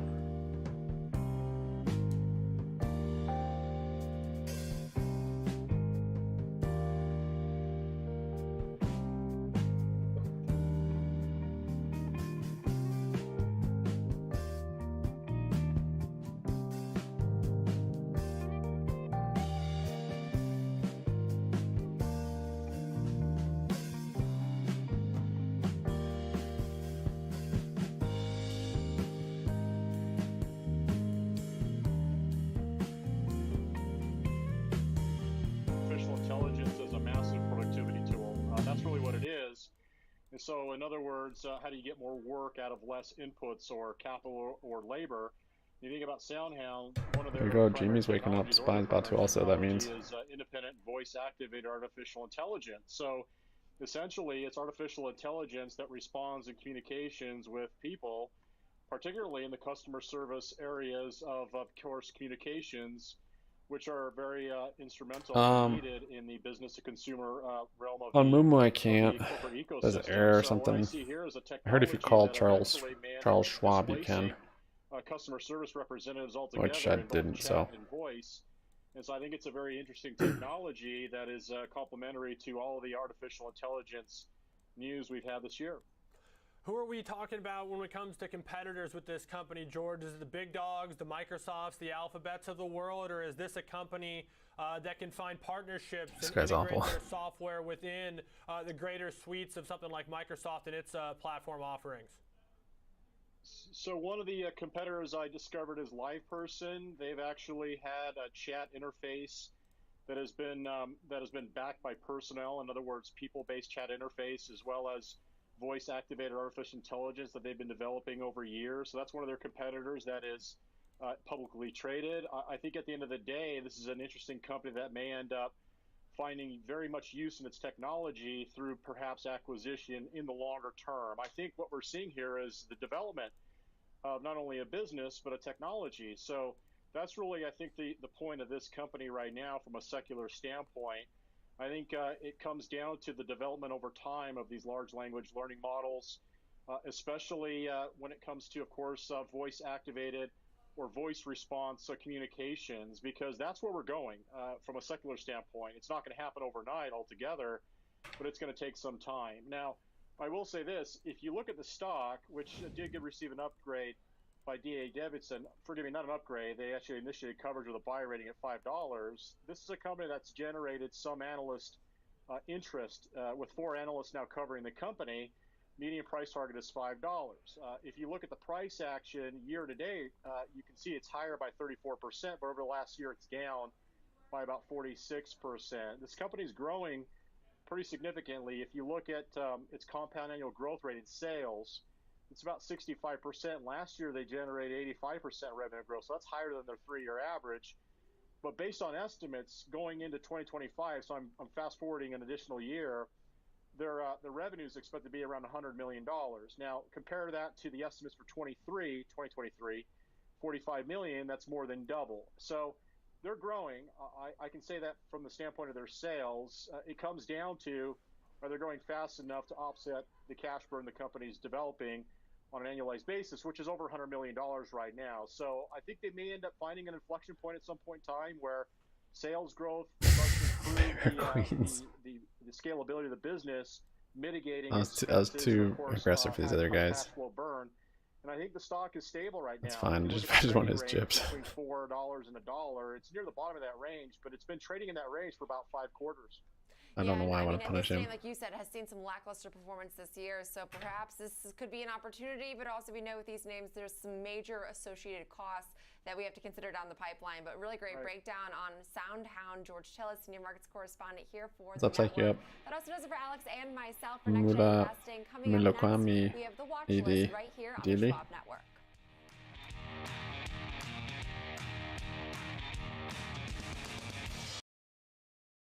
He only knows how to bluff to win hands. Or at least that's all he enjoys.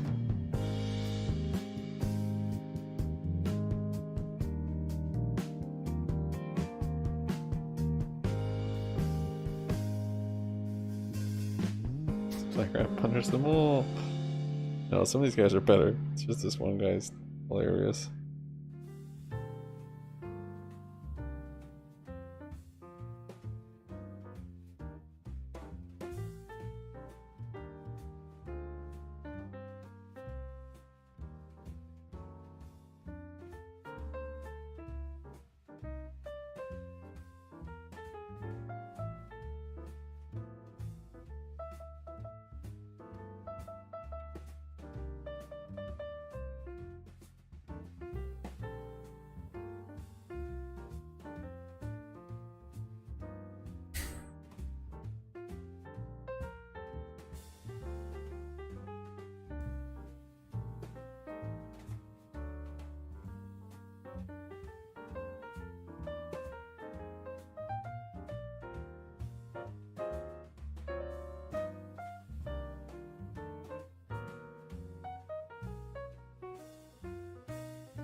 Didn't mean to min raise there.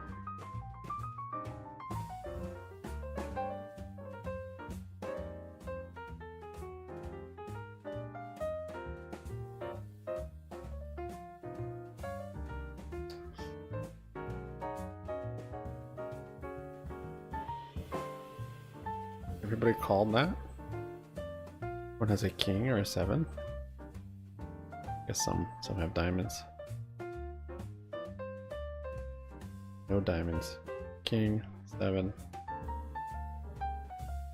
Queen.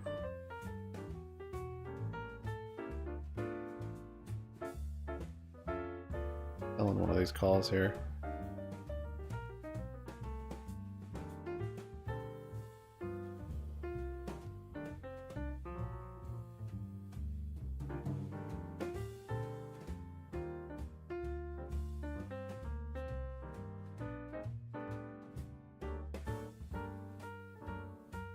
That was well done.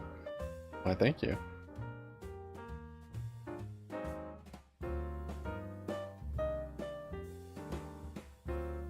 Who's back on the OTC market?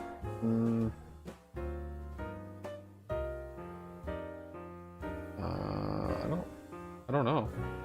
Did get a huge pump today. I tried to buy it to no avail, but I only tried on Moomoo. Maybe I could try on my regular brokerage. Definitely been the catalyst for this pump today.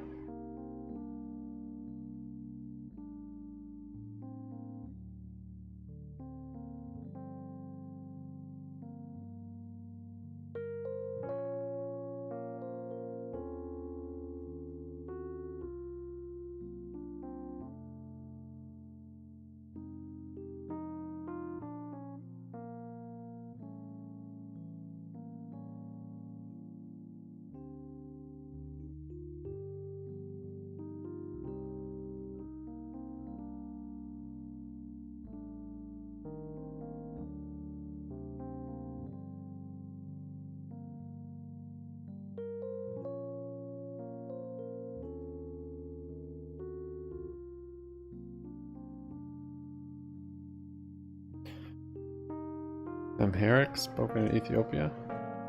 Interesting. You're here just long enough to leave a like. Psych you up? Is this the way? This is the way.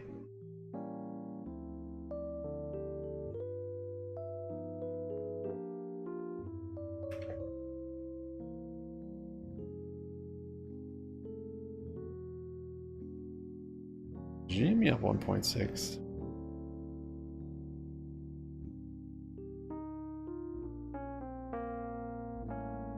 So it'll bounce there on AMC at the bottom of that channel.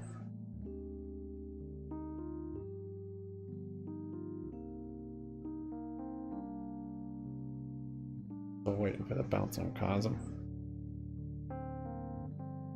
Did have the RSI divergence though, so we might not be getting a Cosm bounce.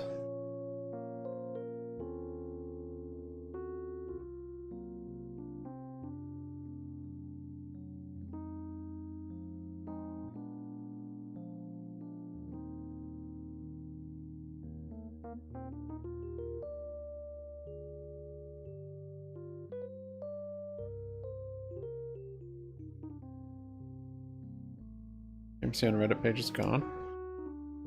I didn't notice because I don't think I've ever even been on it.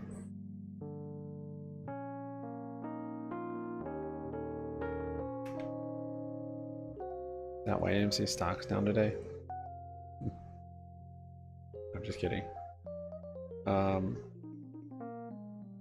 Maybe it's just a technical difficulty.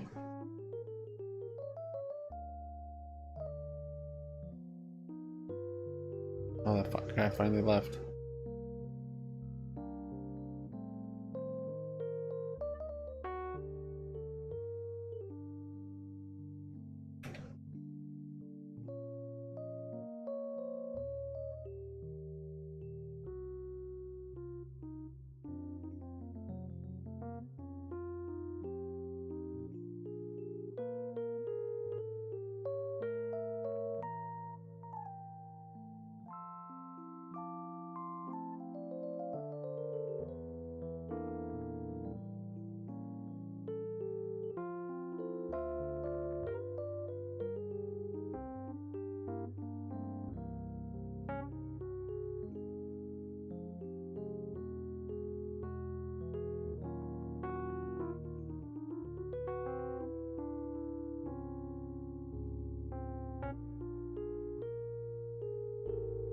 It's like a typhoon out here.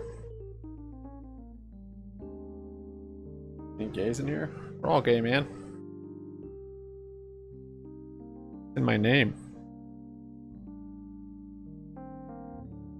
Gay money.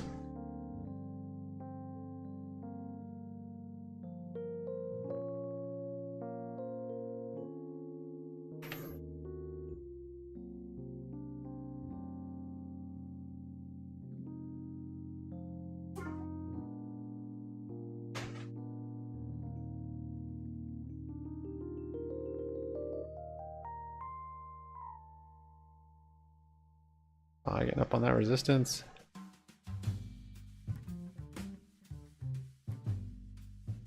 I need to pull back to build the little right shoulder over here. Just enough to stop me out. Do it. Do it.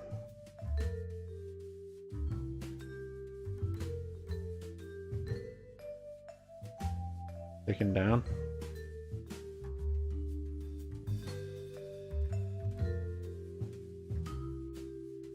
That's odd.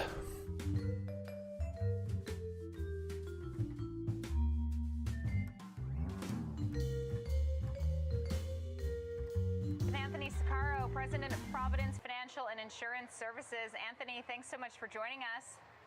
I'm gonna be adding these calls. So Anthony, what's your take on this On some September breaks. pullback that we've been seeing? Just some normal profit taking after a pretty impressive first half plus of the year, or is this the start of something bigger? Well, I think there's a couple of dynamics here. First of all, the Federal Reserve paused on the interest rates, which was good. You would think that that might have a positive effect on the market, except that they were pretty hawkish.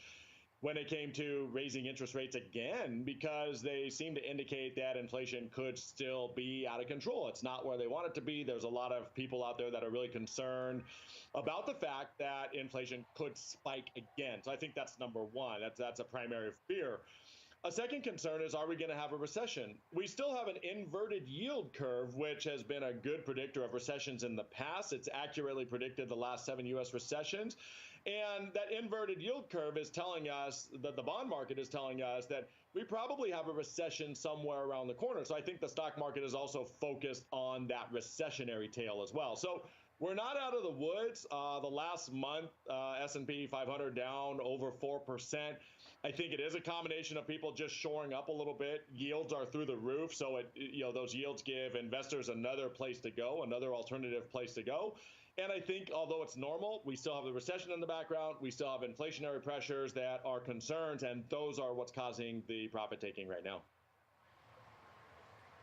So, when it comes to the recession story, that yield curve has been inverted for quite some time. This recession has been just around the corner for, it seems like, forever. You think eventually we're getting there? It's coming down a little bit. It's the recession that's never happened, right? The inverted yield curve has been like that for a year and a half, maybe even a little more at this point. But when you look at yield curve histories in the past, there are times that the inverted yield curve will be less than a year and then the recession comes. But there are times that the inverted yield curve will last for a couple of years before the recession comes. So I think that we will have a recession. I think the biggest holdback right now for the recession is the labor market. But that's softening. If we would have talked a year ago, I believe it was 1.9 workers for every job available. Whereas right now it's 1.7 workers for every job available. So the labor market is very strong, but it is softening. That's what's keeping us. The fact, though, is that consumer debt is starting to increase again. Consumer savings that they've been spending is going down again. And so all of that points to the fact that we probably have a recession. If you're going to pin me in a corner, I think that we do get into recession sometime in 2024. But we don't know for sure. The key is, no matter whether we go into a recession or not, you should be invested in a way to where it doesn't matter, where you're going to win no matter what. And that's a key point for us in speaking with our clients. Okay, so let's talk about positioning portfolios for higher for longer rates and potentially hedging against this recession. What should investors be doing right now? So it depends on the phase of life that you're in. But either way, I think that dividends and income investment should be a part of everyone's portfolio for right now. If you're in the accumulation phase of life and you have decades to go into retirement, the income from stocks, the dividends from stocks give you the ability to dollar cost average those dividends in. And dollar cost averaging is a well-known strategy for building wealth over time. Having dividends is going to give you additional ammunition for dollar cost averaging. So even if we have a flat market for the next decade, like a lot of professionals and analysts think that could happen, the dividends are going to be the saving grace. You get paid to wait. If you're in the retirement phase of life, though, and you're getting dividends and interest, then you can live off the dividends and interest regardless of the value of your portfolio. You're not having to sell shares to get the income you need to live your day-to-day life, your month-to-month life, if you're living off of interest and dividends. So I really think that the next decade could be titled the decade of dividends. I think the dividends are going to be the difference maker between no growth and some growth, or between good growth and great growth. And if you're retired, the dividends could be the difference maker between cannibalizing your principal and having to worry about running out of money versus living off your income and knowing that you won't have to ever worry about running out of money because you're not spending your principal. You're living off the interest and dividends. So income, I think, is the key component. Income from dividend-paying stocks. What about the dividends that fixed income is paying That's right pretty now? severe, How should Jay. investors be approaching fixed income markets right now, given this whole higher for longer theme that's playing out in the market? Yeah, so interestingly enough, when you're living off of fixed income, if you would have invested in fixed income 2-3 years ago, your portfolios are going to be down. but your income's going to be the same. If you were getting a certain amount, if you had $1 million several years ago and you were getting, say, $40,000 a year off of that of dividends and interest, your portfolio today might be worth $800,000 or $900,000 depending on the investments you have, but you're still getting your $40,000 a year. If you're living off your income, that short-term fluctuation doesn't affect you. But if you don't have fixed income now at all, it's a great time to actually enter. I might be getting inverse head and shoulders here. This is the first time in like 45 years that you can actually buy fixed income investments and not only get a high yield, but also get the potential for capital appreciation. So I think whether you're younger or whether you're older, having fixed income as a healthy part of your portfolio probably makes a lot of sense because of the potential capital appreciation play as well, too. If the Federal Reserve lowers rates in 2024, as most professionals are indicating, as all the economic indicators seem to indicate, you're going to be glad you have some fixed A lot of income, because indicating. that should pop in 2024 as well. So great time to own some fixed income, especially if you've never bought it before. All right, can you be more specific about what in fixed income you would like right now? So I think there's a couple of categories. First of all, bonds are the staple of fixed income, right? You have some guarantees. If you're retired, I think having some bonds in your portfolio probably makes a lot of sense. But preferred stocks is in second category of fixed income that the yields are really high. Preferred stocks kind of act like a bond and a stock. When a company issues a preferred stock, they issue it with the promise to pay an income. You don't want to confuse preferred stock with common stock. It's a different class of stock. And you're probably going to earn right now on high quality companies 5 or 6% yield on preferred stock. And preferred stock generally takes a Big larger pot there, hit man. because there's no maturity date like bonds. So preferred stock generally takes a larger hit when the interest rates go up. And I would expect it to have a bigger pop when interest rates go down. So preferred stock is where we have a lot of our clients who want the high yield and potential for that pop when the Federal Reserve gets back Oh to my lowering rates. gosh. You just have to wait like an hour for a hand and then Really appreciate your insights. get everyone to go all in with nothing. Providence Financial Insurance Services. Good to see you, Anthony. Thanks so You much. gotta know when to fold them. Coming up Know when to fold them. Know when to walk away. Know when to run. More on that and other stocks on the move. You got to count your blessings.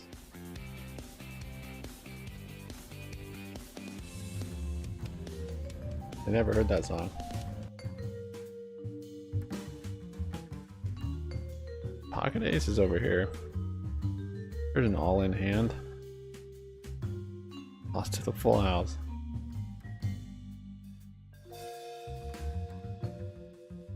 Where'd all these chips actually come from that I got? Is it this guy or this guy? Someone gave me a ton of chips. Alright, yeah, I think we're getting the inverse head and shoulders down there.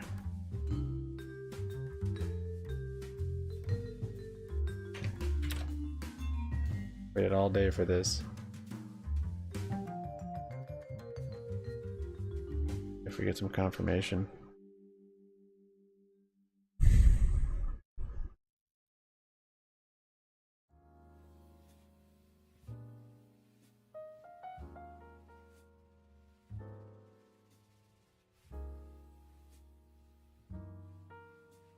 There's the confirmation I wanted. Okay. Now for my backup account to make back all the losses from my trading account. Bit of a clawback session. Market has to be nice though. Can't do it with this continual just downtrend.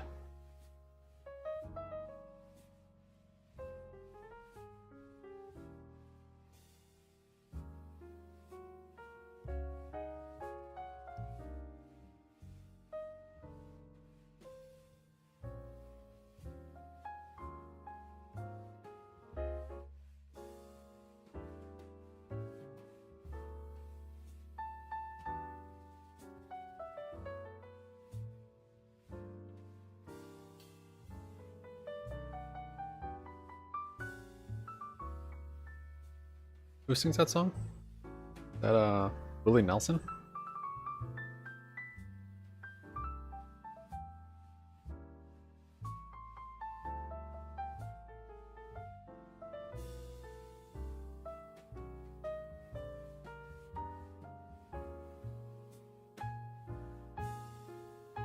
Go SPY 215.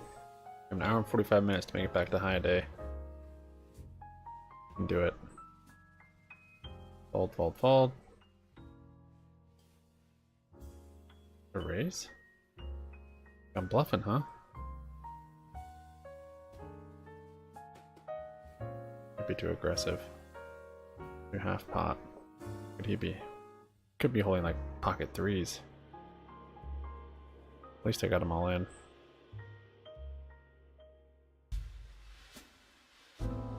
Pocket jacks. Not as good as pocket threes would have been for you.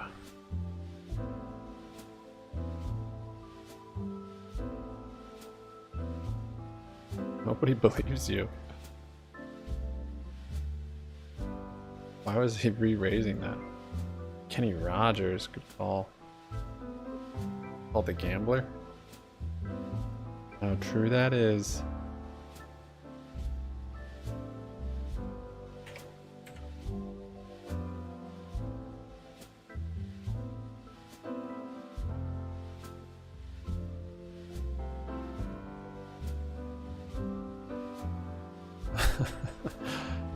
I'm up piles now on this table.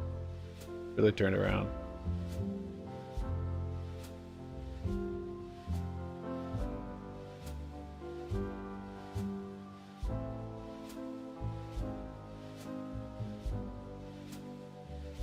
SPY to kind of break. Did kind of break the neckline, but lots of different resistance. Break. We'll probably go all in and win this. Yep. And like, love low pair, low kicker, wins. Let's showdown. Come on, SPY, do it. Do it. Now in our history. So, you know, wake up those buying algos. Market just ended. Okay, so it's more the bigger institutions they are, the harder buying they in. fall. We all know the term. Doesn't always have to work The out funds like buying that. in. But we have a lot that has caused a very frothy market. We've seen stock markets rise, bond markets rise, crypto markets rise, housing market rise as a result of the credit situation. But of course, you know, the Fed now has, you know, flipped the entire system here with the fastest raises that we've had in recorded history. You know, but yields are still rising right now, even though they just paused. This isn't making sense exactly. And we're also seeing a new trend develop today that since June, we've seen about 26% increase right now on the CPI. That's a trend. You know, and again, we're still above 4% on the PCE, the more important one there. We're looking at gas prices right now as the Saudis and the Russians have joined together in this whole BRICS Closing. concept. And they're looking at dumping. Was that we're doing 9%? 1.5 million barrels less daily. Was like that is very 8% of my concerning position given the there. fact that low-cost energy is going to be really important if we're going to keep trucking solid, if we're going to continue to build, if we're going to continue to function as an economy right now. You know, consumers are getting squeezed. So I like everything right, about it, though. These credit cards, car leases, mortgages, insurance that they have to pay with higher rates. We're looking at $1 trillion right now in credit card debt, and you know, APR is 25 put a stop on the rest of these. People are putting groceries on their credit cards. So with last week being 33 trillion in debt, Janet Yellen telling us that we need another 1.9 to finish the year, that's the equivalent of 10.4 billion in new treasuries issued every day just to keep this thing floating. That just doesn't spell a robust recovery to me. And so I think here in the short term, we are definitely going to be seeing more volatility, especially as we've just been led by about 7 stocks this year, and they're certainly under pressure right now. Well, we were starting to see a broadening out. And if you take a look, the Dow now down about 4% in September, NASDAQ down 6.7%, S&P down about almost 6%. So I guess how much more weakness do we need to see to start pricing some of these things in? And what does pricing in a recession, the most anticipated recession, as you point out, but also the one that hasn't come yet, what does that pricing that in look like? Okay, well, let me just note, there's 3 things none of us know about cycles. When things fall apart, how far they drop, how long they stay down for. And so, you know, who knows the when? What are some of the things that we need to see? Well, obviously, we're seeing a trend develop right now in the CPI, which is a very big negative.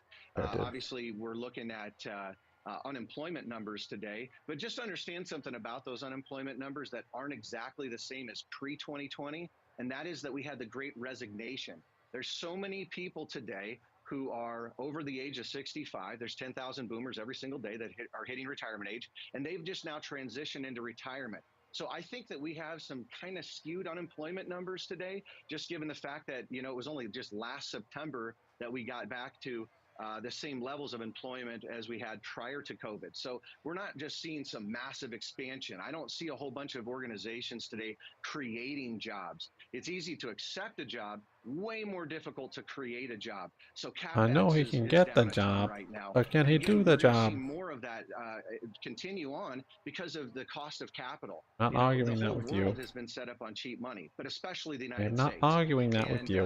and as we're looking at this, Am I out of the trades? cost of Check me capital right out. now, we got 1.5 trillion in corporate debt coming due next year. Well, where are they going to get the funds? And, you know, I was just listening to an interview done by a guy who owns a couple of small and mid-cap companies, and he was saying that 2/3 of his profit now have just gone to the new credit costs because they had to remetabolize buildings and they had to get, you know, had to do some more borrowing here in order to be positioned for the future. But that's 2/3 of the profit. So I Wonder if it was a little expect stop that hunt. we're going to see margin compression, which of course is the profitability, and that ultimately that leads to whether companies will pay dividends or not. And so dividends are not guaranteed. So please just remember that. But the other part to this as well to note, and I'm sorry that this is a kind of a negative statement, is that bonds can lose money in 5 different ways. And I believe that all 5 of those ways that bonds lose money are literally on the table right now. You know, we're seeing the 10-year Treasury get up to 4.5 right now. That's the inverse relationship that the value of our bonds have to the way that the market moves with interest rates. And that's, of course, the big issue that we've been seeing in the banks. We're looking at net present value changes. You know, and that's ultimately comes down to what is our personal CPI. The number that CPI gives us is not actually a personal figure that we can relate to because here is what we spent pre-2020, here's what we now spend today. It's a combination of factors that the Fed puts together in order to tell a story. But what we have seen, at least from a personal practice side, is that our clients are probably experiencing more like 10% inflation, or they certainly have been experiencing more like 10% inflation. But the average American today yeah, is seeing a lot I'm higher of a getting out percentage, of calls. just given the fact that energy prices are so high. You know, JP The Morgan gambler? yesterday said, hey, we're going to get up to $150 I don't know a if I saw barrel. that actually. I mean, I've been saying this for a while. I think that, you know, we're probably going to be seeing some of this as more people are beginning Do to like Marky Mark recognize some though. of these trends and how they're changing today. But, you know, we've got a debt ceiling issue that's now come up There you go. again. I think that's a significant Dang, I wish I didn't surprise stop to out all most those. today. I had 10, I stopped I out, don't and know, I'm maybe not that's even even have one of those 3. big surprises, you know, kind of like, It looks good. I you know, should. 2008 was the Don't want to risk it, but that no inverse head and job, shoulders down here is nice. mortgages. In 2001, it was, you know, over evaluating technology and not having the right diversification. Maybe we're sitting here in 2023, 24. Perhaps what we come to find out is that, you know, this deficit spending that we're doing and the Fed not even, you know, commenting about it to Congress, which in my opinion is negligence because it is their job to tell the Congress, hey, your spending is counterintuitive to the interest rate raises and everything else that we're trying to do right now. But, you know, the Fed hasn't commented on that. They've said that they want to be politically neutral. And I think that that's actually not their job. They're actually supposed to be communicating with Congress with what's happening. So it's a mess. I don't know how we can look out even into the long run and say, man, I'm excited about, you know, where this thing's headed. To me, we could be setting ourselves up for another lost decade. Okay, so you've made the bear case. You've made the case for all the headwinds in the market right now. Certainly didn't make the case for dividend-paying stocks and fixed income, which is what our last guest preferred. So what are you doing with your money right now? Are you keeping it in cash? What the would heck? you buy at this point? Okay, so we've got valuations that are just real Dude, frothy two right now. pair. So in my opinion, Should have re-raised. hard assets and commodities are going to outperform the crowded tech trades that a lot of people are doing right now. And, you know, by the way, I have portfolios that are literally geared towards that, and they've been doing exceptional. So we've got about 30 different portfolios. So we're not just in one thing or another. I personally think that we're going to need to be just more dynamic As we head into the future, I believe in hedging strategies as a real part of a planning process to understand, that money's made kind of like an escalator, but it can be lost like an elevator. We gotta have some things in place here. So where are we putting assets today? I think Exxon's got a great story to be able to share, but more importantly, I just believe in U.S. oil. U.S. oil is going to become more important as these BRICS nations have gathered together. And the other two major oil producers, of course, are Russia and Saudi Arabia. Now they're aligned in this oil trade, and they're just in lockstep, even with stuff that they've done here prior. Uranium and copper are metals that we're going to need for the next 15 to 20 years if we're going to be, looking at EVs and more of this green new technology. But we've been strategically outflanked right now on metals as China is literally controlling most of those. One other point here is miners. They've not performed nearly as well year to date. So look at their PE ratios. They're trading at a steep discount to gold, but they're very profitable today, given the fact that they just need $1,200 an ounce in order to be able to profitably mine. So at $19.50 or so, they're doing pretty good. So with the miners, you could either go into individual names, which could be a good way to make a whole bunch of money quick or lose a whole bunch of money quick. The other parts of that would be GDX. And so this is just the biggest, broadest metal miners group. And I would just say, if we can leverage someone else's expertise in that space, maybe that's a safer way to get involved with something that, is a little bit more challenging to understand. But it's at about 27 right now today. There you go, SPY.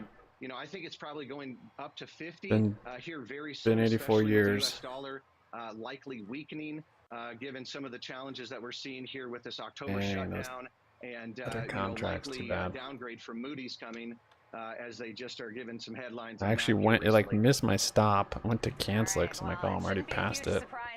I think it's gonna bounce, and then I think it hit the stop on the way back up. That's crazy. Thanks so much. Always a pleasure. Even if it is downbeat. Have a good one. Coming up, we're taking a closer look at Target. The company announced it's closing 9 stores in major markets due to theft. What's next for the retailer? Find out more when we come back.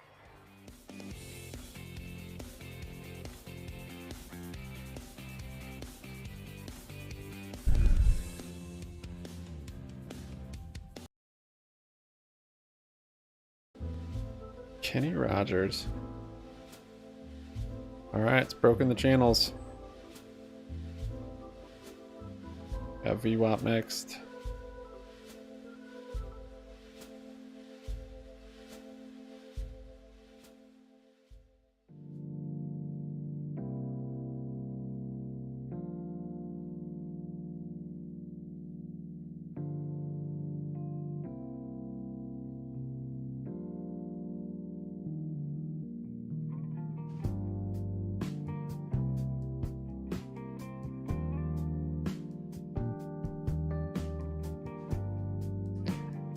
I have an hour and a half. Bye. I guess proud.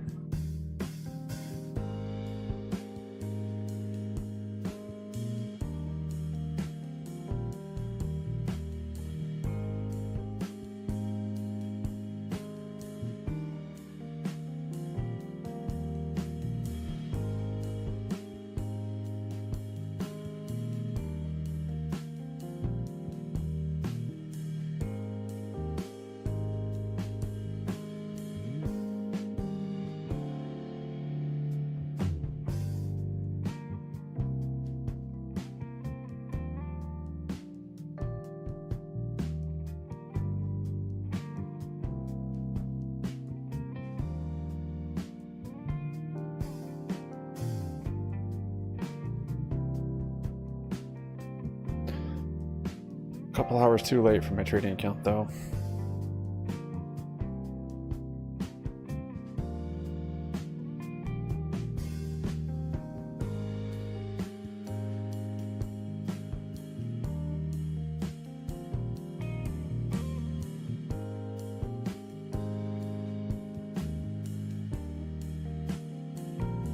I'm still long, yeah. Yeah, I'll scale out. I'll sell 10%. I'll tell you when I will. Then I'll put a stop for the rest. Break even. But if we keep breaking channels, we could literally get to the high of the day. with how much liquidity's been built all day. There's enough time too. It's 2:30. Yeah. The fact this move is happening so early. This isn't like a 3:30 move or something. Yeah, this should be a good move to the upside.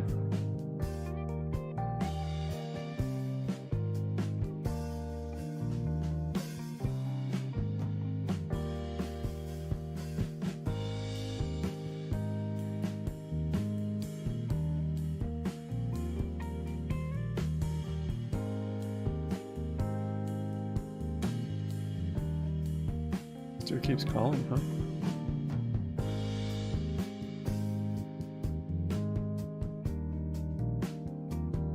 Didn't believe me.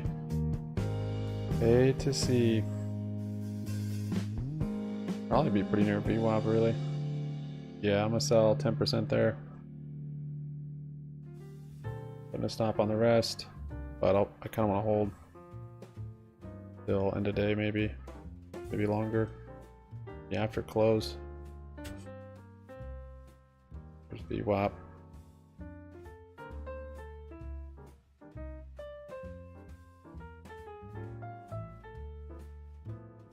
Dang, I had a way bigger position too. I got stopped just before that. I'm able to get back in with a smaller amount.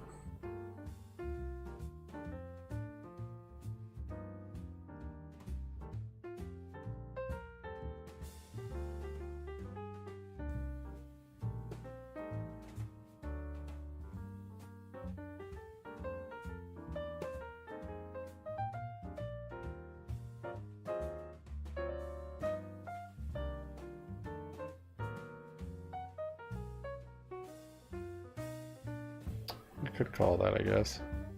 Whatever.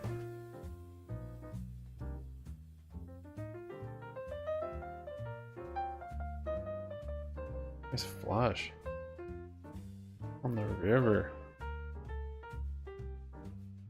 Got his chips back. Not hanging out on the VWAP much. It might just keep ripping.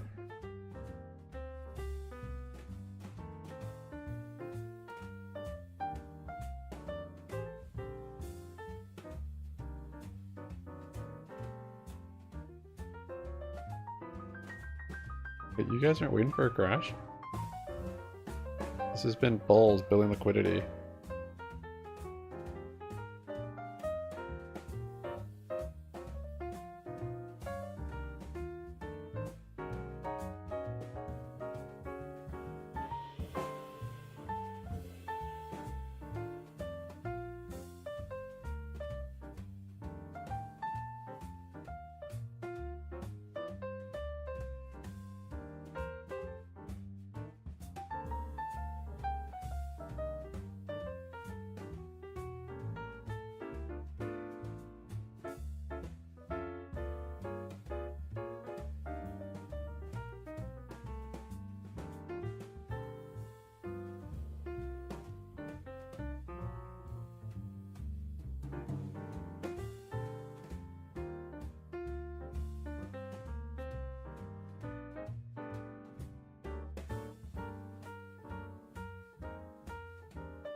Got a 10? I had a straight Jew.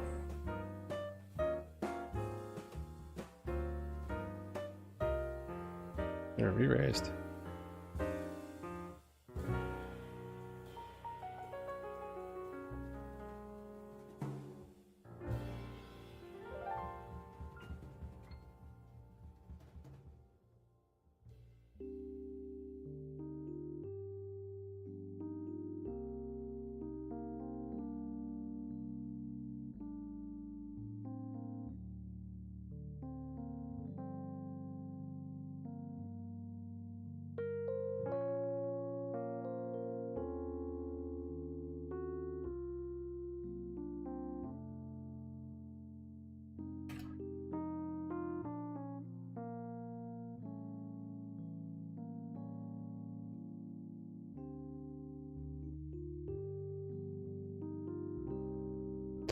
Eyes reloading.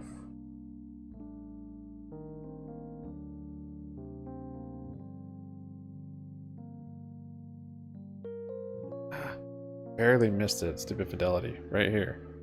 What's going on? I was like, all right, I gotta check, and then it skipped over my stop loss. I went in to cancel it, and then it caught it on the way back up. And I'm buying power to get back into. Well, I got into a third of what I had. This would have saved my other account today too.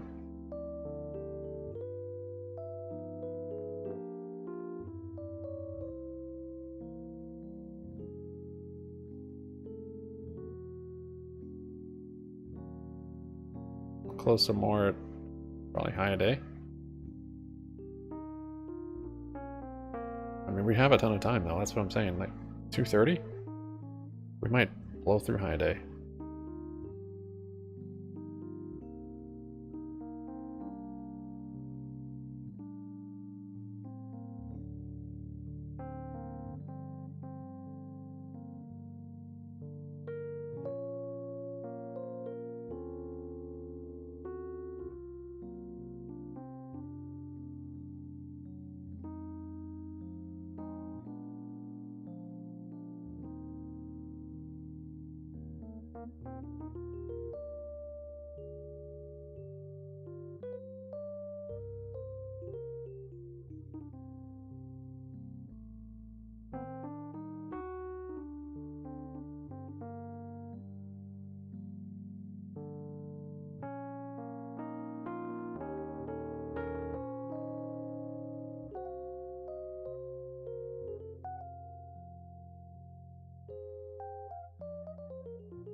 Yeah, it's only 2:30. I'm gonna hold.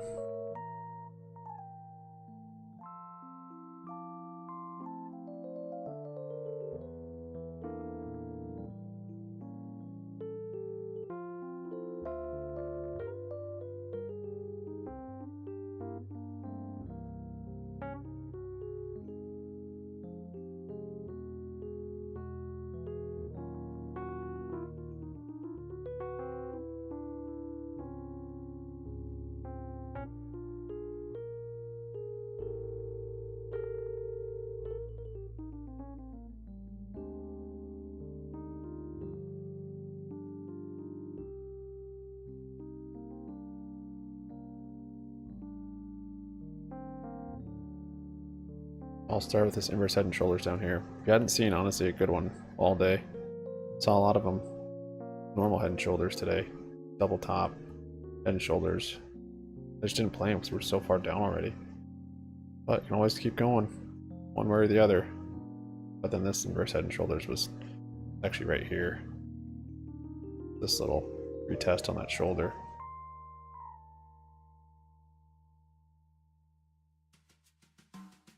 Yeah, I'm holding my long Jersh, yeah. Like I said, I'll probably hold till high day. I'll take some more profit, but honestly, with how early this rally started, today could be a big move, like to the upside. I mean, we could fill this gap up here, 431. I'm gonna get too ahead of myself, but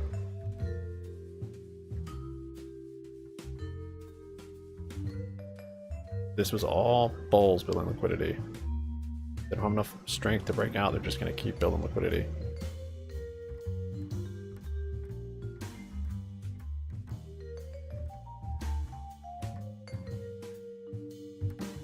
And all the way up. Got a big shoulder up here at that gap fill. Got an inverse head, you have a shoulder. I mean, this is longer time frame stuff. This isn't all going to play out today, but expect a shoulder here and then that gap fill next. Could just be a gap up to that, honestly. We do have data in the morning though, so maybe that'll be the catalyst for some really bullish short squeeze.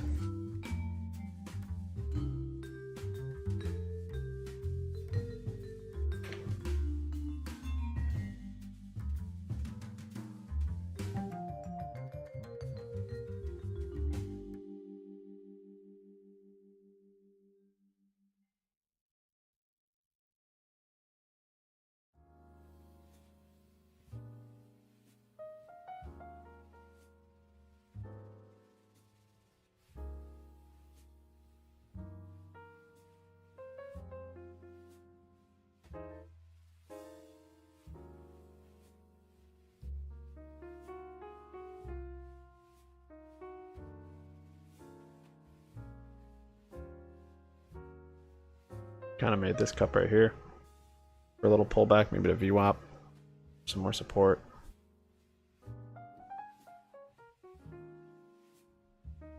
I've taken some profits though.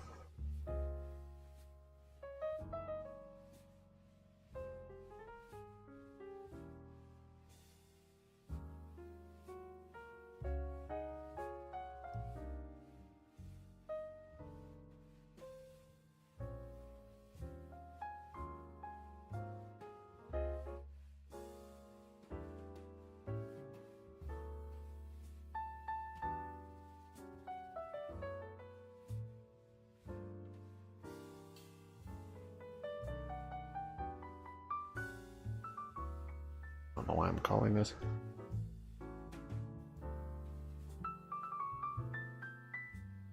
Yeah, been waiting 3 days for this move. Just glad it's happening midday, not very end of the day. But of course, this name has been hit by some of the overall weakened demand for DRAM and NAND. Giving you enough time to actually make a proper move during the trading day, not just in the futures. Significant to a name like Micron. So Extended hours, now, markets closed.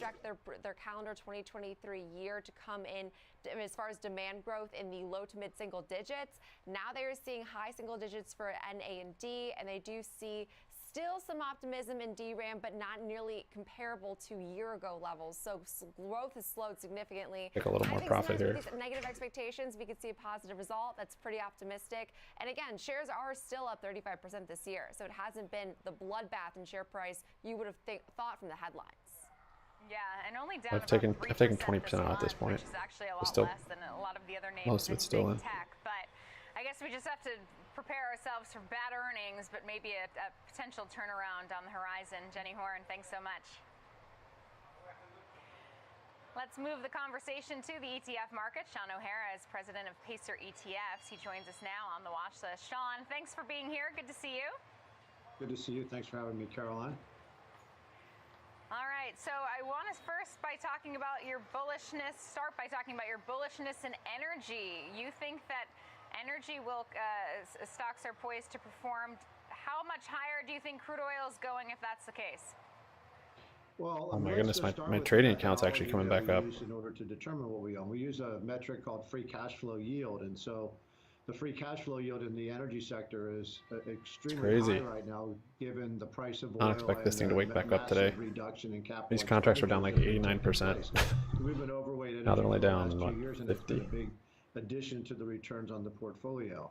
You know, it seems to me that there's somewhat of a supply-demand imbalance between, you know, the amount of supply that's being created in terms of oil and energy in general, and the demand. Jenny Horn is a hottie. People that were sort of bearish on oil thought the Fed could destroy enough demand to lower prices. I think I probably need high of the day to get back to break even on that trading account. So there's been a reduction All account in the challenge. output side in the U.S. for producing less What a oil gift than that would we be. were in 2019, and our friends overseas are cutting back. The Cushing tanks are sort of at their low in the last several years. So there's still some upside in the price of oil. I'm reading. I think I just got stopped out of Cosm. Oil could be $150 a barrel as opposed to $50 a barrel. And if that's the case, then yeah, I'm out of Cosm. Producers are going to continue to do well. Just fine at the RSI divergence. The issue though is if oil gets to 150 and we're potentially on the brink or a recession could be around the corner, wouldn't that, I know there's supply concerns, but wouldn't that impact demand, which would then be bearish for oil prices? Yeah, I mean, that's the argument, right? The long-term argument is that we're going to turn green. Well, that's going to take longer than people think. And if we do go into a recession, then obviously that'll slow demand down. We rebalance our funds on a quarterly basis. So if demand is destroyed and demand goes down and the price of oil falls, the free cash flow amongst these energy names will fall, and we'll wind up screening them out of our portfolio and deploy those dollars in other. Got enough time. 15 minutes to power hour. That have better, might have a bunch of buy on close orders today too. You know, wed to any particular stock or any particular sector in our funds. We just use a simple screen, which is free cash flow yield, to identify the names that are cheap on that metric. And we do this across large cap and small cap and global and international. And it's proven to be a fairly effective way to identify high quality names that grow their dividends and pay dividends over time and buy back their stock and perform well versus their peers. And in this category, which we use this metric, which is traditional value, we've done what we would have hoped to do, which is so far we've delivered excess returns versus our benchmark pretty consistently. Okay, so when it comes to your cash cows, COWZ ETF, 8 of the 10 stocks in the fund right now are energy. The other 2 are healthcare. So you also like healthcare, but maybe not quite as much as energy. Well, it's not a matter of liking or not liking. Contracts in all different accounts. Passive strategy that I haven't had uses them a all set up. of rules, and the rule is very simple. We just screen for the Some 100 of them are stocks for with the highest tomorrow. free cash flow yield. Most of them are for today. And then we cap every name at 2% when we rebalance. So that's why My dailies are up you're seeing such a high 320%. concentration in the top 10 names in terms of tomorrows energy. are up Our energy exposure in our last rebalance actually came 105%. down a little compared to And then what my it dailies was. I've been holding Healthcare basically all day. squeaked up just Not all day, tiny but bit. a The long time are consumer still moved down up a little bit as well. So 50%. when we look at the strategy, we're not I'm gonna making need- an active decision on what we I need like essentially feel like we 428 wanna own. probably, We're just wanting to which I own think we 100 could get stocks to. with the highest free cash flow yield. And you wind up Gonna with be some racing the really clock for those though, because those are positions. dailies. Mentioned And in the T's we're due home for builders. I mean, in a rising a interest rate pullback. environment, you would think that would be bad for the housing market, and it is. But it's not necessarily bad for the home builders because the people who have Still a couple existing more homes up are here. less likely to sell those homes if they have very attractive mortgages on those homes. So trading a house with, say, a 3% mortgage for one that's got a 7.5% mortgage, I think people would be reluctant to do that. So that means that the home builders, those that are creating the new supply, have an unfair advantage. This is so almost in strong this though, this environment. push. So some of the names that Gotta we've be owned there careful. have done very well. So it's sort of counterintuitive, but we believe that this free cash flow yield metric is a metric that will select stocks that are of higher quality, that pay dividends, that grow their dividends, and typically over time grow their earnings faster than their benchmark. And that's what we want to count on. I think it's fascinating, this market being up what it is. More than half of the overall total return in the stock market this year is multiple expansion. That's just stocks getting more expensive relative to their earnings. That can't last forever. I would put my money or bet For long-term VWAP on for stocks that support. grow their earnings. All right. Well, Might speaking reload of with value, what I you're can also looking outside of the U.S. for with my opportunities. third string Where account. specifically are you finding it? Well, we have a global strategy and an international strategy. International has been really tough to invest in because the growth rate in general on international stocks has not been very attractive. The names we own are growing their earnings or have grown their earnings over time of over 17% a year. And so we're starting to see bigger flows into international and global. The dividend yields are very, very attractive, much, much higher than in the U.S. And from a valuation perspective, valuation matters when you buy. If you pay more for stocks than you're supposed to, you should expect lower returns going forward. So when you look at the international and global markets compared to the U.S., they're trading at a deeper discount, perhaps than they have in quite some time. And then when you overlay on top of that free cash flow yield metric, you get an even bigger discount. So I think that's what's attracting some of the money into those types of funds in our line. All right. Appreciate you shedding some light on these opportunities. Sean O'Hara, Pacer ETFs. Thanks so much. Thank you so much. Still ahead, we'll bring in our panel to discuss Paychex. The stock is up after the company reported earnings this morning. We'll break down what's ahead for Paychex and other payroll platform stocks after this.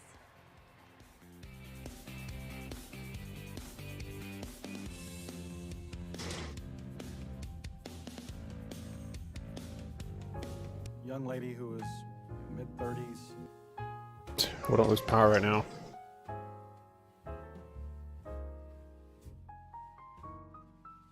Got a typhoon out there.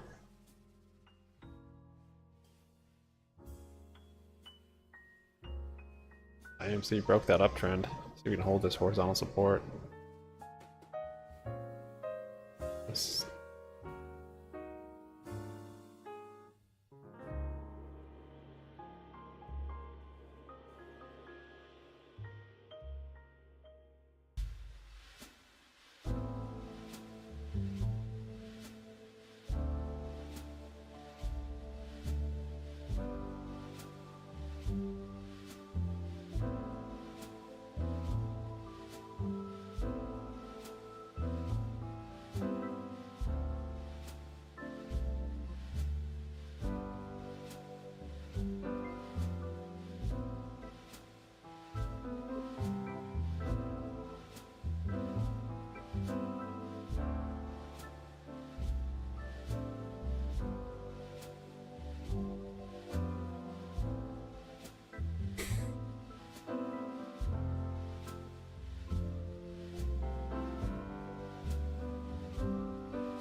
10 minutes to power hour. See if this push continues. That was quite exciting.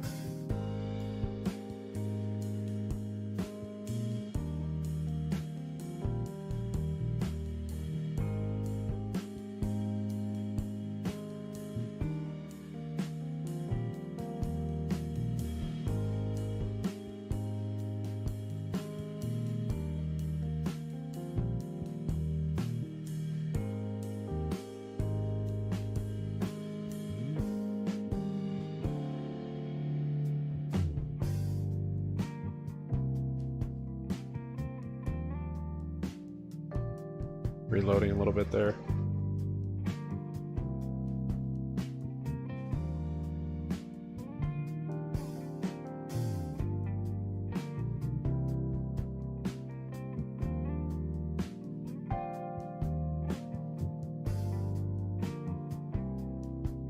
Only yet. Let's VWAP.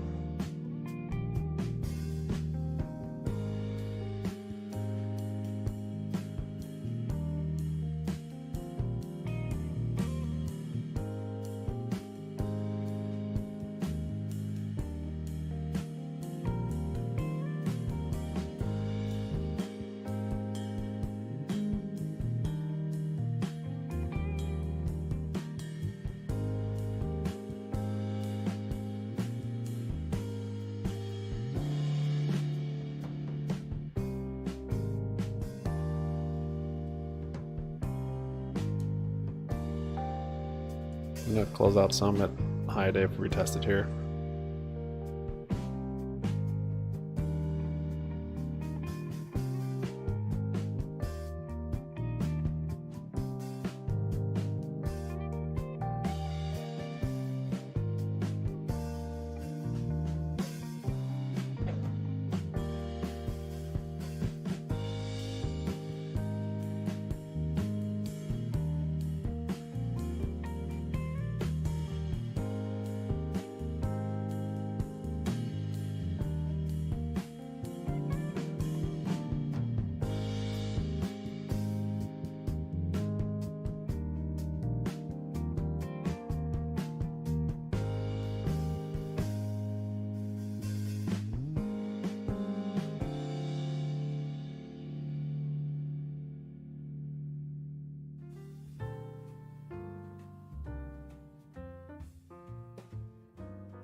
Close those out. Still have my original position.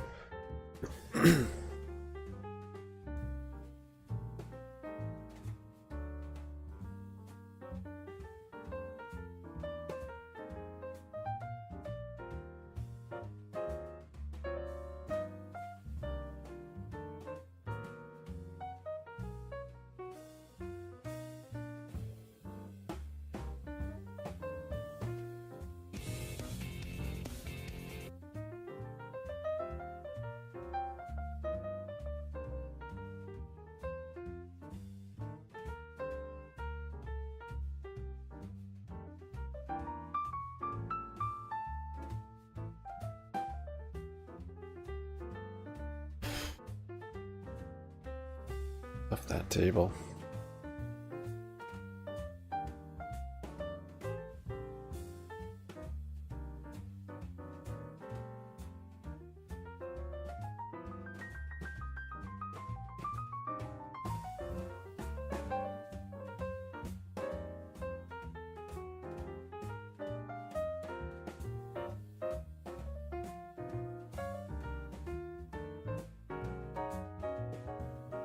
SPY is teetering around red to green.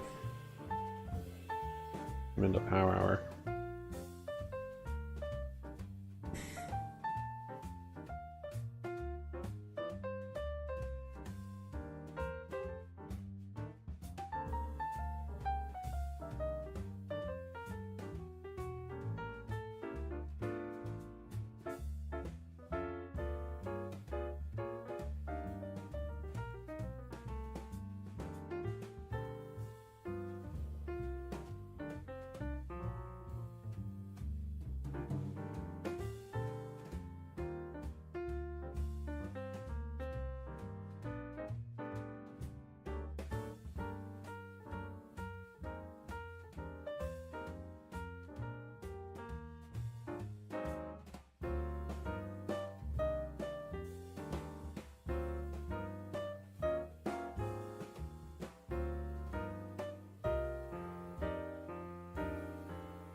meditate. Yeah.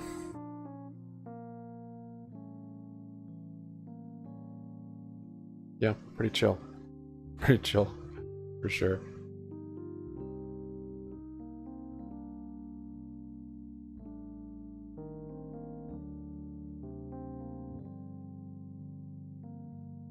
AMC's down 5. Yeah, try and keep my emotions in check. Always. Won't serve you any good in logical thought process. Problem solving.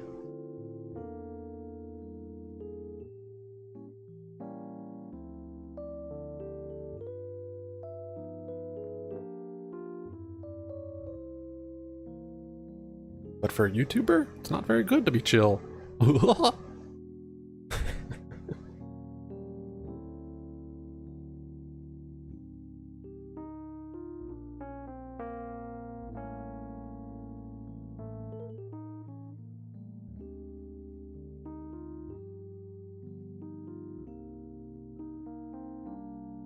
Like they're going anywhere, though. Got a good show coming up. Colin Roche joins us at the top to talk T-bill and chill, perhaps the hottest new investing strategy. Ross Gerber right behind him to talk some Tesla, as those shares are ailing a bit today after. Alright, SPY is coming down a little bit more. Let's see if you being a nice support. Here's Power Hour. Showing up here.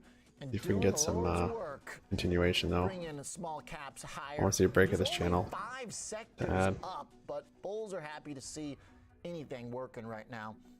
Energy Gonna have a little inverse head and shoulders here. We can break this channel. Day here.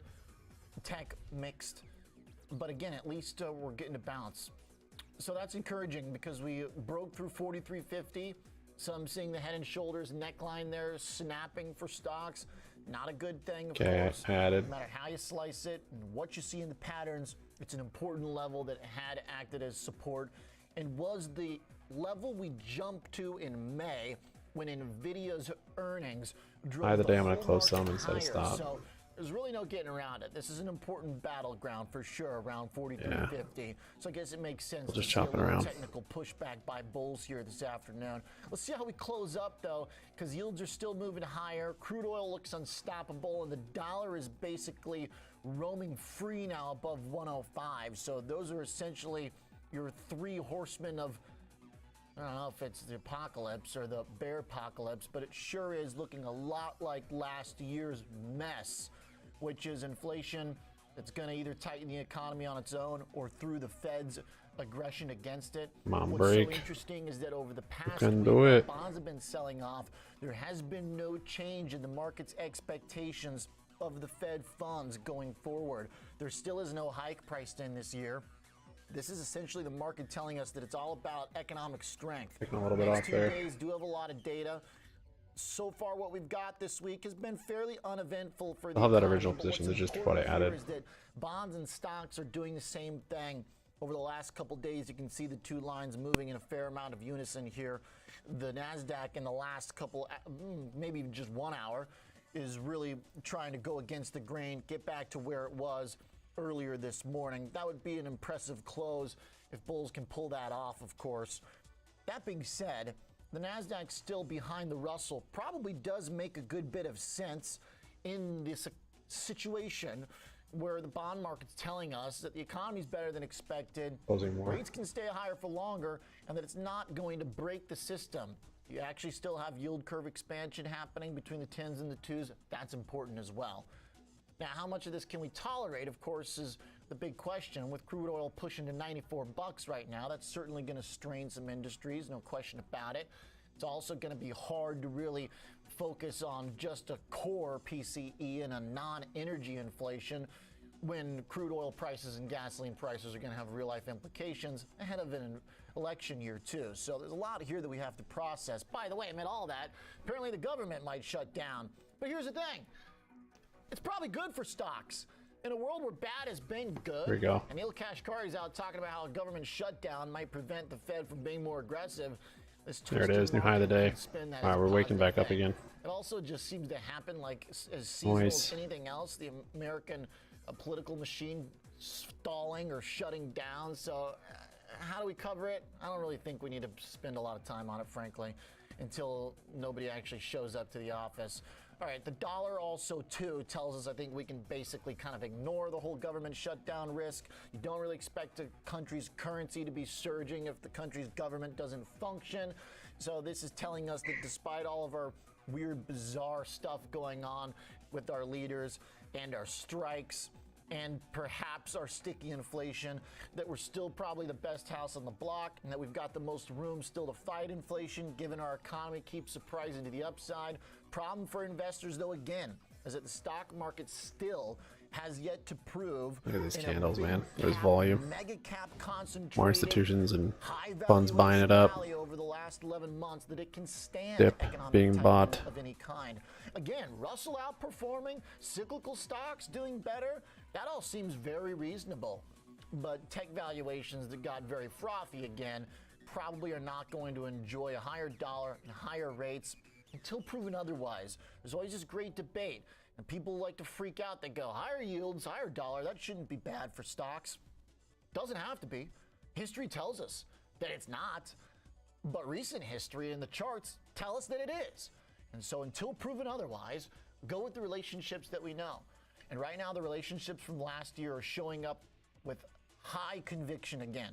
Those relationships, crude up alongside the dollar. That's a big one. Crude rallying despite the dollar.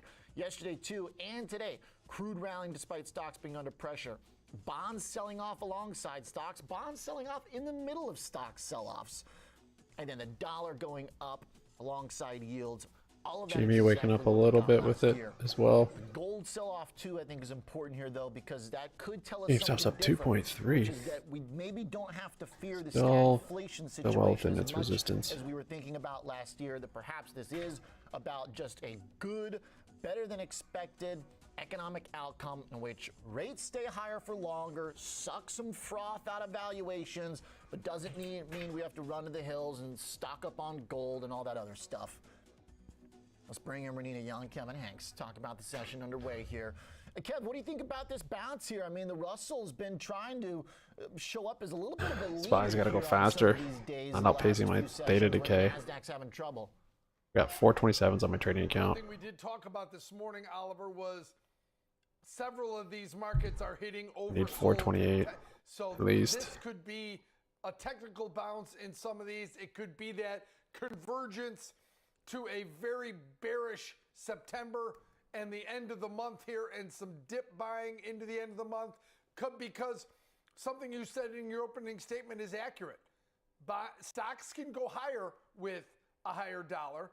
Stocks can go higher with higher yields, but what they don't like, spiking crude oil or dollar or higher yields. It makes them uncomfortable, but over time, they get less uncomfortable with all these metrics. But right now, you've got a crude oil market that is suffering from supply constraints, not only from OPEC+, but now it's starting to look like Cushing, Oklahoma is starting to show some signs of strain here as their inventory levels dip to below 22 million barrels. Now, here's the thing, Oliver. Here's some history. They have a capacity of 98 million barrels at Cushing, Oklahoma. Mid-June, it was 43 million barrels, right about the midpoint of where it might be, close to the midpoint.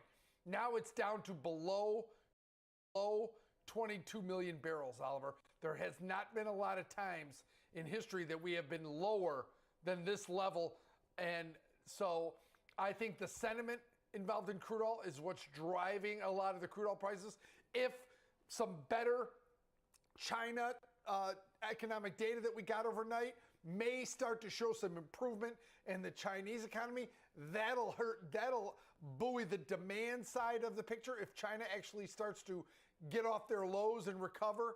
And we've got major supply problems both here and through OPEC Plus cutting supplies, Oliver. So, the good news is for the S&P 500, the energy sector is bright fluorescent green in terms of those stocks higher. But crude oil approaching now $95 looks like it has its mindset on 3 digits, Oliver. And that's good for energy stocks. not good for much else of the overall economy, Oliver. Here's the other thing, too, that stands out to me today, this afternoon, Kevin, is that the one stock, really, that was behind so much of this rally and the themes and the sentiment of the AI explosion, NVIDIA, over the last week. Many times we talked on the show, that chart never broke. Even though the chips as a whole were making lower lows, even though the S&P was making lower lows, NVIDIA had not done that yet. And today it's kind of leading the bounce back up almost 2%. How much of our fate does hinge on what the chipmaker group, and this stock in particular, is capable of doing? Liz Ann Saunders from Schwab put out a memo this morning talking about the S&P up about 11%, but the Magnificent Seven were up 81%, Oliver. So there you go. So leadership from this group is not important. It's vital to this market hanging in there. True. All right, Tesla's a little bit of a hang up here, but it too is firming up here, Renita. Yeah. And early on, it was pretty soft today on some reports about at least one analyst's view of their delivery potential. Oh, yeah. That's why Deutsche Bank, they cut the price target, but it's still to a level that assumes around an 18% move to the upside from where it's trading today. Far from bearish. Far from bearish. They're still bullish. They kept their buy rating on the stock, but this analyst believes that Tesla is going to miss estimates for the third quarter deliveries number, but that 2024 is at a greater risk when it comes to growth and earnings. That's why for the third quarter, the firm lowered deliveries expectations to 440,000 units from 455,000 units. That's down about 6% sequentially.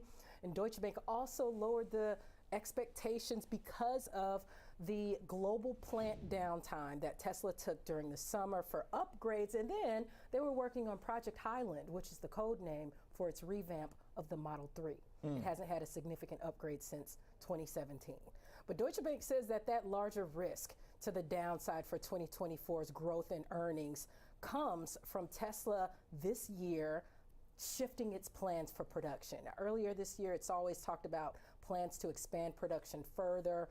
It specifically talked about doing that at Austin and Berlin factories, but it recently said that it's no longer planning to boost output at those factories by 10,000 vehicles per week. And they now are going to only be providing incremental volume for the two factories next year, and then very minimal contribution from the Cybertruck. And Deutsche Bank said that the best case scenario, Tesla could guide to about 2.1 million deliveries next year. That would be below the current consensus estimates of 2.3 million units. That's 2.1 million guide. The expectation is 2.3 million units. Okay, so this is, if they're right, definitely a little short of where kind of the high expectations were. But if in their mind, from their report, they're not Okay, high of the day. Can't believe I'm saying it. We're getting there. Standpoint on the price target, then market could probably take in stride. 427.65. We're coming up. We're going to be too scared about one note saying that they're going to show, what, 200,000 a little light. No, I don't think so. But something that I do think about every once in a while is, has Tesla compared or created tough comparisons for itself with this whole ramp up this Heavy year? lies the crown. Exactly. You know, the burden of being in front, basically. Exactly. So we'll find out if it continued to produce at that pace, maybe just this knockdown, if it happens. Yeah. Who knows if it's a one-time thing. All right, well, right now it's only it's within 90 bips of going positive on the day, so it's trying to come back like everything else. Thanks for the walkthrough of the note. Appreciate the thoughts on the macro side, Kevin Hanks. We'll talk some more Tesla in a moment. Right now, let's talk macro with Cullen Roche, the CIO at Disciplined Funds. Cullen, how much of the stock market volatility do you see as attributable to the hot new investment strategy of T-bill and chill, as you write? A lot of it. I mean, the surge in interest rates just creates a lot of uncertainty about how people are going to navigate the next few years. And I think that's really the key component of buying T-bills these days, is understanding what's going to transpire over the course of the next few years. So, you know, T-bill and chill is basically the nerd version of Netflix and chill. And I think people, though, have to be somewhat careful about this. So, interest rates are the highest they've been in 20 years. I mean, this is a beautiful environment for savers because you can now construct basically your own money market fund by going out. And I'm a big advocate of buying individual T-bills. You're getting 5.5%. You can structure your own time horizons. You're getting them state tax free. So incredible deal for the first time in a really long time for savers here. And I think you have to be careful, though, because what you're ultimately doing here is you're really navigating the interest rate uncertainty of the next few years. And that's where things get tricky because while the Fed's at 5.5% right now, the Fed does not want to be at 5.5% in perpetuity. Okay. So in perpetuity. Get one last final push and no close. We'll see. Probably gonna end up being a Fugazi trade. Moved already. That conversation about level versus rate of change. How are you viewing that right now as what matters to markets? Yeah, so I mean, I think the higher for longer narrative is the right way to view this. The Fed is so worried about, especially a double bump up in inflation here, that they're gonna keep rates high until they're just absolutely certain that they've snuffed out inflation. And so, we're still, even core PCE is still twice the 2% target rate. So the Fed is nowhere close to being comfortable with where inflation's at. And we're not going to see them actually start to probably, I think, communicate lower rates until they're absolutely certain that inflation's been snuffed out. And that means that we've got to start seeing core PCE prints that are, if not at 2% or below, getting very close. And the trajectory there has got to be, I think, fairly certain. So, higher for longer is here to stay. Basically the high of the day. At the same time, I think that Very investors close. who, view all this interest rate uncertainty, economic uncertainty as well. Oh, we built a and big cup especially on the with day. Stock market uncertainty, they have to be somewhat careful about trying to navigate, Should have a especially the next handle for a sort of 5 pullback. to 10 The year bull's time going to keep horizon, going. because the Then a likelihood of retest interest rates or being breakout. at The cup and handle. 5.5% for the next But we're 5 running to 10 only 40, years, 45 minutes I left. think is very, very low. So, I mean, the Fed wants to get interest rates probably back to something like 2 to 3%. See if we because, rebuild this I mean, they've really, same little especially liquidity with right the here, housing up here. market, they've totally broken the housing market. They want to get mortgage rates back to something that is a little bit more affordable. And so you've got, if you're moving your portfolio too heavily into treasury bills and other super safe short-term instruments, you're really front-loading the reinvestment risk there in a way that if the Fed ends up, let's say the economy kind of keeps chugging along a little bit here, the stock market doesn't really crash like a lot of people expect it to based on the surge in interest rates, you could find yourself in a situation in, say, 5 years where you're trying to reinvest rolling treasury bills that were once at 5.5%, then at 2%, and then you're looking at the stock market and other longer bonds and other longer duration instruments, and you're asking yourself, well, how the heck do I get back into those things now? And you're going to be sitting on a 2% treasury bill at that point with your hands tied. So the opportunity cost, right, of parking your money too early, kind of before the verdict is out. So then what's sort of the ideal outcome macro-wise for the T-bill and chill thesis? Is it that indeed stock markets kind of go nowhere, we flatline, the Fed sort of gets pinned? Because ultimately, I mean, if you buy it at 5% right now, then as long as the stock market doesn't return that much, then you feel pretty good about your decision?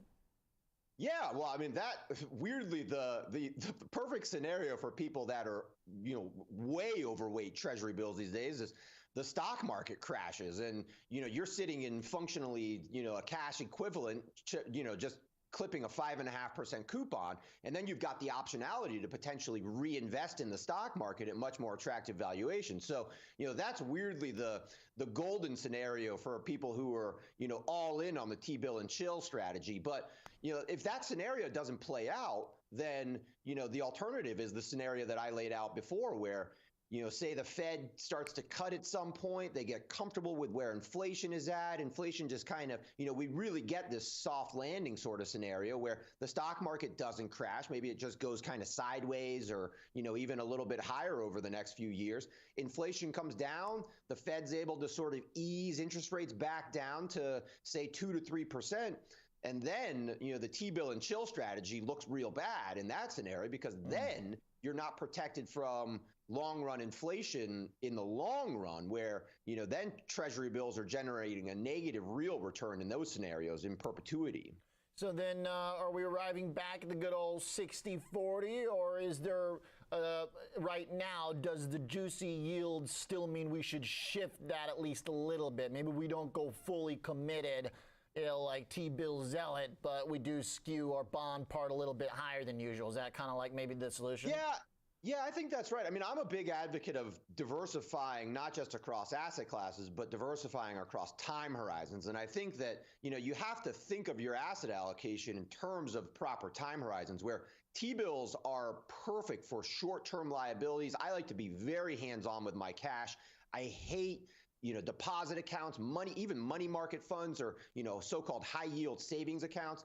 They're all terrible compared to T-bills. So I'm a big advocate of owning individual T-bills, but owning them specifically to match short-term liabilities, short-term expenses, emergency funding. You don't want to be too overweight, because in the long run, the likelihood of treasury bills outperforming longer duration instruments, especially instruments like the stock market, are very, very low over a 10 or 20 year period. Love it. Always interesting framing of the macro scenario, and helpful for us action-wise to figure out what to do with our portfolios. Thanks, Colin. Thanks, Oliver. Colin Roche, Disciplined Funds, right? The T-bill and chill strategy. Appealing, but maybe don't get overcommitted on one side of the boat. Let's maybe shift to the other side, the high-tech and growth strategy, with Mr. Ross Gerber, who I know also, though, has been buying some T-bills, joining us this afternoon as well. So, Ross, where do you sit on that strategy right now? Buying dips more in Tesla, or buying dips in bonds? Both. I think, both are great opportunities. It just depends on your risk level. So it is a great time if you're an old investor who is focused on income. We haven't seen income levels, guaranteed rates this high in like 25 years on the 10-year. And, 5% guaranteed by the government with inflation at 3% going lower is a great return for safety. But over the long term, the stock market's averaged 10% a year. So if you accept 5% a year and you're saving for a long-term goal like retirement, you're never going to reach your goal. So it's still not a good enough yield if I'm a young investor to choose a T-bill over Tesla, let's say, where over the long term, Tesla has tremendous growth opportunity. So I think for each investor, it's that balance between stocks and bonds. And that's what we do at Gerber Kawasaki, is really like determine your risk tolerance and build your portfolio around that. What kind of risk tolerance does one have to have for Tesla right now? I think the chart's fascinating over the last 3 years. We've got the downtrend off the highs, but the uptrend off the lows. By my armchair technical analysis, so, Ross, it looks like we've got maybe a month before this thing's got to either break up or down. Which way you think it's going to go? I think I might already know the answer.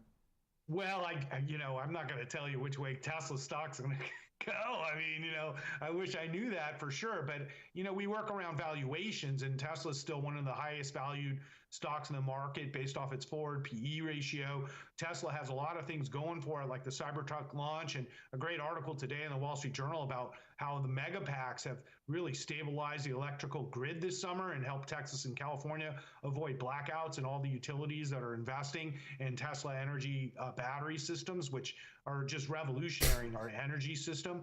So I think long-term Tesla is an incredible investment. On the short term, Tesla has these headwinds with higher rates, retooling the factory. So I think if your goal is 1 to 2 months, I don't know about Tesla, but I think if your goal is over the next 3 to 5 years, Tesla is as good of an investment as ever, and it's just a high inverse head and shoulders here. See if his same patterns setting up. Deutsche Bank's analyst about them coming up shy, maybe a couple 100,000 on deliveries for the year.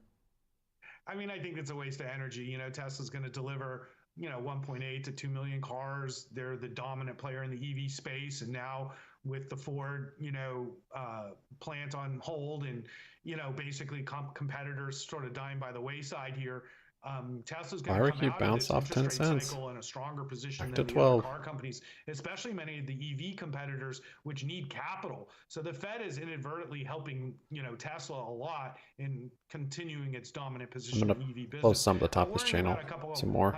We have a little bit left potentially. Close most of my dailies though. Leave some for tomorrow, which I'll probably end up still closing today. but they won't be almost 2 burning million theta quite as and on fast. track to, continue to grow at a 40-50% rate. So that's Tesla.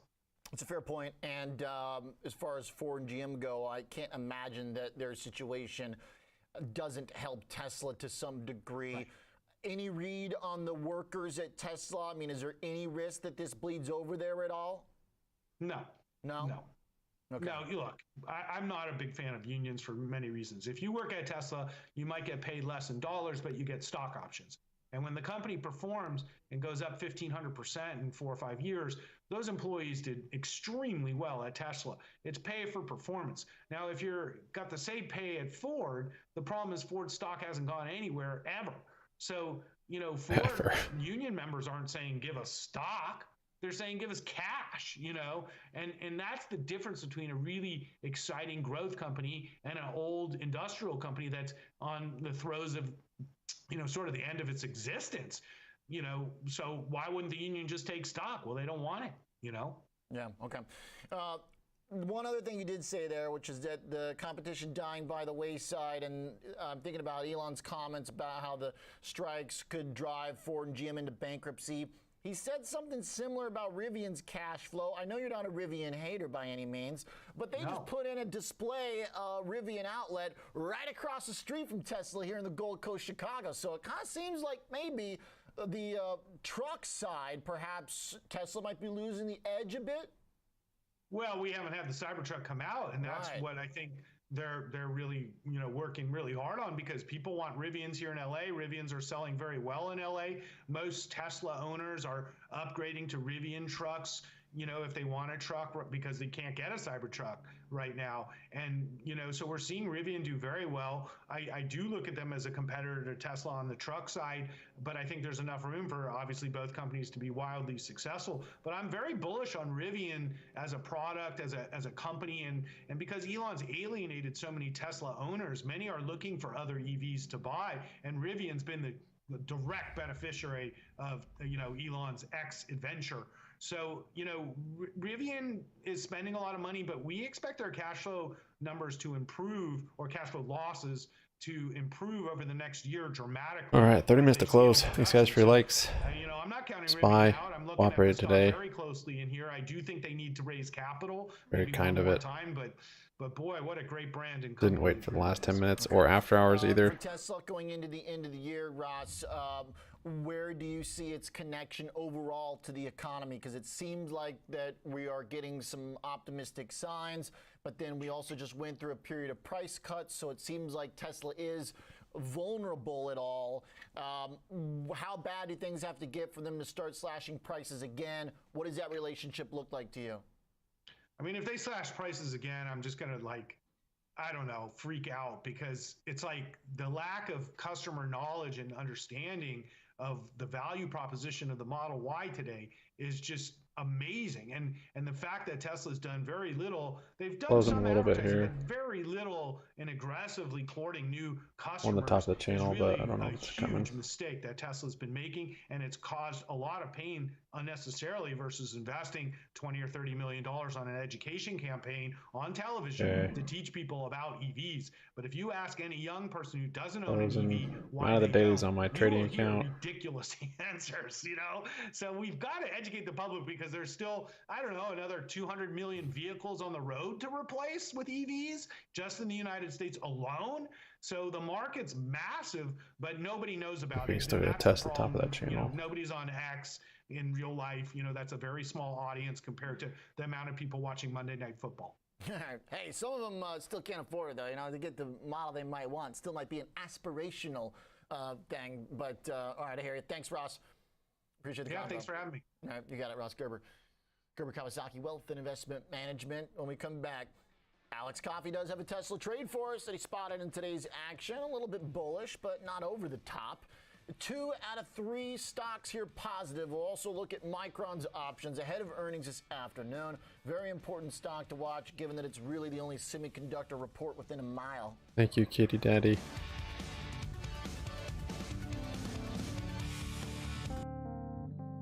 Wait, what are you thanking me for? What are you thanking me for, Kitty Daddy? Eh? I just sit here and talking to the microphone. What do you do, huh?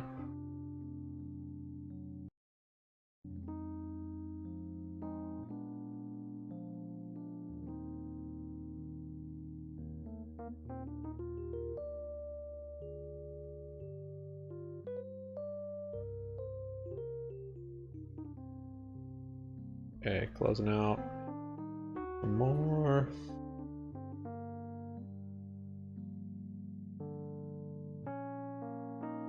Can still get a end of day pump for sure, but no need after that move to get greedy with the last bit. Slowly scaling out, giving it time.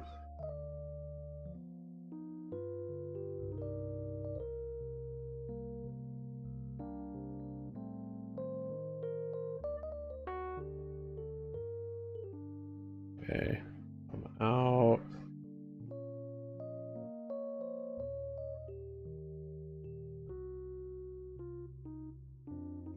Okay, I'm totally out.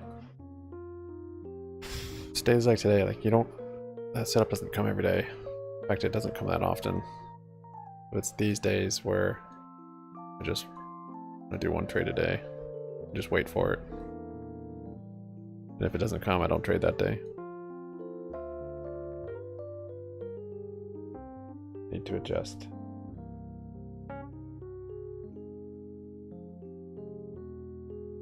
Need to adjust. I think tomorrow I'm gonna try and just do one trade. Trading in the morning. The little scalps mess me up. I don't like scalping.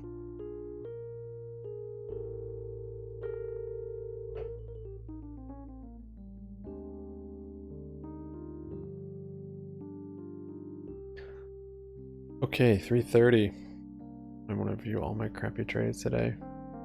All just leading up to one good trade. Trading count's down. Be big again today, unfortunately. Second and third string accounts more than made up for the losses this week.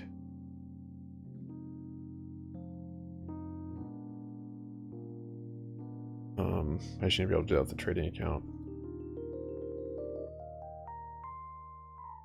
Okay.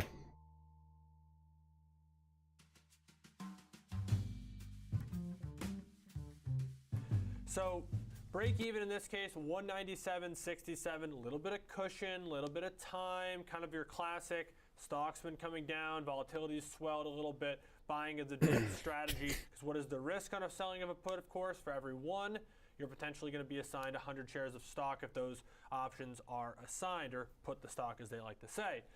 But that adds up to a big number when you do 4,343 of these.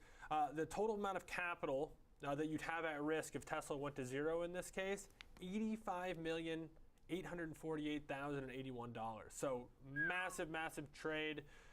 Doing this for just over $1 million in premium. So that's your max profit, not accounting for any transaction fees that this trader would have to take on. And again, the max loss theoretical here. It's if the stock goes to zero. I always think of when you're selling a cash secured put or a put on margin. If you're hopefully Ross is disconnected, or else he's gonna have a panic attack right now. No, if you're doing that, your risk is you're gonna be a shareholder. Right. Okay. Got it. Yeah. You buy the shares. All right. So 23 days. I'm not sure if that's within my window of the chart that I'm looking at. As I was telling Ross, you've got the lower highs coming down on Tesla, the higher lows. I mean, it's a really fun situation that's approaching here. But ultimately, this is positive in tone. You've got one in Micron ahead of earnings, which I feel like is very interesting because there's no other big tech earnings. This isn't really big tech, but it's a top-ranking semiconductor that now arguably analysts, we heard this morning, Jim Kelleher at Argus, saying that they are going to be the recipient of some of the AI wave. They're going to need fresh memory capacity, and they're going to need fast memory and efficient memory when they build out these things. Yeah, this is always a name that I associate with the end of one's earnings season, kind of reports that last week typically. So it does have a little bit of a tone setting and ending of the season element to it, but it's a very key player in memory, as you mentioned. And that's been a space that bottoms have been being called for quite some time, and it's still sort of in that process. So again, there are calls for this to sort of be that bottoming quarter, and there should be optimism ahead. This particular trader, and hat tip Kevin Green for spotting this one, bringing this to my attention earlier. Actually, we were on Next Gen. I thought I'd highlight it here. Trader bought 3,500 of the April of 2024 62.5 puts for 470. So again, we had a conversation about this yesterday with NVIDIA. This to me looks more like a hedging type of an activity. given its size, given its duration, and given that it's below the current share price. A little bit inflated, though, in how much they're spending on this, Oliver, with that earnings event on the horizon here, literally in just a little bit under 30 minutes from now. So when you look at it that way, about 10% below the market, but factoring in that 470 debit, the break even is 57.80, a little bit more so than 10% below the market. Let's call it 15% or so below the market. $1.6 million is the max loss, $1,645,000. That's how much this costs in premium, so 3,500 times 470. And then max gain. So again, the same way that we looked at the max loss in Tesla, that's theoretical down to zero. The max gain here is $20,230,000. That's if Micron were to go to zero. So what I would think of it this way, if I try to put on my my hat to get into the mind of who might be doing this, assuming they didn't just make a speculative bet, and in that case, it's pretty straightforward. They may have a large position. They're looking to lock in, basically a sell price below, almost like a protective put, I guess is how it could be described, and locking in that 57.80 sell price below in the event that there's a couple quarters of disappointment, or even, quite frankly, just this earnings of disappointment. Okay, all right, yeah. I mean, hey, chart's been looking pretty good, and it's been omitted from the chip rollover generally because the chart doesn't really look like the sector at all. It looks more like NVIDIA, which has got the higher lows going on, but maybe to the trader's point, you can also see no new highs since this summer, or spring actually. So Micron did kind of flatten out in terms of its upside potential a bit, but still a great looking chart, frankly. So this is kind of going against the grain, this trade. And again, if you put it into that perspective, they may be a large shareholder. Maybe they're not selling their shares. This is their way to take some of that risk off the table, but still participate if that chart continues to be positive as you've described. How deep is the strike they're buying again? They're buying the 62.50, but factoring in the 470 debit, break even's 57.80. Okay. So, I mean, it's pretty far out of the money. It's 15% or so. Yeah, it's a pretty speculative trade. It's a very speculative trade, or an affordable hedge, essentially. Because you only hedge with something right next to the money. April 2024. Okay, so all right, so it's a good ways off here then. All right, last one you got here is in Amazon. Nice rip back in Amazon today. I will say the stock does look pretty springy as far as the mega caps go, but we kind of lost it a little bit now, only up about 0.25%. Yeah, this one's the first complex option spread of the bunch, and the only of the bunch, but big size here. 7,000 November 125, 135 call spreads being purchased for 415 as a net debit. Break even in this case would be 129.15 on this complex spread, but it has defined risk, defined profitability. So max gain is just over 4 million, 4,095,000, and max loss just over 2.9 million at 2,905,000. The risk is these options are all out of the money. They expire worthless. That'd be below 125 at expiration on November 17th. Break even, as I mentioned, 129.15. You simply add the net debit to that long strike. You get 129.15. And then max profit takes place at 135 or higher. So not even really asking much of Amazon, just asking it to kind of be back to where it was a week ago at this point. Okay. Yeah, it got hit hard the last week, but it was looking real good. Chart was doing great up until mid this month, basically. So that's kind of what I mean about the springiness of the stock. But getting dragged like everything else when rubber meets the road here. Appreciate it, Alex. Nice trades. Okay, a little prep for Micron this afternoon. Someone trying to fade that stock, but someone also ready to bet on upside in Tesla and Amazon there coming back. Let's do some trading. We're going to talk some commodities with Dan Deming. Jenny's got an update for us on Meta and its VR headset that's going to have to compete with Apple's Vision. Stock's still firm.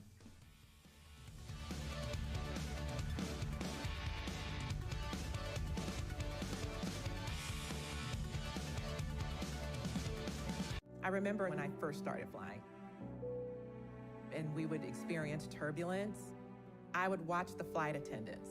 If they're not nervous, then I'm not going to be nervous. Financially, I'm the flight attendant in that situation. The relief that comes over people once they know they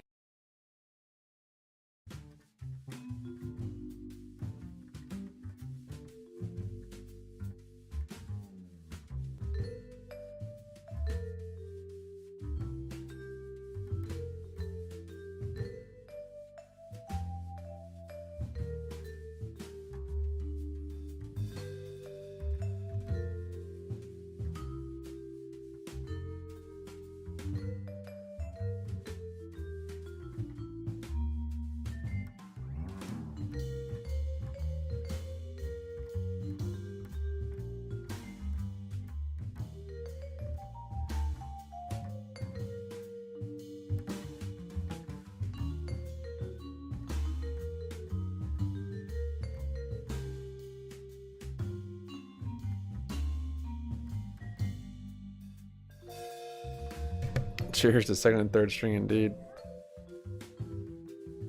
I don't know if earnings are actually tomorrow. Don't plan on it. Brokers have all sorts of random data. Usually they're just saying expectations too. It's not saying actually earnings.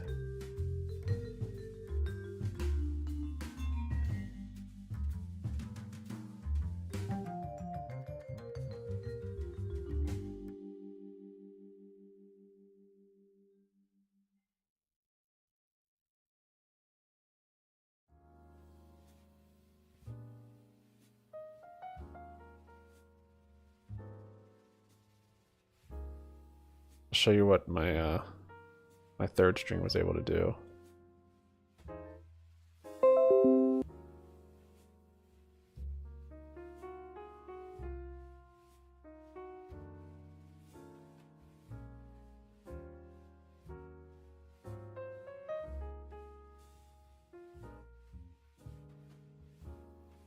There's a flush back to VWAP. 20 minutes to go.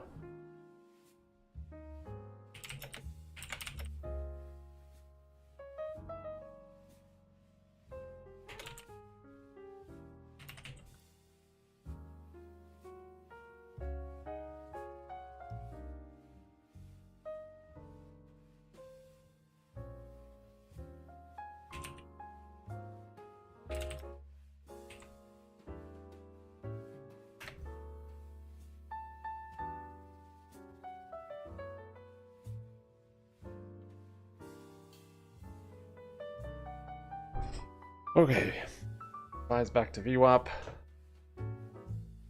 Got a cup. It's formed. Handle. Looking for tomorrow. Might have a gap up. If nothing else, at least to retrace a bit higher. We still could be coming down and not fully retrace all the way back up here. I don't think we quite made it there today. But yeah, we'll just have to see what tomorrow brings.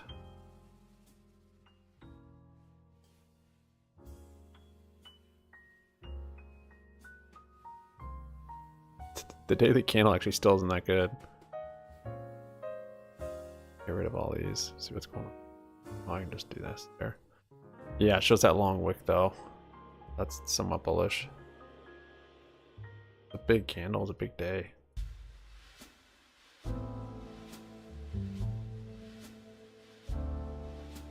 Is this gonna be one of those days where I should have taken the puts also?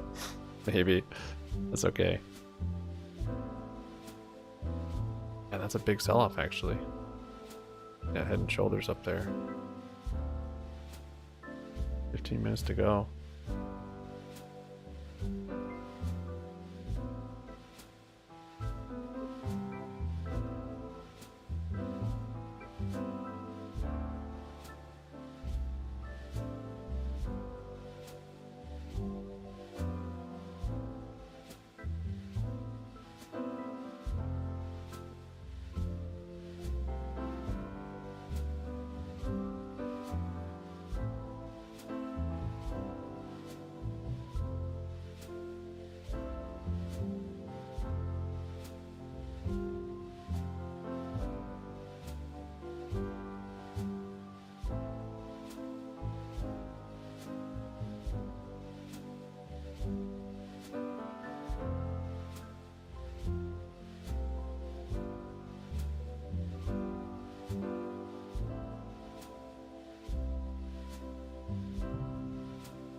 It's like Diaries of a Japanese tourist or a tourist in Japan on Discord.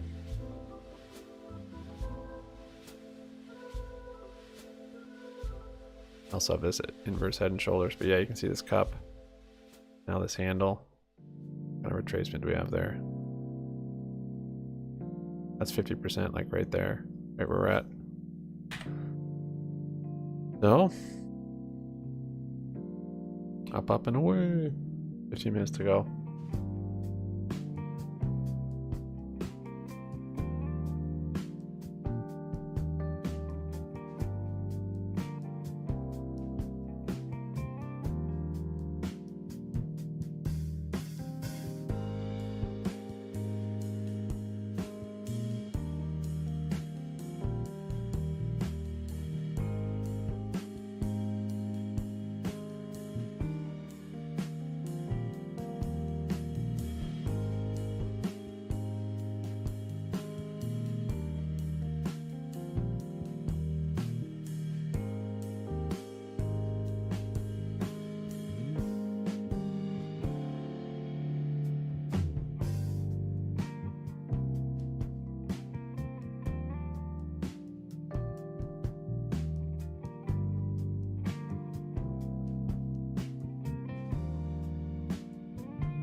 had a dopamine hit like that from trading in a long time. That's bad. It's bad that it hasn't happened in so long, and it's bad to have happened. Because you don't want to repeat that. You don't want to go after that, basically. You want that to be the goal. That's what this is for, gambling. Or you can gamble professionally and not do that either. I don't know if you can buy anywhere, Sam. Yeah, I was looking at media. Zombie preparedness? That's hilarious. I mean, I trust CDC like I trust the food pyramid they put out on what to eat.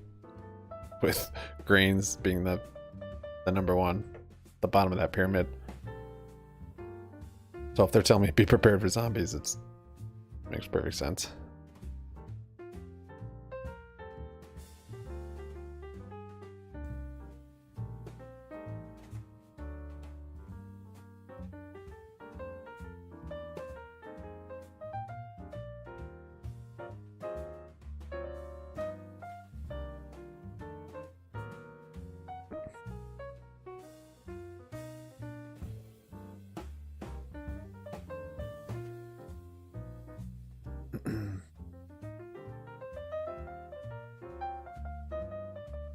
Alright, 10 minutes for Fugazi coming up. I can review my trades. They were pretty awful today though. Till the end, I ended up doing the same I did yesterday. And I knew it was happening. But I stuck with it because at some point all of this liquidity being built was going to release. So emotionally and mentally I was exhausted, but this inverse head and shoulders is basically it. The bottom of this channel and then a break of kind of these resistances. But yeah, I started right here, and it's actually too bad I didn't have on my second string account, because I got in here on this shoulder and then it came up. I closed one and then put a stop for the rest at break even, just because I kept trying to time the bottom and it failed, so it kept stopping out. So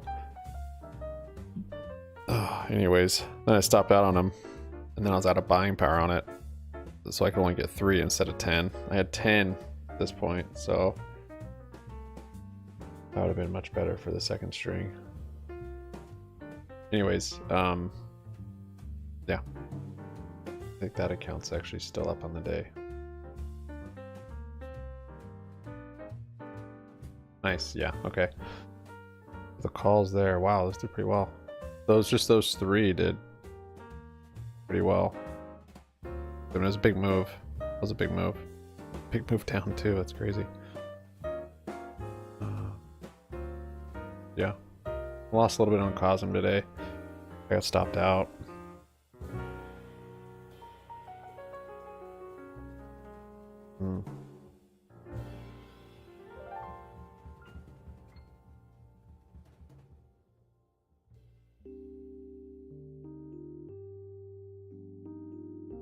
Nice. Oh, there's 10 minutes Fugazi. I mean, we've completed the cup, we've completed the handle. We're now getting to move maybe back up to the high. I mean, the last 10 minutes though, it's lots of sketchy stuff going on, so probably not. Thanks, Jay. Appreciate it, man. These are exhausting. Yesterday, yeah, it was kind of bad and a little tilty. I didn't feel it today, but I don't know. We can go over the trades. In the morning I stuck to my rules pretty good, and then it just starts to slip because it's wearing. You've got to kind of conserve your fuel, not overtrade. Let's see. I think tomorrow I'm gonna try and actually just wait for one trade, even though it probably will be nothing like today. But there's your bounce. There's above VWAP. Let's look at a couple of these.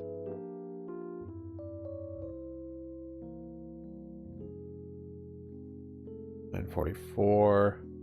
The calls. Not a bad trade. Really, I like that entry. 945, I was out of one of them. And 948, I added 3 to them. Cup and handle. Way too aggressive. Then 949, closed them all. At least I was out of it pretty quick. 953, open 2 calls.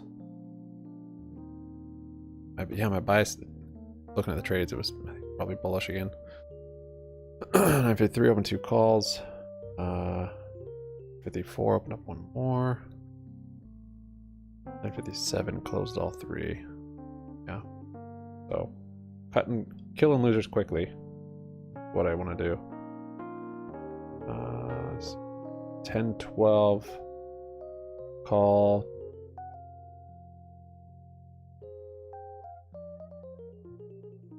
Not too bad. 10, 12, I opened a call. 10, 22, another one. A little late on that one. 10, 23, another one.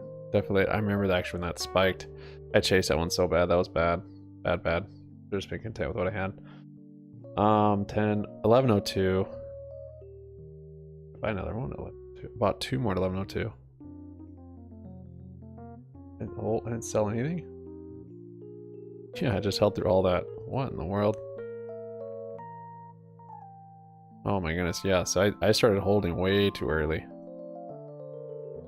I wasn't seeing the top of any channels at that point. Started holding these calls way too early. I should have taken profits. Done the stop, take profits, stop loss, break even. Should have done it right away there. That would have set up the rest of the day way better. I just held those calls. Then got another one down here. Yeah, basically a repeat of yesterday. I just started doing it earlier. Bought 2 more down here. And held those all day. These calls right here. I was fully in. Fully maxed out on my buying power on the account by 11 o'clock. The trading account. Those calls by end of day, they were still down. And this account I did lose money on. Look at all the trades I missed. That double top, I think Mr. Invest even noticed. The break of this channel right here. Great to the downside. Even could have this little inverse head shoulder to the upside if I wanted. And this head to shoulder showed up. This was a better trade. When the bias is down, you always want to look for the down biases, of course, not try and trade the little liquidity grabs to the opposite direction. Nice head and shoulders here. That being said, you never know when the bottom actually comes in. So just looking for lower, the lows not to be lower, slowly tapering up, which we started to get to here finally. But yeah, this head and shoulders would have been a nice short. I started trading on the other account, second string, and third string came in here. But I'll do it all on the first string. I don't want to be doing these trades on any other account. So yeah, that would have been a nice head and shoulders right there. And then down here, bottom of the channel, after much despair, still buying calls. I'm not even gonna look at the other account, but I was buying calls on all these.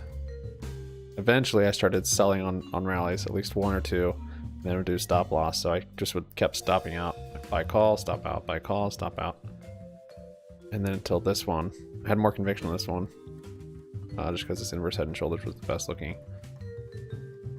But still similar. You also have this like retest this shoulder. So bought, I think here on the shoulder, closed, stopped out, bought again somewhere here, then bought more. The third string came in clutch. Tomorrow, looking for some gap fill up to the upside here. Barbecue might save you. Barbecue's at 13 cents. Where'd you get it at, Busy Bee? Aren't you down a whole bunch still? It's looking pretty good though. I haven't even tried buying it again. Are you guys able to buy it? Is it relisted? I know, as Kevin said, it's not the most important factor, but it is a factor. You get the government either opened or at least discussion about it being open. You've got interest rates at this point essentially likely flat. Oh, I got a Head and Shoulders actually. The probability even of a December On hike SPY is coming pretty to close. small. You're pretty well Thanks guys for your support. Really appreciate it. solid Q4 Only trade I rally. did today was Definitely Cosm. minority Bought and position, sold that. but I'll just say let's wait Looks and like that see. rally's over for now. Maybe my mind has just been broken by the bad as good trading regime of the Yeah, last I'd take year, a short but on this, but I don't have. Kashkari say stuff like a government I have to shutdown call could E-Trade from my prevent the margin. Fed from being aggressive. My I'm margin thinking maybe account. the shutdown is what bulls But want, yeah, right? this is a Am I nice short here twisted? on the break of this channel.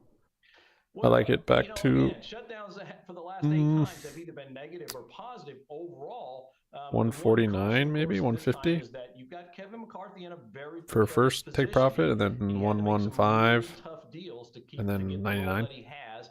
I don't And know. so I think it people has may go against options. him, but Oh, I it does think have what we options. could see is actually the No Democrats liquidity. could bail him out because What are these they can options? use No. that as leverage for a future rate. And then yeah, no SPY. matter where you stand politically, GME is up 2%, just consolidating still. Not looking good for long or short yet. If I were to take one, if I had to, it'd be short. Be worse from their perspective. They wouldn't have any But we'll leverage. see. So that kind of deal making AMC broke through the bottom support, which actually sucks. Putting that aside for a second, the data points Could still next bounce 2 on this days, horizontal support. What are we seeing in the But market's potential for volatility around those, Kevin Gordon? I want to kind of close back to where we started. See if over it here, is this full one. loop, because I would imagine See with if what's that's going on in good. bonds, we got to still be keyed into inflation coming on Friday. Yeah, we're pretty close. We're pretty close. Within the margin of error, I'd say. Inflation, the PCE deflator On part here. of it, but also the mix of personal income, personal It's spending. fighting what it. does the We'll savings see. rate look like? And I would actually argue some of the data we've Might be a already good gotten long. this week and The then stop sort just of at the below. end of last week. Housing Thanks guys for watching. Thanks for your support. See you on Discord.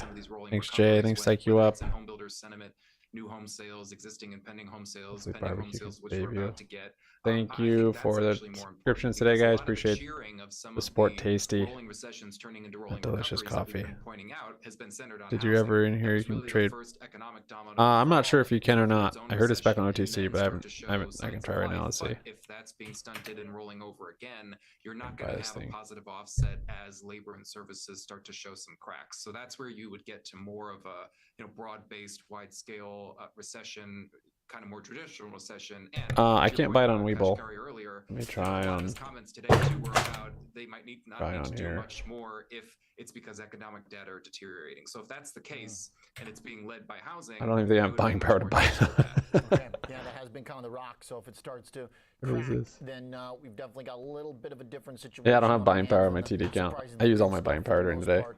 And yeah, You have data to try. kinda soft You'll earlier try so yourself. far I'm this not week. sure. Appreciate it, Someone guys. says Great back on stuff. Thanks for OTC, taking but us into the bell. I'm not Randy sure. Frederick, Kevin Gordon, excellent combo. Today's price One action. This bell is kind of what I was down. expecting. A bell. Something It was the similar to closing this. one. S&Ps Once it does get back pulled on off a gain. OTC. Nice day for the If you remember, I said I was going to buy it if it gets back on, but maybe I missed it. Could keep going though. Doesn't mean it's over. Very well could keep going. But you're not really trading it at this point. And I guess you can try, but it's so illiquid, and you have till Friday, and then you're just basically locked in. More or less, it's just a roll of dice. Yet again. There's the bell. Thanks so much for your support, guys.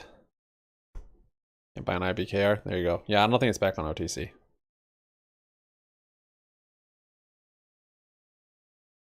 Okay. Thanks, Christopher. Thanks, Busy Bee. Thanks, Jay. Thanks, IQ Up.